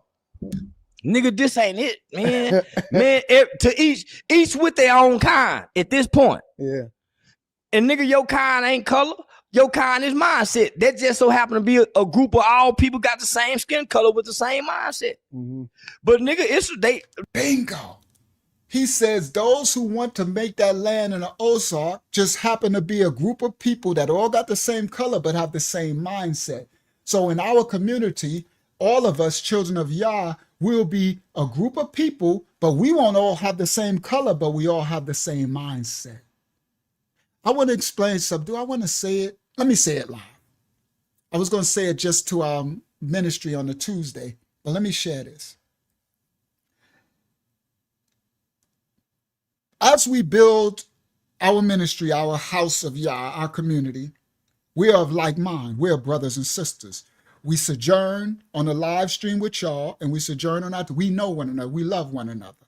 Some of us have never met face to face. Some of us have. A lot have already moved here to Florida.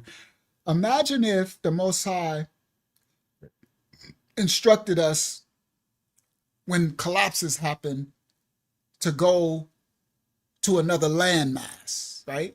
I don't know, Costa Rica, whatever. I'm not saying this will happen, right? The Most High gathers. For all we know, we building it here in America. But I just had this revelation in my spirit. And it was like, imagine having to uproot and go to another place.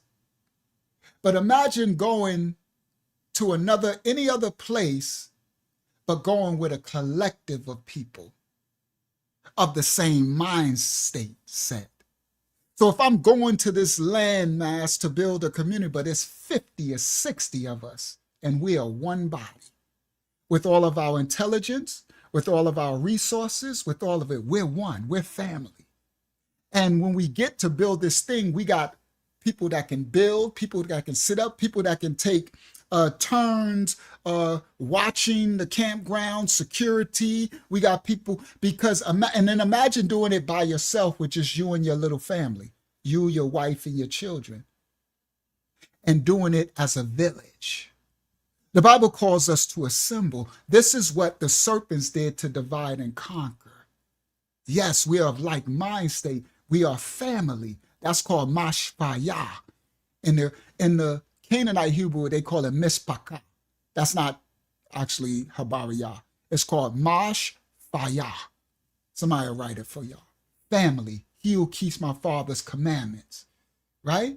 So we have those who can garden, who can build, who can rotate. We are one family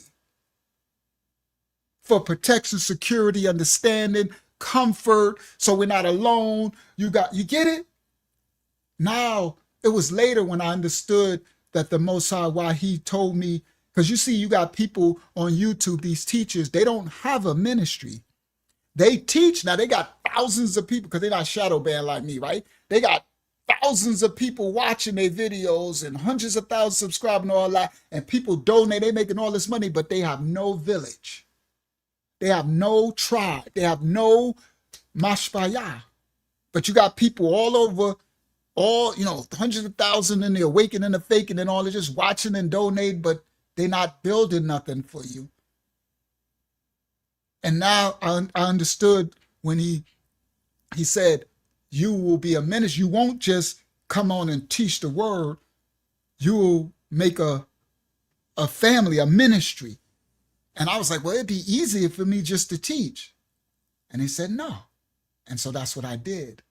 And look what's built. And a lot of you are extended family. See, Lavaelle just met us. Raphael just met us. Rich Fly. I mean, they coming from all over the world. Brother Jerry. I mean, Brother Creedell. You got Brother Chuck. So all over the world. Magya Allah. The Haitians, not Ya'al. The Jamaicans. What's his name? Yashiyaha. Grenadian. Sabaya. From African, our sister Ahabaya from Africa, from Ghana. From the UK, Brother Yana, Sister Zazaya, Sister Anna Yah, Malak Yah from the United Kingdom, from all over the world, from Chicago, from Texas, New Orleans, New York. You got even from the Bronx. I'm not going to mess with you, Larry. It's just hard not to mess with the New Yorkers, right? Praise Yah. A village. So Charleston White is correct. It is a bunch of people that are like-minded that came together and they want to build them a community in the Ozarks. See, when you're like-minded, you can do that. What do you think is going to happen in the collapse? That's what that Jewish woman told Charleston. You got to form a community. And if that community, Charleston brother Mikey Hammer, oh, Dana Yah is out in Germany, Mikey Hammer, like the Most High is bringing them one by one. I remember he told me when I first started the ministry, well, released it, when y'all allowed me to release it in 2021, my sister, my actual blood lineage sister, she was like, nobody's gonna find you. And she couldn't see it. And I said, it doesn't matter. I said, I'm gonna teach this word to one, if even one person. And she couldn't see it. I remember. And then I remember that time when Thoughts Camera Action shared my video, and then hundreds, like 600 people started coming, and she was like, oh my goodness, they're coming. Now that was about a year and a half after I was teaching to one or two people, and I was just teaching. It didn't matter. I wasn't doing it for popularity. I wasn't doing it. I was teaching the word because the Most High said, teach my word regardless. No money, no popularity, no man, none of that. Just teach. And when they started coming, she was shocked. And you know what she said to me? She's not here no more in the ministry, but she said, my blood lineage sister, she said, you said they was going to come. And I said, because the Most High told me to teach his word, and don't worry about that. He'll send who needs to come when they need to come.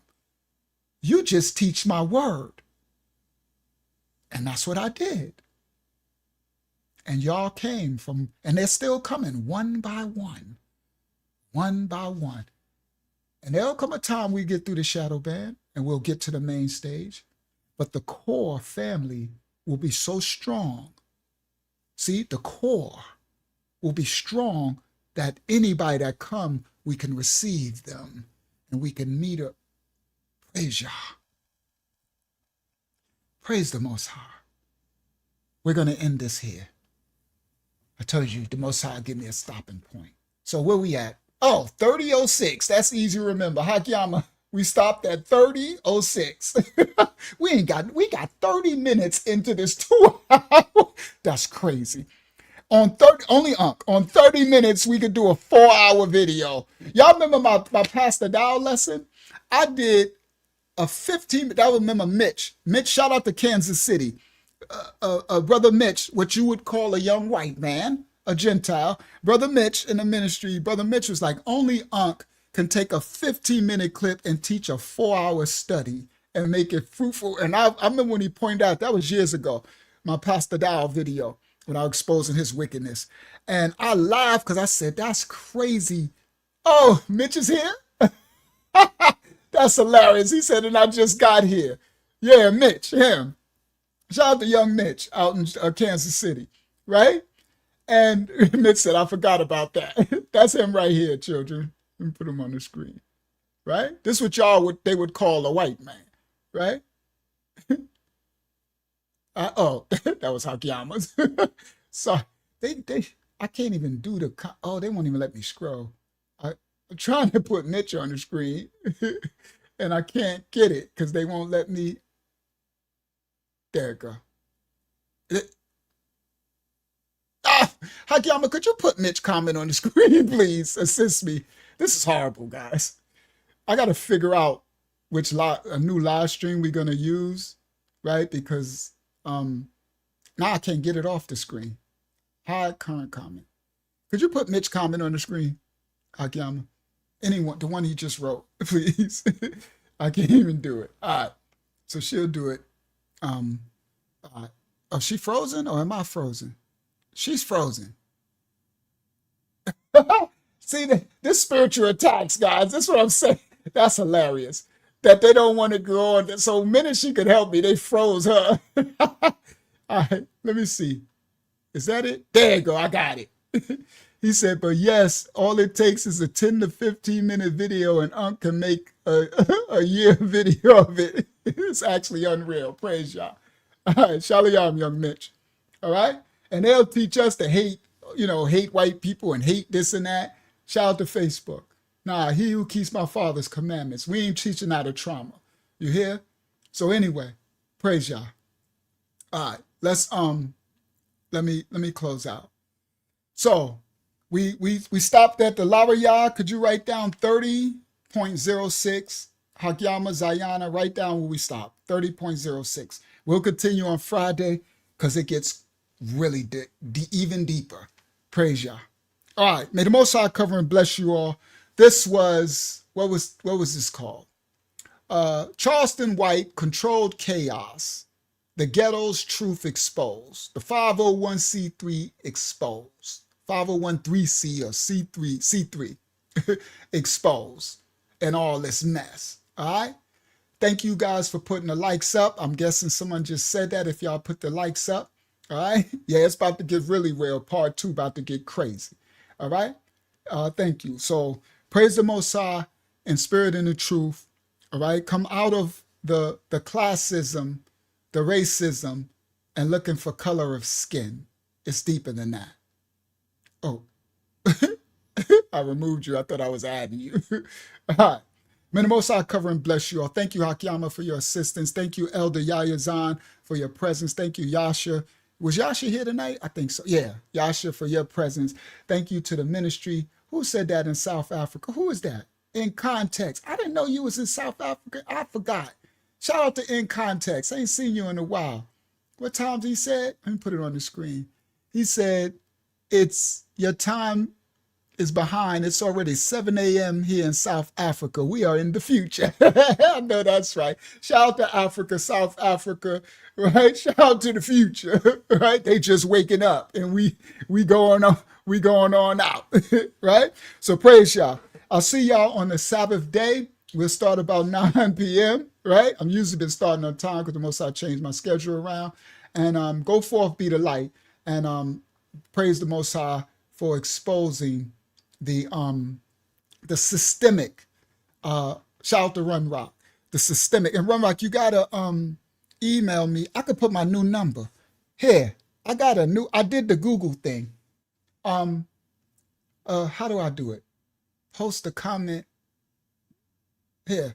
Haki, I'm gonna write this and post it. It's 407 734 0236. So I made the number for y'all can, so because the email you'll try to and then they'll spiritual warfare. So Hakyama, write it and then post it on the screen for them. Maybe I'm gonna put it in the banner and stuff too, right? Post it on, you're supposed to put spaces in between, Hakyama. Yeah. That look like a social security number or something, right? But I'll be able to place it in the banner and stuff. Shout out to Zayana helped me do this Google voice number thing. All right, there you go. All right, so try to use that, Run Rock, and maybe I can, if you didn't email me, if you wanted the link to the study. We did the crazy study on yesterday, Tuesday, and I'm gonna put that live. It was so much fruit. Praise the Most High. All right, I love you all. Y'all go forth. Y'all be the light in the darkness as you go forth in y'all day. Be the image of the Most High on earth. From the house of Yah to all of you worldwide, we say shalom. Y'all get y'all some rest. For those who just waking up in South Africa and the United Kingdom and all these Germany and stuff, y'all have a great day. Work being the image of the Most High on earth. For all of us in other places in the United States that's going to bed, y'all get y'all some rest and go forth. I love you all. And thank you for being my brother and sister in Yah, right? Being my mashpayah, my family. He who keeps my father's commandments. Part 2 will be Friday.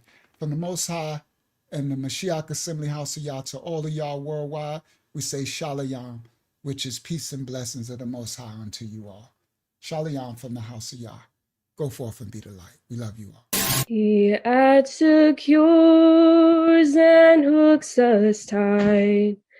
A gift from Yah, eternal life. He sent his son a sacrifice to show how much he loves us. You are loved, you are loved. You are loved, you are loved. You are loved, oh, you are loved. You are loved by Yahuwah. Praise Yah. Praise Yah. Hallelujah. Hallelujah. Bible study every Tuesday, 8 p.m. We having a Zoom Bible study. I'm gonna put email me for the link. I'm a lion of the tribe of Judah.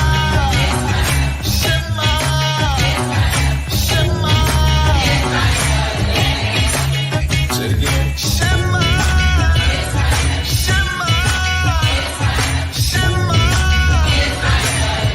You are the precious chosen people of the Most High.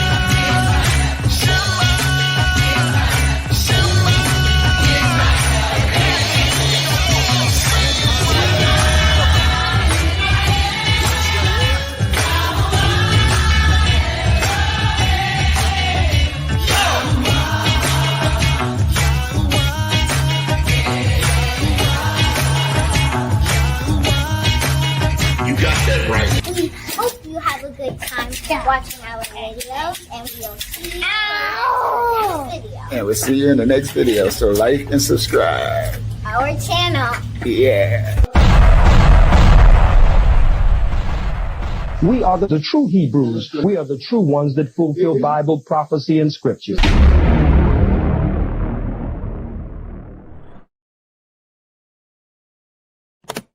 He adds